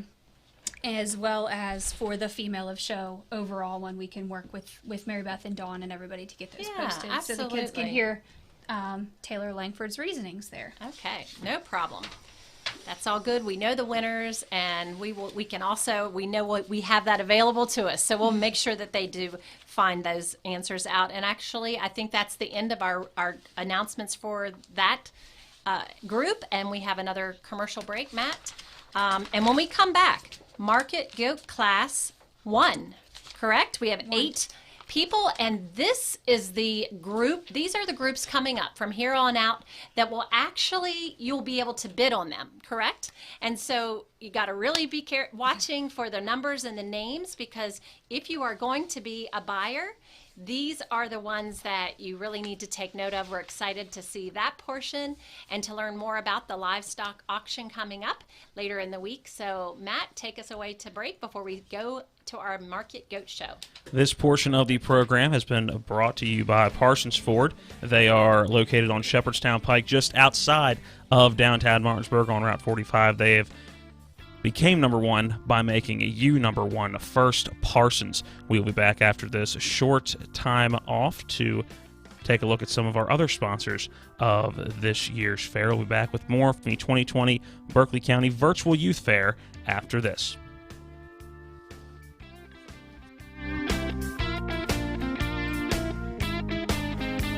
Eastern Panhandle Conservation Division has a goal in Morgan, Jefferson, and Berkeley County to provide for and promote the protection and conservation of West Virginia's soil, land, water, and related resources for health, safety, and general welfare of the state's citizens. To contact the EPCD about floods and blockages in streams near you, contact 1-866-823-5663, or for other inquiries, visit them at wvca.us or call them at 304-558-2204. River Riders is an outdoor resort. We have over 60,000 visitors a year. The state of West Virginia and the Jefferson County Convention and Visitors Bureau have been pivotal in helping our business grow. The future for River Riders is really bright. We have unlimited opportunity for growth here with our close proximity to the DC metro area. We'd like to invite you to come to Harpers Ferry and enjoy the many outdoor amenities we have to offer here at River Riders.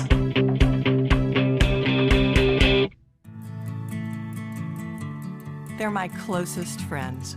We've been through a lot together. Seeing our kids off to college, Kelly losing her mom, my 50th birthday. I trust them with so much. So when it came to my finances, I trusted Kelly's referral to her Ameriprise advisor. Beth gives me the comprehensive advice that helps me feel confident my financial future is secure. With the right financial advisor, life can be brilliant. Ameriprise Financial.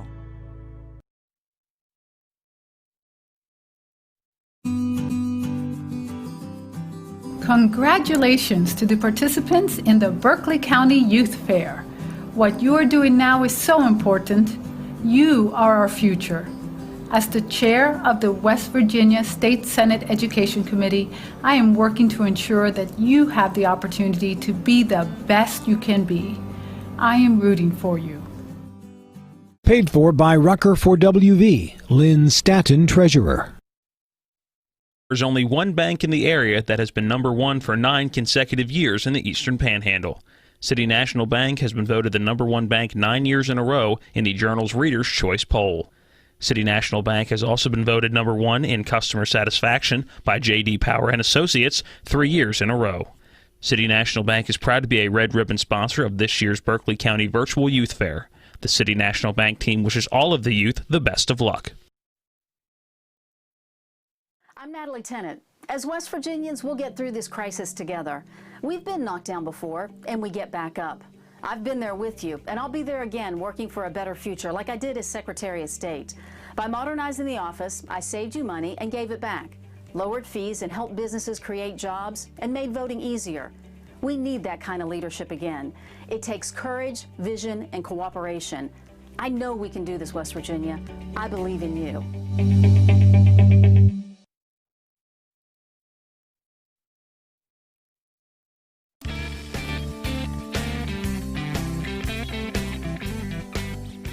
Welcome back into the 2020 Berkeley County Virtual Youth Fair. Matt Crawford here with you, getting ready to send it back as we are going to start a new, I guess you would call it, category in goats. We're going to go to market goats, and these are the ones that you want to pay attention to. But congratulations to all of our winners so far. I know you guys have had some difficult times throughout this entire process due to COVID-19. Not a lot of people want to think about that and what's going on in the world, but this is a big part of training and everything that you look forward to every year. So congratulations to everybody that has been a winner so far. This portion of the Youth Fair is brought to you by Democratic candidate for West Virginia Attorney General Sam Petzonk, wishing all of the Berkeley County Virtual Youth Fair participants nothing but success. Now over to the host of the Youth Fair this week here on TV10 and WRNR TV on YouTube, Mary Beth Blair.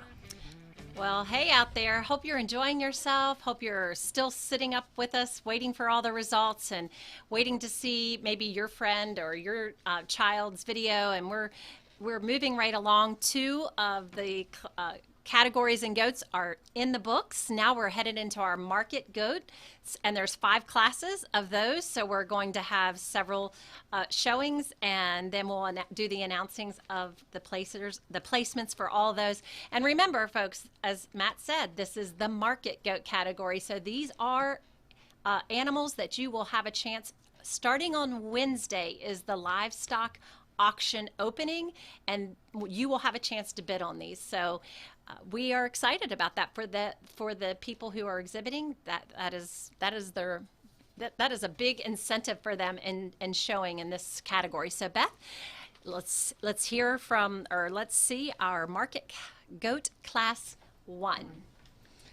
All right, so there are 8 entries in our first class of market goats. Our first exhibitor is Mr. Andrew Leonard, exhibitor number 9 with the Back Creek Valley Mountaineers 4-H Club. And a little different in this one, our judge recorded reasons for each class. So at the end of each class, we will have the judge's reasonings recorded. Fingers crossed that works this go round for us.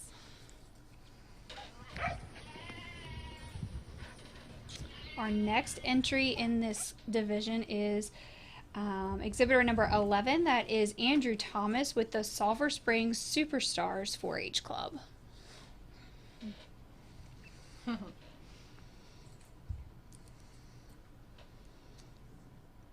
Our third entry in this class is exhibitor number 61, Franklin Leonard with the Back Creek Valley Mountaineers 4-H Club.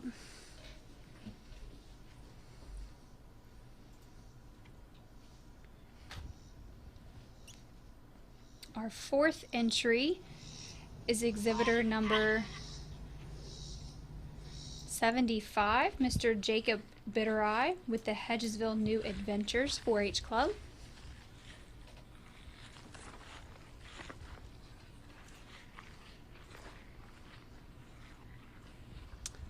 Our next exhibitor is number 93, Miss Caitlin Saya with the Valley Star 4-H Club.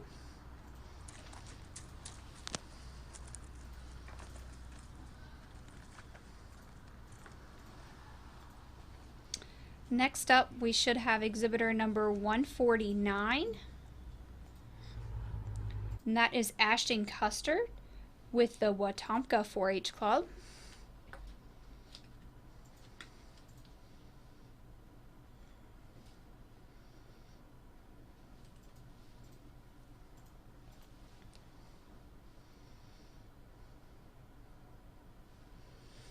Coming into our virtual show ring next is exhibitor number 179, Allie Mae of the Scrabble Scramblers 4-H Club. And our final entry in this class is Michael Shane, exhibitor number 204 of the Scrabble Scramblers 4-H Club. Stancing. And now we will be hearing our reasons from our judge. Pay close attention. He does use your exhibitor numbers in these, and then we will review them afterwards. Well, it's good to be back working through the market goat side of things. And, we start out in our first class, and I'll be the first to tell you, I think this class is challenging. I do think there's a lot of sort, so I try to stick just to the things that make the most sense to me. From a build and muscularity standpoint. And I think there's a pair of goats that are going to sort up, but the one I'm going to elect to start is exhibitor 149. That doe kid, I'll be honest, looking just at the pictures, that one probably doesn't hit me as hard initially, because that one is not by no stretch of the matter the stoutest one, the most massive one. But I think where that one absolutely runs away with it for me is when we study this one on the video and in motion. I think that's the best skeleton goat by some margin. That doe kid is so extended up through her front skeleton. She's the shortest in her blade, the neatest chested, the most correct in her top line. And I think where I absolutely love this one is when you study her hip and hind leg in motion. She's so fluid, so flexible, has a good sculpt to her underline, and yet is still good bodied. Like I said, she's not the stoutest one, and I do think that's the big advantage for the weather we're going to have in second from exhibitor 11. That light-colored goat is definitely bigger backed. He ties in deeper through his loin edge and stifle. Definitely stouter skulled, bigger chested goat. I guess where I probably get the hardest on this one is when I study him from the side. Even though he does have the outright advantage in muscularity and power, I also think that goat probably becomes the plainest in terms of his front end assembly. He reads a little coarse and round in terms of his build, and I think in motion that goat wants to get his hind leg up underneath him, probably doesn't plant as square and secure as we'd like to see. I definitely like to see some of that field taken off of him as well, but the gentleman does a great job of getting that goat presented. One we're going to have come into third is going to be exhibitor 179 with that red-hawked weather, and I tell you, just from a practicality standpoint, there's good in that one. I love that one's body shape. That one just hits me as kind of a meat and potato kind of goat. I think if you just study skeletal width, substance, and just overall product, that one's got some value. I think compared to those top two, probably doesn't balance up as good from the side. Probably is a little more ordinary in terms of his look. I think he just gets outclassed. But of the goats that remain, he has to stay in third solely from the fact that he's the only one that remains that has actual shape and actual muscle. The one we're going to slide into fourth is exhibitor 9, the red weather, and I tell you, that one probably hits me harder than the second and third goat from the side. I love that one's length of skeleton. I think that one's shallow chested, really good in his build and great structured. I guess the only problem today is we've got to ask ourselves, is there enough of that one? And I think in relation to those three goats that sort of head, I think today the answer to that question is no. We just got to open that one up. He reads pretty immature in his body shape and muscularity. I think we cracked that one open, and maybe that one can make a run at maybe sliding up a spot or two, because I do think that one's skeleton is awfully nice. Exhibitor 61 is going to be fifth with the spot-topped weather, and I think another one that if you're just studying angles and joints, that one's got plenty of value. That one balances very well from the silhouette, really good in motion, and I think a goat that I love that one's length of skeleton and how correct that one is in its build. I think it's as that one goes away, though, that I probably get the most critical. I think that one's too narrow at the base of its hip. That one wants to flatten to its stifle. And I think if you study that one's rib cage in relation to the red goat ahead, I think that one's definitely a lot hollower in terms of its body shape, definitely a lot flatter in terms of its build. But I do think, like I said, look, build, extension, there's a lot of good things in that one. Exhibitor 93 is going to have our next one, and kind of a more traditionally marked doe that I think just from a body shape standpoint, heaviness of structure, and just width of skeleton, I think there's some good there. I guess for me, though, when we compare them to especially the two goats ahead, I just think that one reads a little too round in terms of his hip, a little plainer in that doe's look, and just doesn't have those extra bells and whistles that we necessarily find in some goats that proceed. Up next is going to be exhibitor 75 with kind of that loud-necked one. I think that's a goat that, in relation to the one ahead, is square and more genuine out of its hip and hind leg. I do think that one is more attractive from the side and probably balances up well. I just think that one hits me awfully frail, awfully narrow in its build, especially up high and from behind. I just don't think that one's got enough groceries right now. We just got to let that one probably mature a little more to allow its skeleton to open up and get a little wider. And then rounding out the class is going to be exhibitor 204, the light-colored goat.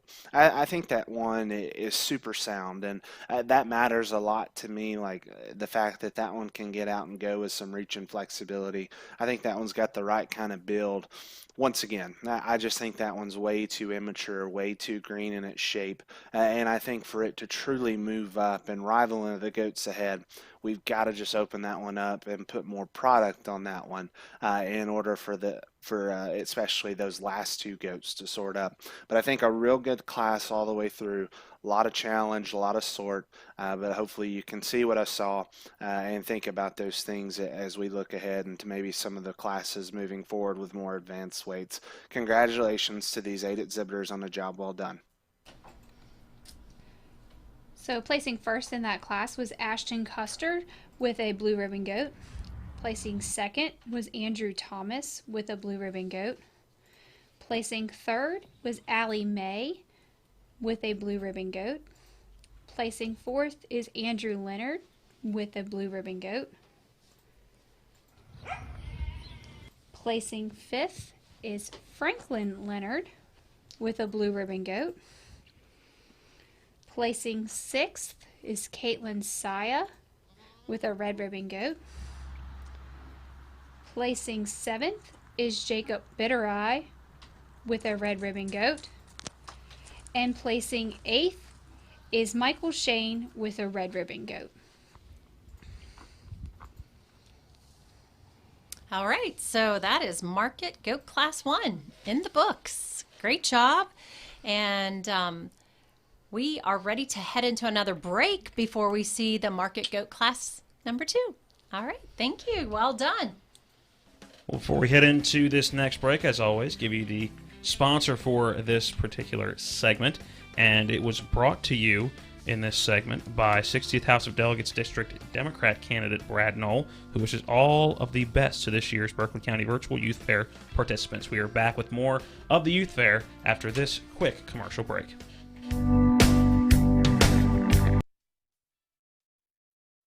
WVU Medicine joins with the community in celebrating the hard work and dedication of all the youth in our area who will be a part of the first ever Berkeley County Virtual Youth Fair. WVU Medicine applauds the Berkeley County Youth Fair Board for making this virtual fair possible and doing their part to protect the health and safety of our community by not having a traditional fair at the fairgrounds this year in light of the COVID-19 pandemic. WVU Medicine is proud to be a blue ribbon sponsor of this year's Berkeley County Youth Fair.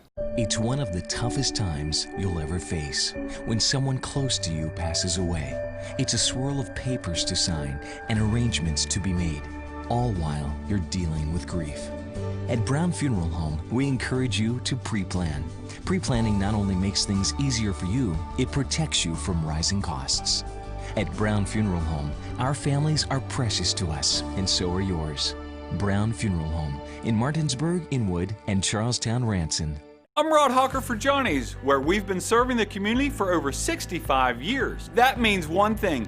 You've been supporting us for over 65 years. So to all of our customers at our Chambersburg and Martinsburg locations, we'd like to say a great big thank you for your continued patronage. You've been there for us and we'll continue to be there for you with restaurant quality foods at wholesale prices. And if you haven't tried Johnny's yet, what are you waiting for? Stop in at either location and experience the Johnny's difference today. In our present crisis, we need inspired problem solvers, not the kind of politics we always get from the politicians who take us for granted. Daniel Bennett is running for delegate because he believes that the problems we face will be solved by the hands, the hearts, and the hard work of West Virginians. I've known Daniel for 18 years, and West Virginia has really become a part of his soul. I'm Daniel Bennett, and I'm running for delegate to give back, pay it forward, and to be your voice in Charleston. Mayhem is everywhere. I'm your new bangs, and you can't stop staring at me. That's it. Just tilt the rearview mirror over here. And while you're checking me out more times than a library book, your car is wandering into that lane over there. More bangs? Neat. And if you've got cut rate insurance, you could be paying for this yourself. So get Allstate. Call Martinsburg Allstate agent Gary Kelly today at 304-263-4596. Hi, this is your delegate, John Hardy. Like many of you, I have fond memories of our youth fair going back to my childhood. I know that in these trying times, this year's fair is very different. One thing that hasn't changed is the tireless effort by the committee and the dedication and hard work that our youth has put into showcasing their exhibits to bring us this year's youth fair. I'd like to wish each and every person a successful youth fair, and don't forget, if you can, please support our youth by bidding on their livestock. I'm Delegate John Hardy, and I thank you for supporting the youth of Berkeley County.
Event as we again, sorry about that mute button, we'll do that again as we welcome you back into the youth fair. There's about 6 buttons that have to be pushed before we get back on air. Are you really just trying to play with the audience at home to see if they See if they're paying attention. They can't read your lips because the microphone is It's in front right of in it, front, so. but I will give them credit. They've been pretty Johnny on the spot with the I think it's only happened twice we so have some far. armchair quarterbacks out there, But right? but real quick before I send it back to you, Mary Beth, this portion of the program brought to you by Johnny's. They're located on Route 11 South in Chambersburg and Winchester Avenue in Martinsburg. They have restaurant quality food at wholesale prices. Yeah. Now back over to Mary Beth Blair, our host for this week's fair events. Well, it has been it's great. No worries over there, Matt. It is getting into the later hours. We've been doing this for almost 4 hours now, and that's all right. It's so good. It's good. We'll just worth every minute. Yeah, Shows that people exactly. are listening. As That's soon as it right. happened, I That's had right. 32 text messages in literally a minute. Is that an exact number? That's awesome. Close. So we are in the Market Goat segment of our goat show for the evening, and we are just excited as it keeps going on. Remember, just always want to remind you that this is the part of the show for the goats that you actually can engage in. You can become a market animal buyer, and the livestock auction opens Wednesday. There'll be more information coming to you about that, but you can also check it out on the website. There's a link on the website that actually tells you how to become a market animal buyer. And just want to remind you, we have the People's Choice Awards you can find on the website, and the schedule for the entire week, Matt, is on there, so you can learn that tomorrow, for example. We want you to tune back in with us again for another 6 hours as we are going to share some I like the excitement in your voice when you said that. we have memorials. We are going to do actually indoor exhibits, which Mike is actually the expert in, Mikey. And he's going to moderate that. He's an expert in all things. You keep using the word expert, and I don't know how I feel about it. We have the sheep show tomorrow night and the rabbit show. There's one of those things that I want you to try to say 3 times fast. No. Sheep show, sheep show, sheep show. There we go. Yeah, okay. All right, things are getting fun in here, and we are ready to go to Market Goat Class 2. Beth? There are 7 entries in this class of market goats. Up first, we should have Austin Jordan, exhibitor number 12 of the Tomahawk 4-H Club.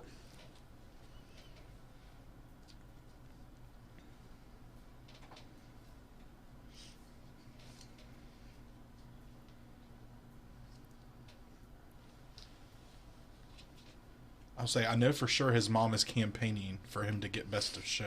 I think most parents or are probably People's campaigning Choice, for right? that. Yes, People's Choice, sorry. People's Choice, yes. Awesome. And our next entry in this class is Colin Severance. That is exhibitor number 37 of the Hedgesville New Adventures 4-H Club. So I have to ask, watching this video, is it the wide angle that video is, or are there goats that look like dachshunds? With a very short, stubby leg? Like, is that a... Correct to both. Okay. Wow. Our next entry is exhibitor number 42. That is Crystal Sensendiver of the Musselman FFA chapter.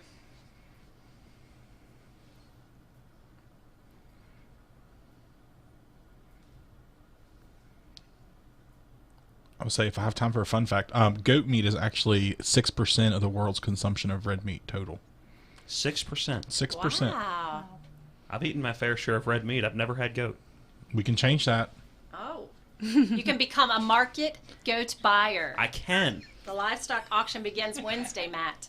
I'm going to see all of them. I won't miss any of them. Our next entry is exhibitor number 49. Elena Housden of the Hedgesville New Adventures 4-H Club.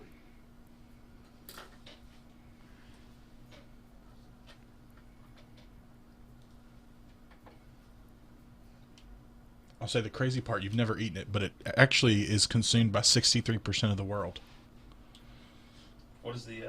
What's the percentage in the United States? How much Probably of that is less in the United than the States? 6%. Okay. I don't even know if I've been anywhere that offers, like, you can buy goat. I can change that. Unless I buy a goat. I've never been to a meat market, a butcher shop that has offered goat. Oh, it's a lot more prevalent in different ethnic markets. Okay. So Ethiopian has a lot of different dishes. Jamaican also has a lot of really, you get really good. like jerk goat. You can goat curry, goat barbecue. Those are both really good. Awesome. Our next entry is exhibitor number 68, Haley Martz of the Musselman FFA chapter.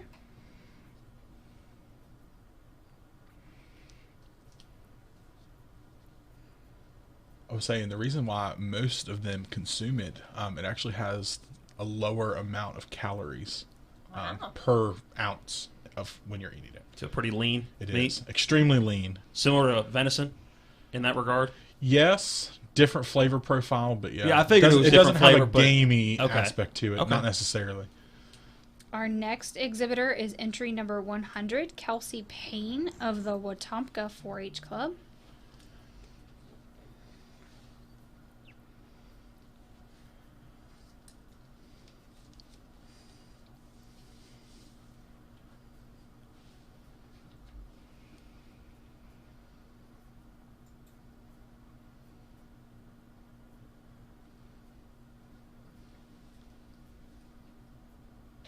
And our final entry in this class is Peyton Dugan, exhibitor number 122 of the Spring Mills FFA chapter.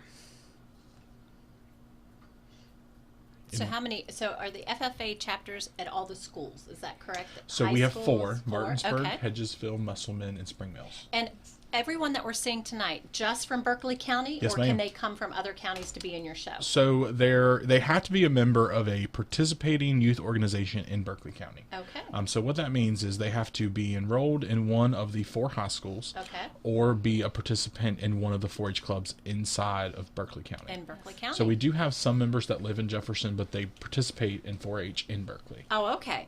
That makes sense. Same with Morgan County as well. We actually have a member that resides in Pennsylvania. Wow. And still attends meetings.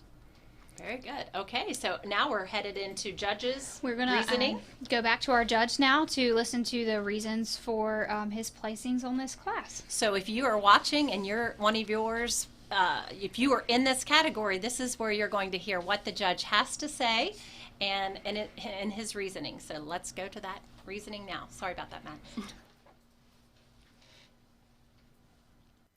Well, we get into our second class of the meat goat division, and I'll be frank, I think there's one that wins rather handedly. Exhibitor 122's Doe Kid's going to win this deal, and I got to tell you, when that one gets propped up on the side, that's where she absolutely runs away with this thing. I think compared to the goat that's going to be second, where she is specifically better is when you study them right behind their shoulder, how level she is out of her hip, and just in motion. I think that's the one that has the most correct and organized skeleton. She's the most attractive in terms of her build, and I think besides that, she's still good-bodied, has plenty of skeletal width and feature, wide in terms of her base and build. I just think that one's awfully hard to pick a hole in. Goat that's going to be second is still a good goat, and I think exhibitor 68, that red hip goat's got plenty of quality. I think that one has got a tremendous groove running down the top side of his skeleton, has tons of flair to the base of his stifle. That's a good-bodied goat that's heavy structured, long skeleton, and is fresh. I think in comparison to the doe that wins, where this one gets in trouble for me is when we study this one from the side. I just think this one comes in a few more parts and pieces than the doe that wins. I think this goat is specifically a little rounder and bolder in terms of his shoulder angle. He gets weak behind his shoulder, rounder out of his hip, and probably just isn't as attractive and neat in terms of the way he gets out and goes on the move. But I do think that is an awfully good pair of goats that end up sorting up. Coming out in third is exhibitor 42. She's got more of a traditionally marked weather, and I tell you, basic build, angles and joints favor this one a lot. I think that one is actually pieced together better from the side than the one we have there in second. The only problem is when we get in behind this goat, there's just not enough of this one to really rival those two up top. I think this goat wants to taper to the base of its skeleton, probably doesn't spread with the same mass and dimension we find in 1 and 2. And I think of the initial trio, that is the frailest featured goat. That's probably the frailest in terms of its bone work. Coming out next in fourth is going to be exhibitor 12 with the weather he's got there, and I think one that I love how long that one is in terms of his skeleton and hind saddle. I think that one is extremely long-necked, shallow-chested. I think that one in motion puts his parts and pieces together as good as any of them. Probably is. That one's probably the hardest in terms of his rib cage. He's not as round and as genuine as he needs to be. And I think up high, if you study his back shape, that one wants to fade over his edges. Don't think that one's equipped with the right kind of shape through the base of his stifle. I think if we could blend some of that extra hair down in through his legs, I think it would probably help him from a balance standpoint as well, in terms of making him blend smoother from his knee up. But like I said, we just need to power that one up, give him a shot more muscle, I think, to really rival those goats ahead. One that's going to come out in 5 is going to be exhibitor 49, that spot-topped weather. And I tell you, this one probably didn't hit me as hard initially, and I probably got a little too hard on this one. But I think if you just study product, muscularity, and extra width, I think that's the one that makes the next most sense. And honestly, that one may actually span a little wider than the goat we have there in 4th. But I think that spot-topped goat, stout-skulled, big-chested, really opened up in his build. I guess for me, and like I said earlier, I do get pretty hard on him when we study this goat from the side. He's a little too coarse, a little too plain and ordinary in his look. I'd really like to modify his hip and tail set, allow him to plant square off either end. I just don't think he has the extra look we're looking for to really rival those goats up top. Coming out in 6th is exhibitor 37 with that light-headed goat. And I think one that's got some pieces that are very good. I think that one's really long-necked. I think that one's really good in motion. I think a goat that actually has a good turn to his rib cage. The problem in this class, though, and I would tell the young man, don't get disheartened. I just think you get stuck in class and get a little out-horsed, a little out-powered. Probably just read the most immature of the ones that we have in here. But like I said, I think a goat that's got some parts and pieces you definitely have to appreciate. And then rounding out the class is going to be exhibitor 100. And, you know, honestly, I think if you're just studying shape, I think that goat has some. The biggest question mark I have on this one is I do think that is a small, compact one that from behind definitely doesn't have the most shape through the base of his hip and stifle. I think it's safe to say that's probably the narrowest one in class that just reads too frail in its jawline and skull. I think if we could crack this one open, give it a shot more grow, I think that one could stand to move up a spot or two. But in this class, I think that one, once again, similar to the one in 6, just hits me as awfully small, awfully immature in this lineup. I do think that's an awfully good class, though, with a lot of different sorts. Congratulations to those exhibitors on a job well done. All right, so placing first in that class is Miss Peyton Dugan with a blue ribbon goat. Placing second in that class was Haley Martz with a blue ribbon goat. Placing third is Crystal Sensendiver with a blue ribbon goat. Placing fourth is Austin Jordan with a blue ribbon goat. Placing fifth is Elena Housden with a red ribbon goat. Placing sixth is Colin Severance with a red ribbon goat. And placing seventh is Kelsey Payne with a red ribbon goat. All right. There we have it. So Market Goat Class 2 all wrapped up for 2020. So we are going to head into a break, and when we come back, actually not a break. Well, yeah, commercial break. Yeah, not commercial a break. Like not very long break. 3 minutes. Yeah. Start to finish. So don't go too far, right? Grab a drink, popcorn. I keep saying popcorn. What else is, what's... Bag of chips. No, youth fair food. What can they get at home? Funnel cakes, ribbon fries with cheese and Old Bay. Are they there was a rumor before we go into break, and I know this is totally off the rails here. I know they were talking about still doing the chicken, and you just went and picked it up. Is that still a thing? I do not believe so. Okay, I know that they had talked about that very early on when it was announced. Yeah. It was going. Nothing is at the youth fair grounds. Nothing's at the youth fair. Okay, because I heard, and maybe it was just a rumor that they were gonna, The you were going to be able to pull up and do the chicken barbecue. Yeah, there are still some local Ruritan clubs that do the barbecue chicken. So if you look in the paper, usually it's on the back section of Section A. Wow. All right, well, let's head into this commercial break. Now hungry here in the studio. This portion of the youth fair was brought to you by Democratic candidate for West Virginia Attorney General Sam Petzonk, wishing all of the Berkeley County Virtual Youth Fair participants nothing but success. Back after this short break with more from the 2020 Berkeley County Virtual Youth Fair.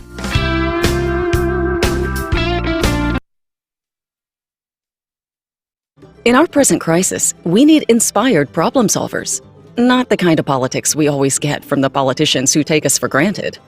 Daniel Bennett is running for delegate because he believes that the problems we face will be solved by the hands, the hearts, and the hard work of West Virginians. I've known Daniel for 18 years, and West Virginia has really become a part of his soul.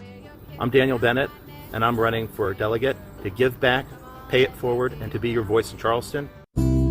Panhandle Homes has helped build Berkeley County into West Virginia's showcase community, one home at a time. We're proud to be from Berkeley County, the home of the country's longest consecutive running youth fair. We were born here, we grew up here, we know many of you, and you know us. Panhandle Homes wishes all of our youth of Berkeley County nothing but the best for this year's virtual youth fair. Panhandle Homes of Berkeley County, here yesterday, today, and tomorrow for you. PanhandleHomesWV.com. Hi, this is Eric from Hagerstown Ford. I keep telling you that Hagerstown Ford has completely changed the car buying experience forever. And with a return policy easier than Walmart, Hagerstown Ford has a goal to deliver 350 cars and trucks per month. And when I say deliver, I mean deliver to you, where you are, just like Amazon does. And if you don't want it, return it. No questions asked. The only way Hagerstown Ford can accomplish this extremely aggressive goal is to make the car buying process fast and easy. We simply refuse to play the dumb back and forth games that most dealerships want to play. There's absolutely no reason for you to waste your precious time at a car dealership. I assure you, there is no dealership from Winchester, Virginia to Washington, D.C. that can beat our price. There's no dealership that will allow you to return your new car if you don't want it. Hagerstown Ford absolutely has the best price, and we'll bring the car to you. And if you don't want it, return it, period. No questions asked. There's no reason to buy anywhere else. Visit HagerstownFord.com to schedule your VIP experience and get your new ride delivered to you. Contact dealer for details. It's one of the toughest times you'll ever face. When someone close to you passes away, it's a swirl of papers to sign and arrangements to be made, all while you're dealing with grief. At Brown Funeral Home, we encourage you to pre-plan. Pre-planning not only makes things easier for you, it protects you from rising costs.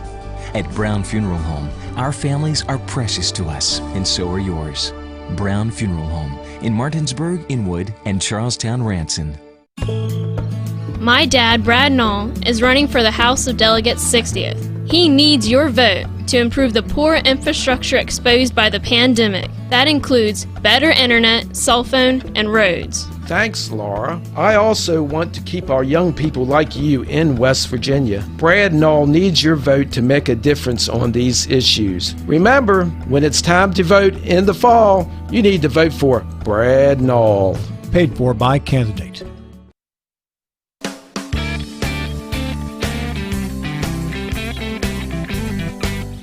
Welcome back into the 2020 Berkeley County Virtual Youth Fair. In case you're wondering, this music bed going in and out of every break, this is our official Berkeley County Youth Fair music. Every year, this is the same music we use, and since this is going on YouTube, YouTube is very finicky about the music and the copyright laws with music. So I know this one is safe, and it's the Youth Fair music we use every year, so why not? It feels good. It feels like right. the Youth Fair. Yeah. It is, again, much cooler in here than it usually is out at the fair. Although oh my gosh! It's supposed to be only in like the mid-80s this week. It would have been a beautiful, beautiful week to be outdoors for the fairs. Mikey shakes his head, and he's in the same boat I am. It's sweaty big boy season. Exactly. This portion of the Youth Fair is brought to you by WVU Medicine, Berkeley, and Jefferson Medical Center, the best in healthcare close to home. Berkeley Medical Center right here in Martinsburg, Jefferson Medical Center in Charlestown. Back over to our host for the Youth Fair this week, Mary Beth Blair, as we get ready to go to Class 3 of the Market Goats. That's right. So if you're out there watching, make sure that you share your watch party pictures to our Facebook, the Berkeley County Youth Fair Facebook. Make sure you're voting. We only have I think People's Choice Award each night is open until I think it's like 11:59. So let's just say midnight. So make sure you're voting tonight for your favorite in the dog show and the favorite in the goat show, and then we'll announce that live tomorrow.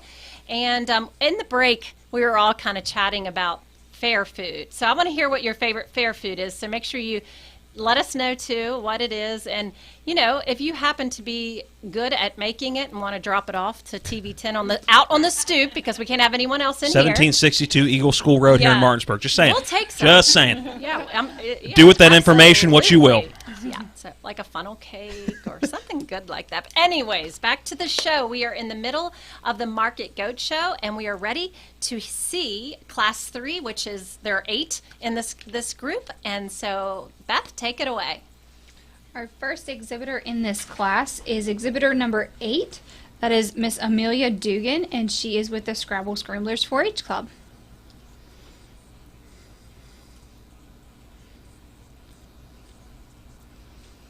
There's your pretty dapple again. I know. Or your like, marble. Like I can't believe I've never seen, and now I get to see so many beautiful ones. You're going to be like an expert judge by the end of this. No, I You're wouldn't like, say expert. Look at that all, nice but- dough. Yeah. Like- Right. I'm still, like, my brain is still transitioning because I'm thinking of a doe as a deer, not doe. Now I'm starting saying. I'm saying, and a castrated male, which a lot of these market animals will be, are actually called a wether. Weather. Okay. Castrated, another word seldom used on these airways. We're still good. I believe that's random word number 3 of the evening. No, we're still good because I haven't heard any of the bad words that Mike said we are banned from saying, and we'll get fined. So everyone's still good. These words are all technically okay. Our next exhibitor is exhibitor number 21.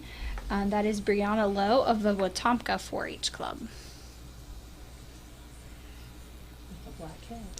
Yeah. The blackhead. Your favorite, Beth?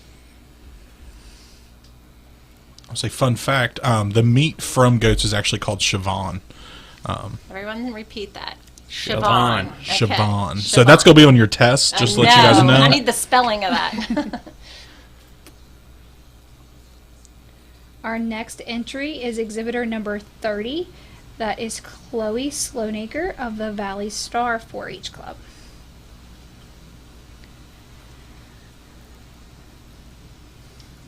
And remember, you write their names, their numbers down so you can vote for them, but also so that you can consider bidding on them when the livestock auction opens on Wednesday.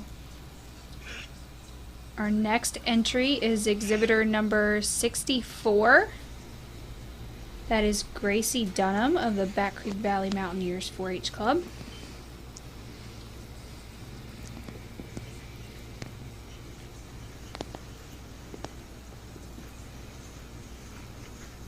So just for informational purposes too, all of the exhibitors tonight, I guess you call even their exhibitors as well, right? Mm-hmm. Okay. All of them are, they all submitted a 60-second video for the judges because the judge looks at multiple things in his judging. Now, we're not able to show all of that tonight because we have a boatload of videos, obviously. So if you're wondering, if you're a parent and saying, oh my gosh, did the judge get to see all 60 seconds? Yes, the judge saw everything when they made their judging and decisions. We're just getting to see a little snippet of each. Our next exhibitor is exhibitor number 115. That is Mackenzie Phoebus of the Hedgesville New Adventures 4-H Club. Okay, move your leg. You got to go around the other So side. I know Mary There Beth you has go. talked about purchasing these animals. So what buyers can expect to get out of these as far as dressing percentage, which is the amount of meat that comes back, will be somewhere between 35 All right, let me and see the front. usually 35 to 55 is the All right, broad turn and range, walk it that way. but typically about That way. 45% will actually come back in meat. Okay. I would guess, though, and maybe I'm wrong, you can correct me here, but a good portion, a percentage of your buyers are buying because they want to support the kids. Absolutely. And I mean, obviously they will enjoy the benefit of that, but it's all about just All right, go supporting ahead these and kids brace it and again. really Absolutely. rewarding them for their hard work. So Our next exhibitor is exhibitor number 134, Savannah McDonald of the Wetumpka 4-H Club.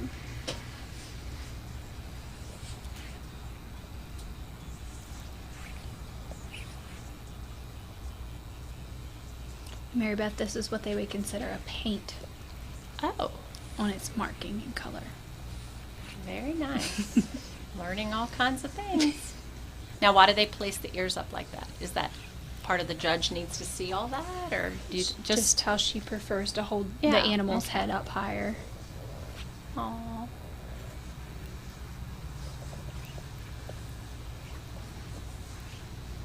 Our next entry is exhibitor number 163. That is Emma Jones of the Hedgesville FFA chapter.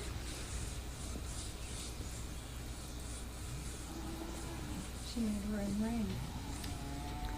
Oh wow! I think this is part of the group of kids, family that all got together. They're off and did this together to take their videos. Wow! So we might see more videos in this ring. I think so. Okay. And our final entry in this class is Harley Loy, exhibitor number 197 of the Scrabble Scrabblers 4-H Club. Very nice.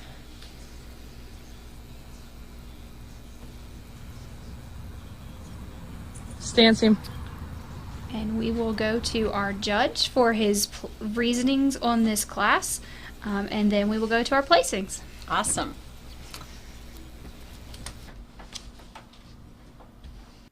We get into our third class in the market goat division, and I'll be frank.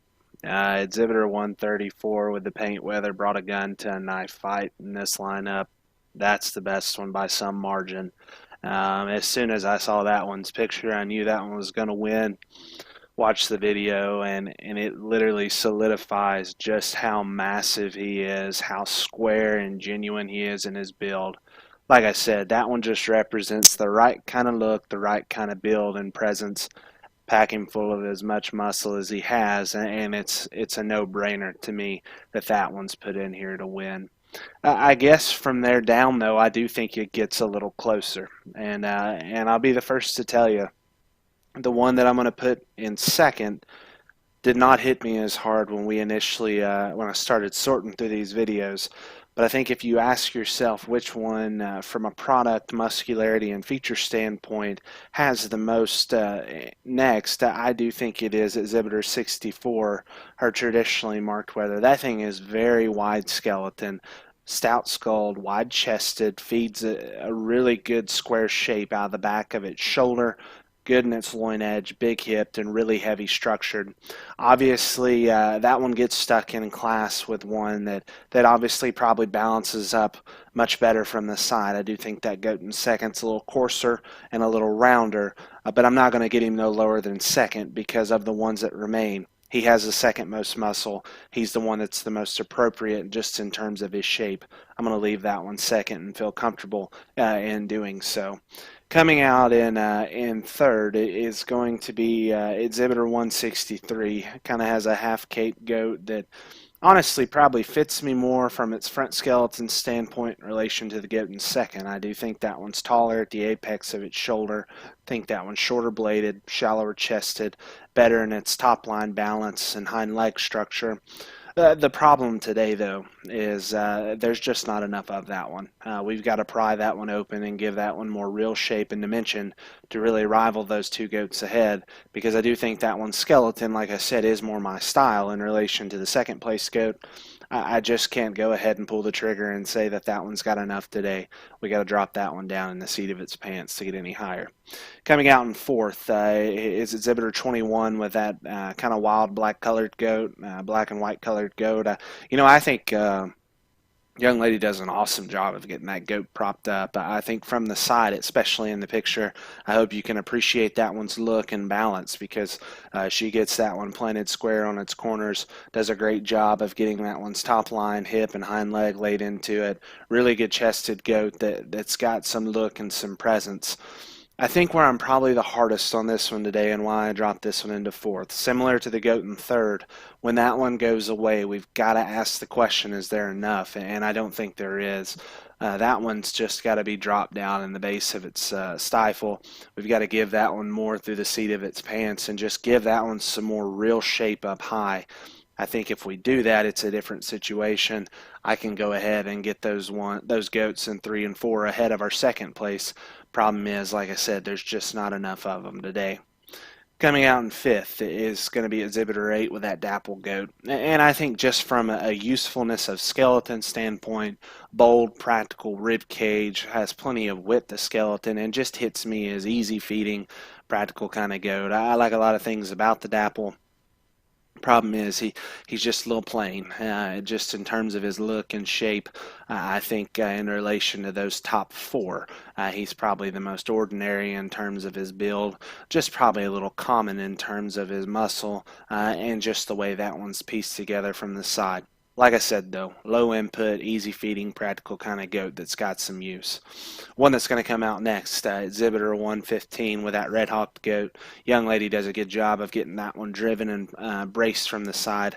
I think that one is probably has the advantage in comparison to the Dapple from a standpoint that one's probably neater through its jawline, probably a little better in its neck and chest. And probably, honestly, it's probably a little trimmer, allowing that one to have more shape.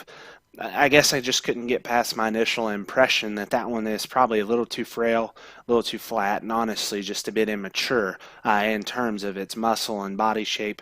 I think if we could just pry that one open and give that one some length of skeleton, maybe that one could slide up a couple of spots and be in the hunt to maybe make a play at sliding up to the top end of the class. Coming out next is Exhibitor 197, the traditionally marked weather. Really good body goat that's wide skeleton, and I think a goat that probably would have some fans on the standstill. Problem for me, though, is when we put that one in motion, he comes in too many pieces in terms of his skeleton. He wants to be too straight and open in his shoulder blade, loses top line, and watching that goat come and go, I just don't think that one's hind leg is built quite good enough. I think that one is the most concerning from a skeleton standpoint. And then rounding out the class is Exhibitor 30 with the black colored goat. And I tell you, that one is probably more my style from a look, balance, and design standpoint in relation to the goat head. Only question mark is from a muscularity standpoint. I just don't think that one's there yet in terms of just back shape, skeletal width, and feature. That's by some margin the frailest and narrowest goat. I think if that one could have ever just matured and opened up with more product, that one would slide up a couple of spots because he's got the right kind of look and build. Unfortunately, though, that's not the case today. I do think that's a nice way to round out the class with a good skeleton goat. Really good set all the way through. Congratulations to these 8 exhibitors. Placing first in that class is Savannah McDonald with a blue ribbon goat. Placing second in that class is Gracie Dunham with a blue ribbon goat. Placing third in that class is Emma Jones with a blue ribbon goat. Placing fourth is Brianna Lowe with a blue ribbon goat. Placing fifth is Amelia Dugan with a blue ribbon goat. Placing sixth is Mackenzie Phoebus with a blue ribbon goat. Placing seventh is Harley Loy with a red ribbon goat. And placing eighth is Chloe Sloanager with a red ribbon goat. And that completes our class 3 of our market goat show. Wow, we've gotten through 3. We've got 2 more to go. We have 4 and 5 left, and about another hour, right? Are we in the 9 o'clock hour? We're into the 9. Yes, we are. We are rocking and rolling right now. Wow, so stick with us for another hour. We've got a great lineup ahead of us, and of course the champions will be announced at the end. So we hope that you will stay where you are, and we will be right back after this message from our sponsors. Before we get into the commercial break, this particular segment of the program has been brought to you by West Virginia State Treasurer Republican candidate Riley Moore, who salutes all of our youth for participating in this year's Berkeley County Virtual Youth Fair. Back after this short commercial break with Market 4, or Class 4 in the Market Goat category, and more of the Youth Fair after this commercial break.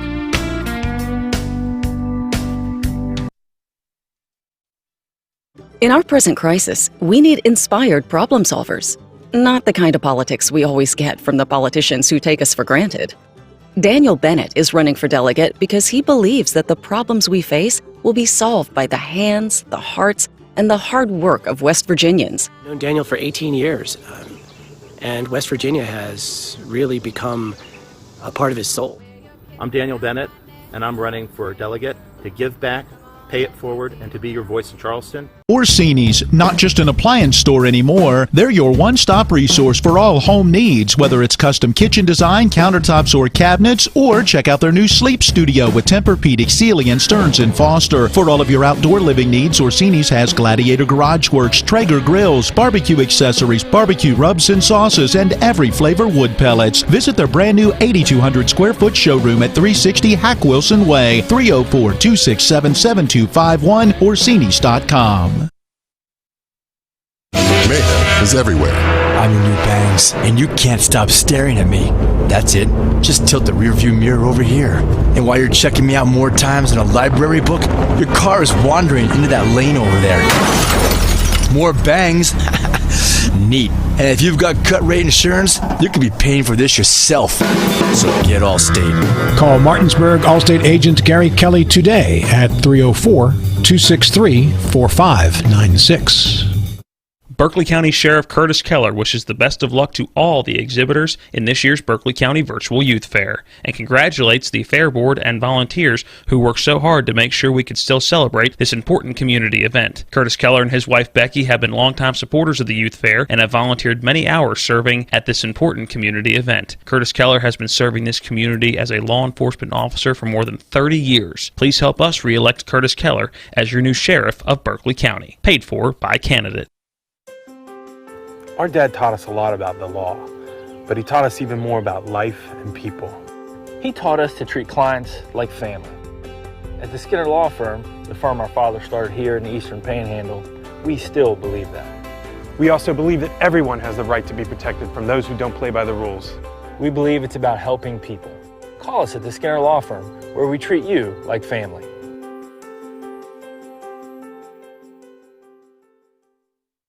I'm Natalie Tennant. As West Virginians, we'll get through this crisis together. We've been knocked down before, and we get back up. I've been there with you, and I'll be there again working for a better future like I did as Secretary of State. By modernizing the office, I saved you money and gave it back, lowered fees and helped businesses create jobs, and made voting easier. We need that kind of leadership again. It takes courage, vision, and cooperation. I know we can do this, West Virginia. I believe in you.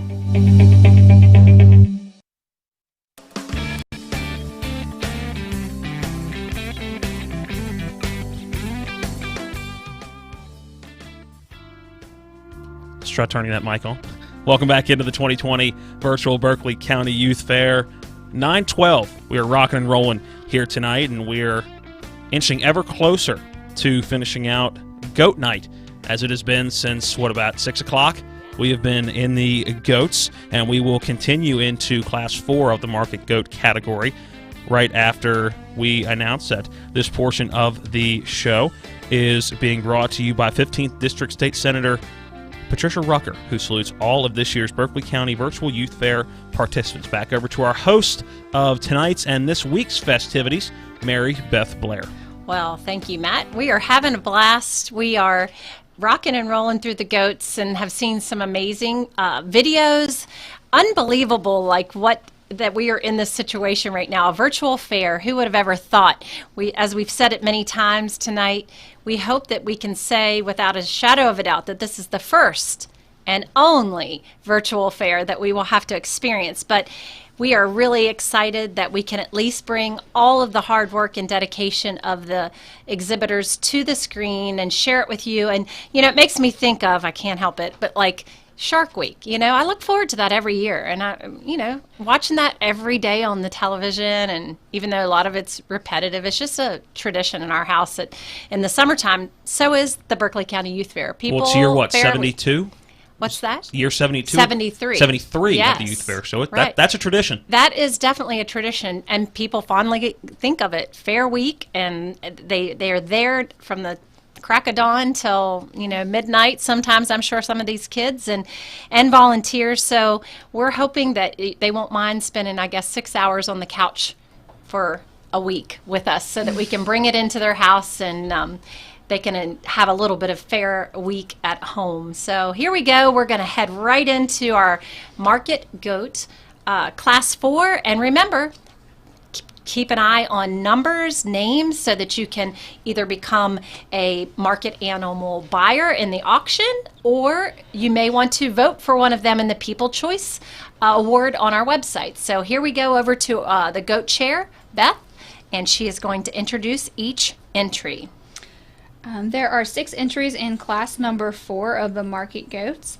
And our first exhibitor is exhibitor number 15. That is Bo Dugan of the Scrabble Scrabblers 4-H Club.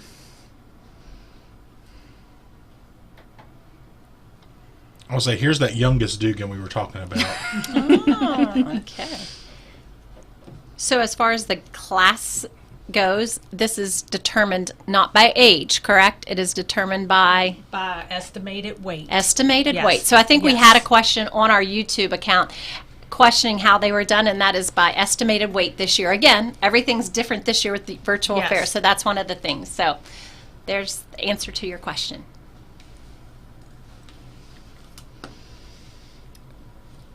Our next exhibitor is Destiny Lowe, exhibitor number 45 of the Wetumpka 4-H Club.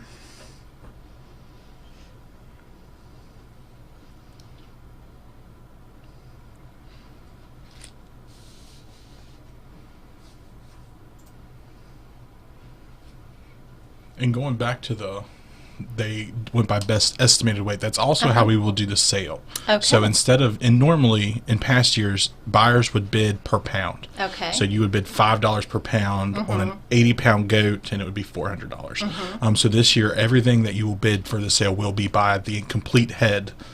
So if it says $400, that's for the head of the animal, not per pound. Okay. So that's just kind of a heads up for the buyers as they are getting ready and looking at the Went Group site starting on Wednesday. Very good. Our next exhibitor is entry number 95. That is Kaylee Bittereye of the Hedgesville FFA chapter.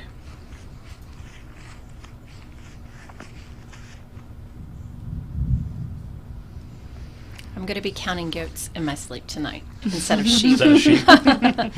Tomorrow you can count. I know, right? Oh, gosh. Oh, but Tuesday you can count pigs. Oh, my goodness. Yes. All night. Pigs all night.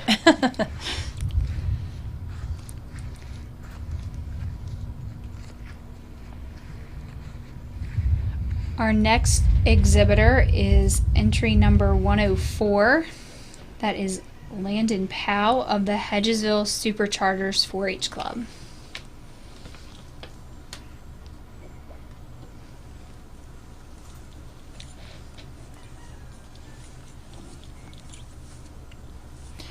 When the exhibitors come to the fair with their animals, so they would typically check them in at the beginning of the week at the fair. Is that correct? Are they there all week long? Yes. Yeah. So what would be a typical fair day for an exhibitor? What time do they arrive?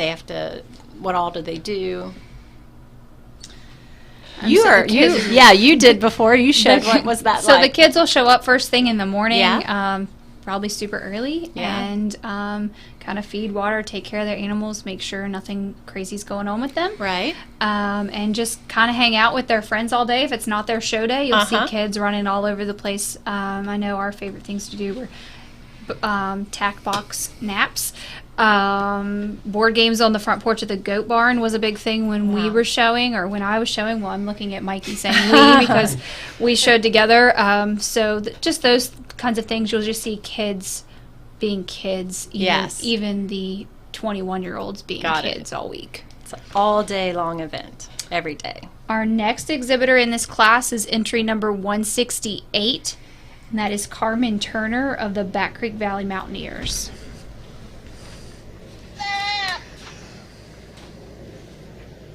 And I think that fair day culture is kind of something that's kind of oblivious to those that are not around it. Yeah. Because they are literally the most intense competitors when they're in the ring.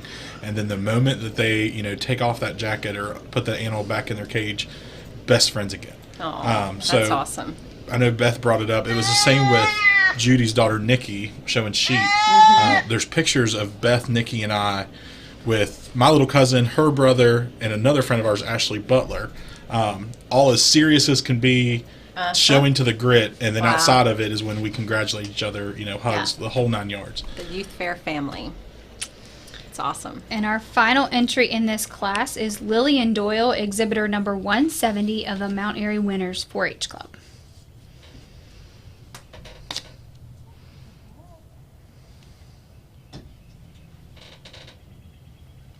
She's going around the tree.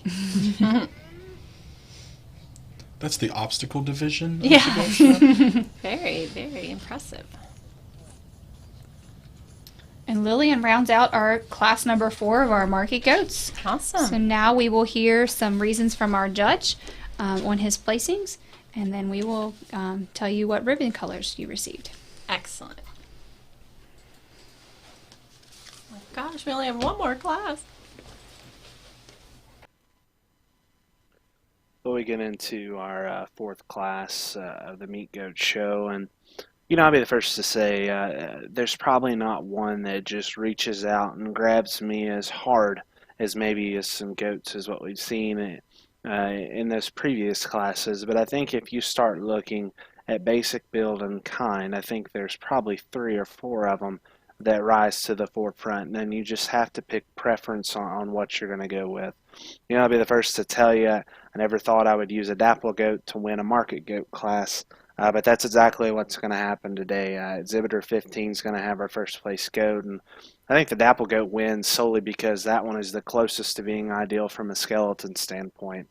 I think in this class in particular, I think muscle becomes pretty consistent on the top 4, so then you just have to break them down from a basic build and design standpoint. That dappled goat is definitely longer necked, taller shouldered, and I just think his skeleton pieces together with more balance, more look, and more symmetry. I think he's the best in motion, offers the most turn in terms of his rib cage, and like I said, I just think that one's got the right look and build to go ahead and lead off. The goat we're going to put second is shown by exhibitor 95, and if you want to flip that pair in favor of that goat, I get it. I realize that one's probably a little more muscular in terms of his shape down the top side of his skeleton, probably dropped some more aggressive turn to his stifle. I guess for me though, where I probably get the hardest on that one is up front. I think if you study how that one's neck, shoulder, and spine link together, I just don't think it blends. I think that goat reads a little coarser, a little forward in his blade, and if you look at him from the side, he's off behind his shoulder, weak topped and round hipped, and I just don't think balances up as good in motion. But like I said, muscularity does favor him. I just wish that guy would piece together with more balance and look. Coming out in third is exhibitor 45 with the paint goat, and I think honestly that one probably hit me the hardest initially because I think that one is the closest to being ideal in his look and skeleton. I like his parts and pieces the way he gets out in motion. Problem is, there's not enough of him, and if that goat would have ever just opened up, masked up, and just had a shot more shape and muscle, I think we could pull the trigger and maybe go ahead and start that goat. Today, though, that one's too closed up in his build, just doesn't replicate the sheer mass and dimension and extra extension we find in those top 2 goats. Coming out in fourth, exhibitor 170 with that spot-topped goat, and I think one that is just so fault-free. I like that one's body shape.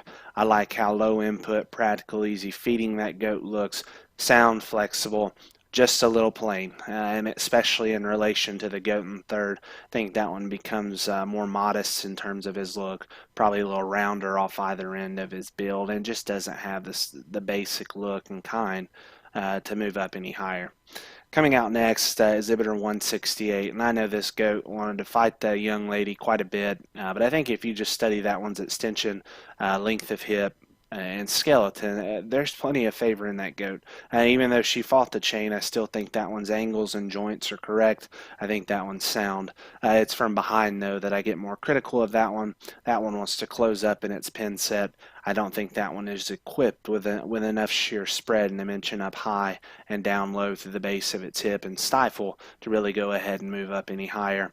And then the solid white goat from exhibitor 104 is going to be next. And a goat that just from a build, structure, and balance standpoint has some favor. In this class, though, I think it's safe to say that she just looks the smallest, looks the greenest, and most immature. And I think in this lineup, she just gets outpowered. I think if we had more time to just push that one, get that one opened up, I think the results could be a little different. Today, though, she just looks small, looks too green. I think a really nice class, though. Congratulations to these 6 exhibitors. Placing first in that class was Bo Dugan with a blue ribbon goat. Placing second in that class is Kaylee Bittereye with a blue ribbon goat. Placing third in that class was Destiny Lowe with a blue ribbon goat. Placing fourth in that class is Lillian Doyle with a blue ribbon goat. Placing fifth is Carmen Turner with a red ribbon goat. And placing sixth is Landon Powell with a red ribbon goat. And that rounds out our class number 4 of our market goats. All right, we are heading down the finish line for night 1 of your Berkeley County Virtual Youth Fair.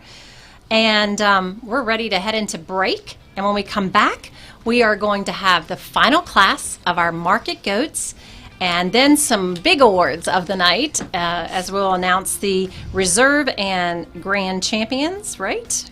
We have those coming up. Yes. So we're looking forward to that. And Matt, head us into the break. Class 4 was brought to you by the Skinner Law Firm, where we treat you like family. The Skinner Law Firm wishes success to all of this year's Youth Fair participants. Visit them online at skinnerfirm.com. More with the Youth Fair virtually when we come back after this commercial break on TV 10 and WRNR TV on YouTube.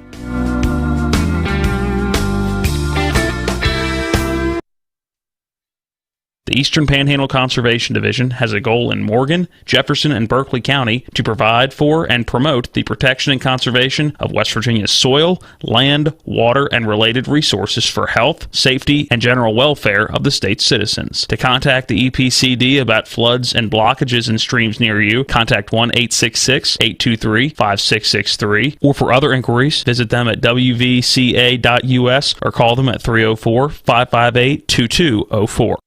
I'm Rod Hawker for Johnny's, where we've been serving the community for over 65 years. That means one thing.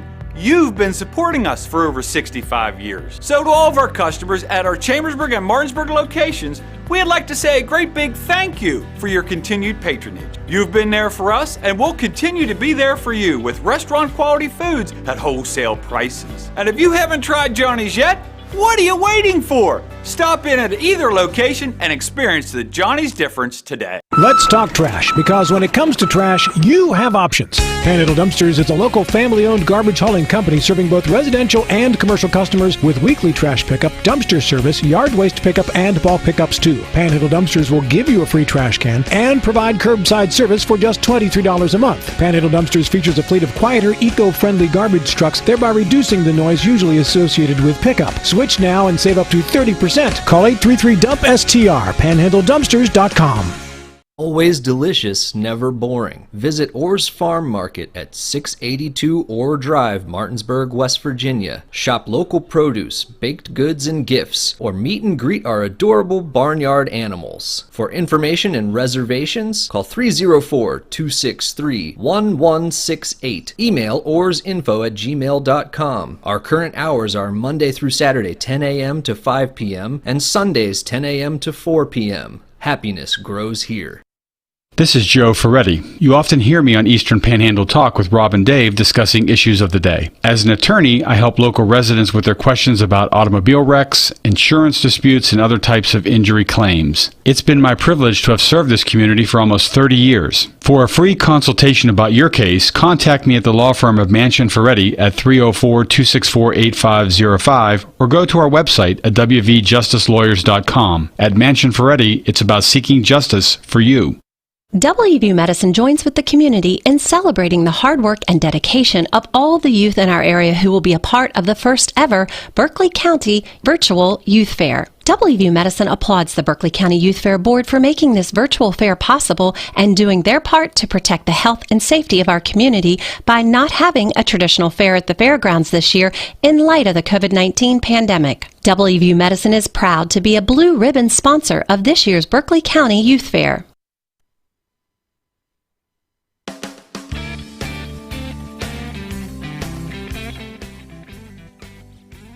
Welcome back into the 2020 Berkeley County Virtual Youth Fair. Matt Crawford here with you. Before we get to the sponsor of Class 5 and send it back to Mary Beth, this portion of the program is brought to you by 63rd District House of Delegates Democratic candidate Daniel Bennett. Have a great youth fair. Continue to strive to be your best. At a message from Daniel Bennett to this year's participants of the Virtual Youth Fair. A quick reminder that tomorrow, following Eastern Panhandle Talk with Rob and Dave right here from 8 to 10, and each day this week we will be re-airing the previous day's show. So from 10 o'clock all the way until 4 o'clock, with the timing working out perfectly like that 6-hour chunk will be on TV 10. It'll be a re-air of the day before. So tomorrow, late morning, early afternoon, will be a re-air of tonight's program. Tuesday, we will re-air tomorrow's, and so on and so forth all the way through Friday. So just a programming update for what is going on tomorrow on TV 10. And tune in to Eastern Panhandle Talk each day this week, right, Mary Beth, at 9 o'clock? Recap. Yes, we're going to do a update. recap segment, kind of get everybody excited for what's going on. Not only recap, but also give a heads up for what's happening in the show that particular night. And boy, you all weren't kidding when you said this is Youth Fair Week. It is. I mean, all day, every hour, every minute, we're going to have the Youth Fair going. It is going to be it's not going to be TV 10. It's going to be Youth Fair TV. Yes, exactly. So how exciting is that? So yeah, tomorrow, watch it again. And here we're getting ready to round out our last class in the Market Goats of the evening, and that would be the Class 5. And we have 4 entries in this category, or this class. Here we go. So our first entry in this class should be exhibitor number 79. That is Jamison Lewis of the Hedgesville Superchargers 4-H Club.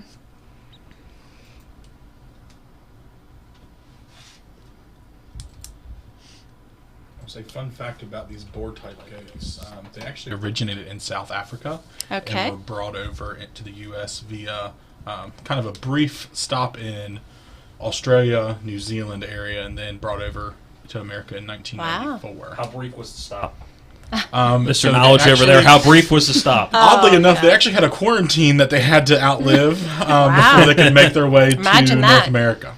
Wow. Our next exhibitor is Corinne Lewis. That is exhibitor number 102, also of the Hedgesville Superchargers 4-H Club.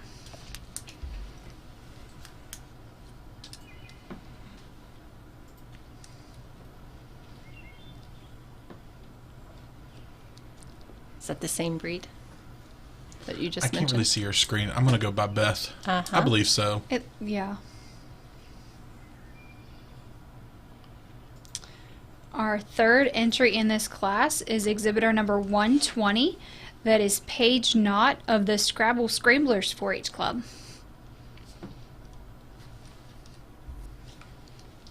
Mikey, I want to know where some of these 4-H clubs' names came from. Yeah. I don't know. I just started 2 years ago. That's a great question. You knew that they had to quarantine in Australia, but you don't know 4-H names and where they come from? No, I know all the names of all the clubs, and I can tell you where they're at, but a lot of them have to do with location. Why? I don't know. But they sound catchy. That's all that matters. And our final entry in this 5th class of the Market Goat Show is exhibitor number 136, and that is Sheridan McKinney of the Musselman FFA chapter. I'll say, but bringing up location, we do have them as far down as Spring Mills, all the way up to South Berkeley, all the way over to Back Creek Valley, Tomahawk, Hedgesville. I mean, we cover an immense amount of area. So if anyone 9 to 21 is interested in joining, Yeah, that's a They good may. plug there. And that completes our class, and now we will hear some reasons from our judge. Last class of the GOAT show, and I'll be frank, I'm all in on the GOAT that wins. Exhibitor 136 brings an absolute heater. That one is by some margin one of the freshest shaped goats we've seen thus far. And even though I think he needs to be a little bigger in terms of the base of his stifle, that dude is packed full of just fresh shape, muscularity, is unrivaled in his look and build, good-bodied, great in motion. And you've got one that can stick them like that, it doesn't hurt. I think that goat wins for fun, and it's not even close in my mind. And I do think, that is a little bit of a shame because there is a really nice goat that winds up in second.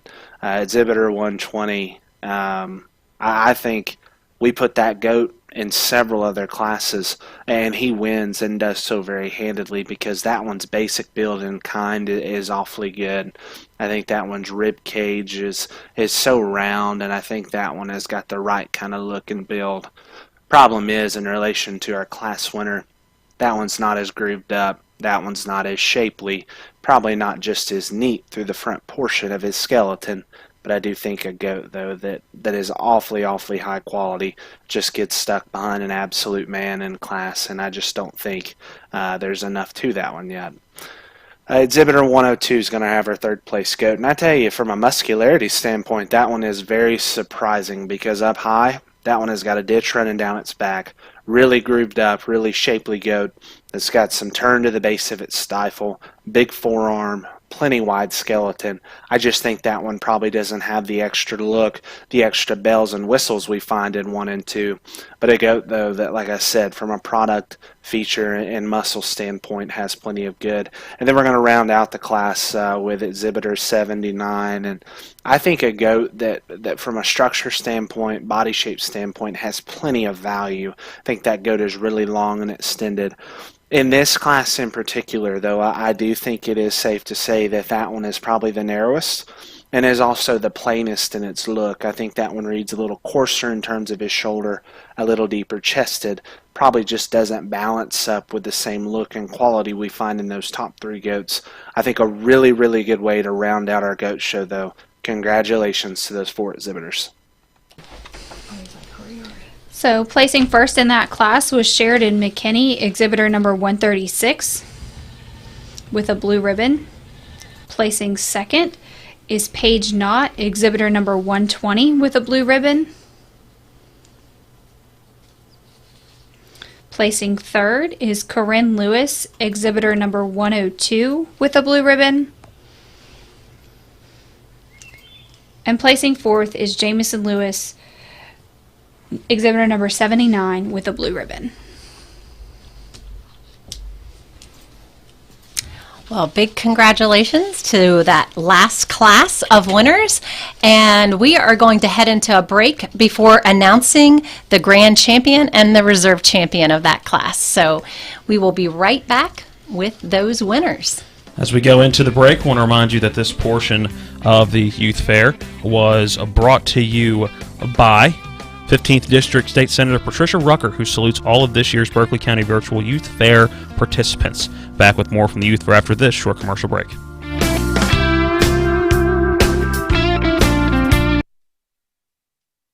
Hi, this is Eric from Hagerstown Ford. I keep telling you that Hagerstown Ford has completely changed the car buying experience forever. And with a return policy easier than Walmart, Hagerstown Ford has a goal to deliver 350 cars and trucks per month. And when I say deliver, I mean deliver to you, where you are, just like Amazon does.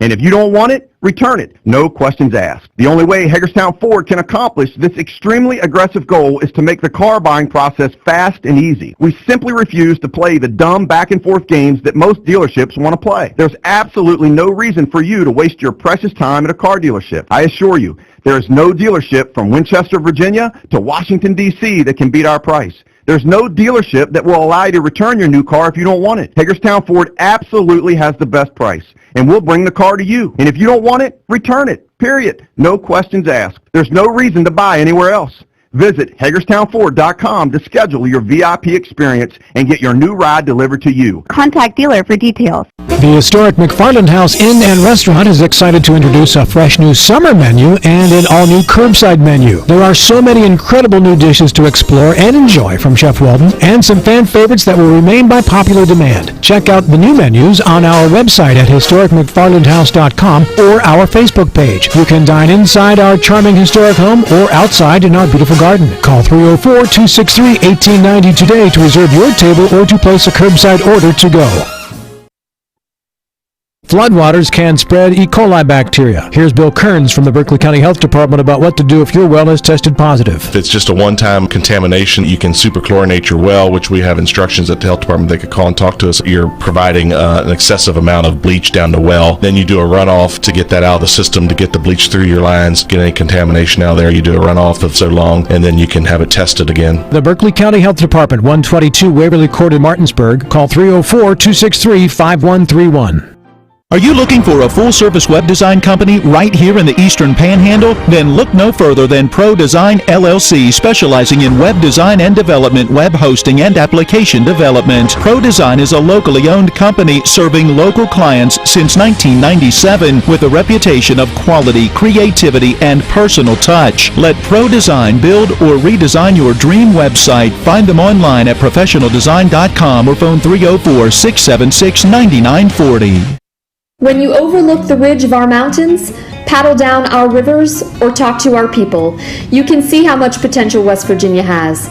I'm running for governor to bring new and fresh solutions to the problems holding us back. My only agenda is West Virginia people, which is why I will always put people before politics. I will bring transparency to Charleston and am dedicated to preserving the liberty and freedoms of all West Virginians. I am Erica Kalenich, the Libertarian nominee for governor, and I hope to earn your vote in November.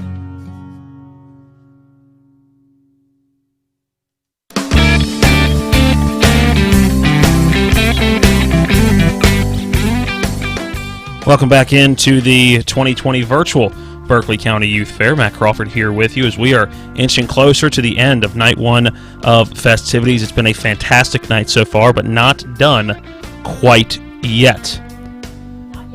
Not yet. It is time to send you to the really the big moment of the night, I think, is what the next segment is. But first, I want to take this opportunity to tell you that this portion is brought to you by Libertarian for West Virginia Governor Eric Kalenich, who encourages all of us to support the youth participating in this year's Youth Fair. Back to our host for this evening, Mary Beth Blair.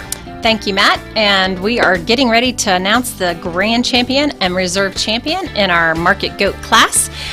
Just hoping to remind you before we go into that, remember, get online and vote for the People's Choice Awards, because you can only vote today for the dog show and the goat shows for your favorites, and we want to make sure that your favorite gets a vote. So hop on the website tonight before midnight and do that for the kids. Remember, this week is all about the kids, so we encourage your positive comments on our Facebook, and we'd love to share some of those things with everyone. Share your pictures.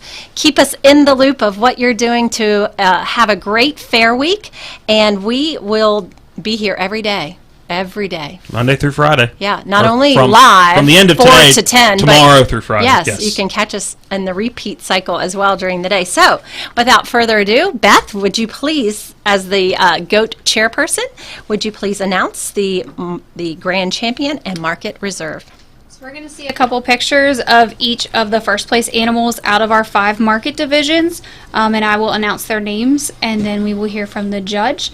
Be sure to listen for exhibitor numbers now, as well as when the judge is talking. Okay. And then at the very, very end after that, we will reiterate who the grand and reserve was. Okay. But the judge did use exhibitor numbers in this grand and reserve drive as well. So I just want to reiterate who those kids are, to recognize them for their first place wins, and their exhibitor numbers for everybody watching at home. Great. So our Class 1 winner was Ashton Custer, exhibitor number 149, and he is from the Wetumpka 4-H Club. Our Class 2 winner was Peyton Dugan, exhibitor number 122 of the Spring Mills FFA chapter. Our Class 3 winner is Savannah McDonald, exhibitor number 134 of the Wetumpka 4-H Club. Our Class 4 winner is Bo Dugan, exhibitor number 15 of the Scrabble Scramblers 4-H Club. And our Class 5 winner is Sheridan McKinney, exhibitor number 136 of the Musselman FFA chapter. And now we will go to our judge to hear our Grand and Reserve reasons, and then we will come back and tell you once again who your Grand and Reserve champion are of your 2020 Berkeley County Virtual Youth Fair. Awesome. Well, it's been a lot of fun, and obviously, you know, the way this still kind of shook out. You know, we've got to be fortunate that the people there in Berkeley County went out of their way to make this still happen, and I can tell you from my side of things, they've went above and beyond to make sure that this is went as smoothly as possible, and just given, you know, made my job easy as a judge. And I can tell you, judging virtual shows versus live shows is obviously very different, but I love the fact that we decided to overcome an obstacle and just tackle it head on, and we gave all these kids an opportunity to show, and that's the most important thing. So I hope you take the time to reach out and thank the people that made this deal possible. You know, judging both the does and the market goats, the top end of these both shows were incredible, and you know, we get into this market goat deal, and you know, I've been known to be very blunt, and it's between two goats, and there's only two that are in contention. The goat out of class number 3, exhibitor 134 with that paint goat. I think if you study that one's muscle shape, that one's rib cage and feature, like I mentioned in class, in that one's class in particular, that was a gun in a knife fight, and you know, I said that one could stand, you know, a lot of competition. And then we get our class winner out of the last class, number 5, exhibitor 136, and I do think that one rivals that one pretty hard. And I think for me, where you've got to make some decisions is you've got to break these things down into thirds, and I'll take a minute just to tell you how I see this pair and how we're going to go ahead and select them for Grand and Reserve. You know, you look at those two goats, and I think if you study front end assembly, that probably ends up favoring our class 5 goat just in terms of length of neck, shoulder, blade length, and just how that one's front end assembly is built, I think is awfully good. If you look at just rib cage and back shape, I think those goats are pretty comparable just in terms of where they're at from a weight standpoint and where they're at from just an overall substance deal. And then if we look at their hip and hind leg, I do think the goat out of class 3 probably plants them a little square off of those rear two. So like I said, I think it is kind of give or take, and I think a lot of people could sort these a lot of different ways. But I'm going to stick to my initial impression and go with the one that just hit me so hard from the side, and just the way that one is built and that one's skeleton. I'm comfortable in labeling that one's skeleton and shape as elite. I think that's an awfully good goat. Our champion is going to be exhibitor 136 out of class 5. I think that one is truly, truly unique just from a look and balance standpoint. And then we're going to follow up with a truly impressive reserve out of class number 3, exhibitor 134. Like I said, probably not just as athletic and as attractive up front, but I tell you what, that goat is awfully, awfully good, and I think both of these could play on some big levels, not only at the county level, move them up to a state level, and I think they could still run. I think that pair is awfully, awfully cool. I'm glad I got the opportunity to sort this deal. I appreciate all of you being patient through all of this. And like I said, I hope it's been a fun and unique experience. Once again, congratulations not only to the two individuals that won, but more importantly, all of those kids. I hope you took away some life lessons just from getting these things prepped, getting these things ready, not only for this show, but throughout the year. And I promise you, if you'll apply those in life, it'll take you in the right direction. So once again, I commend you, all of you, for all of your hard work. Thank you once again for having me on here to do this virtual show. Once again, congratulations, and have a great day. So our grand champion for our 2020 Berkeley County Youth Fair Market Goat Show is exhibitor number 136, Sheridan McKinney of the Musselman FFA chapter. And Sheridan will win $25 from the William Kibler Memorial, Carolyn Elliott, a trophy from United Bank, a banner from Superchargers 4-H Club, and a grand champion jacket sponsored by W. Randy Smith. And our reserve champion market goat for our 2020 Berkeley County Virtual Youth Fair is Savannah McDonald, exhibitor number 134 of the Wetumpka 4-H Club. And Savannah will receive $10 from the Douglas Elliott Memorial, Carolyn Elliott, trophy from Susan and Frank Berner, banner from Golden Rule Farm, Tammy Ware and family, and a reserve champion jacket from Jefferson Reynolds. All right. Well, congratulations, the big winners of the night. Of course, everyone's a winner. If you participated in this year's youth fair virtually, wow. In our eyes and our hearts, you are all winners, and just very interesting to hear how the judge comes about all these decisions, and very educational it has been for me tonight. I don't know about you, Matt. Oh, I've learned so much tonight that I was not expecting to. So congratulations. A lot of fun facts. Very much from so. Mikey over there. So thank you guys for being with us all evening. We really appreciate it. Beth, Judy, and Mikey, we really appreciate it. We'll be seeing some of you guys back here. Beth, I'll see you, or I'll hear you. We'll be on the radio tomorrow morning for a recap, and to just give another shout out to all the winners tonight. So really, I think we're close to wrapping it up. We're going to come back for one more closing moment. We're going to say goodbye to our Goat Show crew here, and we're going to go into a break. And there it was. Your Goat Show is wrapped up.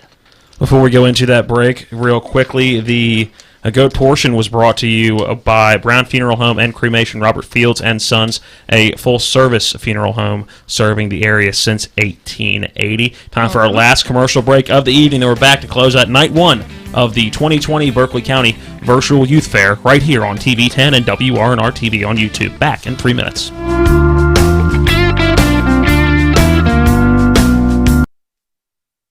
In our present crisis, we need inspired problem solvers. Not the kind of politics we always get from the politicians who take us for granted. Daniel Bennett is running for delegate because he believes that the problems we face will be solved by the hands, the hearts, and the hard work of West Virginians. I've known Daniel for 18 years, and West Virginia has really become a part of his soul. I'm Daniel Bennett, and I'm running for delegate to give back, pay it forward, and to be your voice in Charleston. Hello, this is Riley Moore, Republican candidate for State Treasurer. The 73rd Annual Berkeley County Youth Fair is a special opportunity for our youth to showcase their talent and hard work. We can all be proud here in the region to be one of the few remaining fairs dedicated to youth exhibitors. It is particularly important during COVID-19 that we continue to support the hard work of our youth for this amazing annual youth fair. I'm Riley Moore, and I thank you for your support of our youth. It's one of the toughest times you'll ever face when someone close to you passes away. It's a swirl of papers to sign and arrangements to be made, all while you're dealing with grief. At Brown Funeral Home, we encourage you to pre-plan. Pre-planning not only makes things easier for you, it protects you from rising costs. At Brown Funeral Home, our families are precious to us, and so are yours. Brown Funeral Home in Martinsburg, Inwood, and Charlestown, Ranson. They're my closest friends. We've been through a lot together. Seeing our kids off to college, Kelly losing her mom, my 50th birthday. I trust them with so much. So when it came to my finances, I trusted Kelly's referral to her Ameriprise advisor. Beth gives me the comprehensive advice that helps me feel confident my financial future is secure. With the right financial advisor, life can be brilliant. Ameriprise Financial. Congratulations to the participants in the Berkeley County Youth Fair. What you are doing now is so important. You are our future. As the chair of the West Virginia State Senate Education Committee, I am working to ensure that you have the opportunity to be the best you can be. I am rooting for you. Paid for by Rucker for WV, Lynn Staton, Treasurer. I'm Natalie Tennant. As West Virginians, we'll get through this crisis together. We've been knocked down before, and we get back up. I've been there with you, and I'll be there again working for a better future like I did as Secretary of State. By modernizing the office, I saved you money and gave it back, lowered fees and helped businesses create jobs, and made voting easier. We need that kind of leadership again. It takes courage, vision, and cooperation. I know we can do this, West Virginia. I believe in you.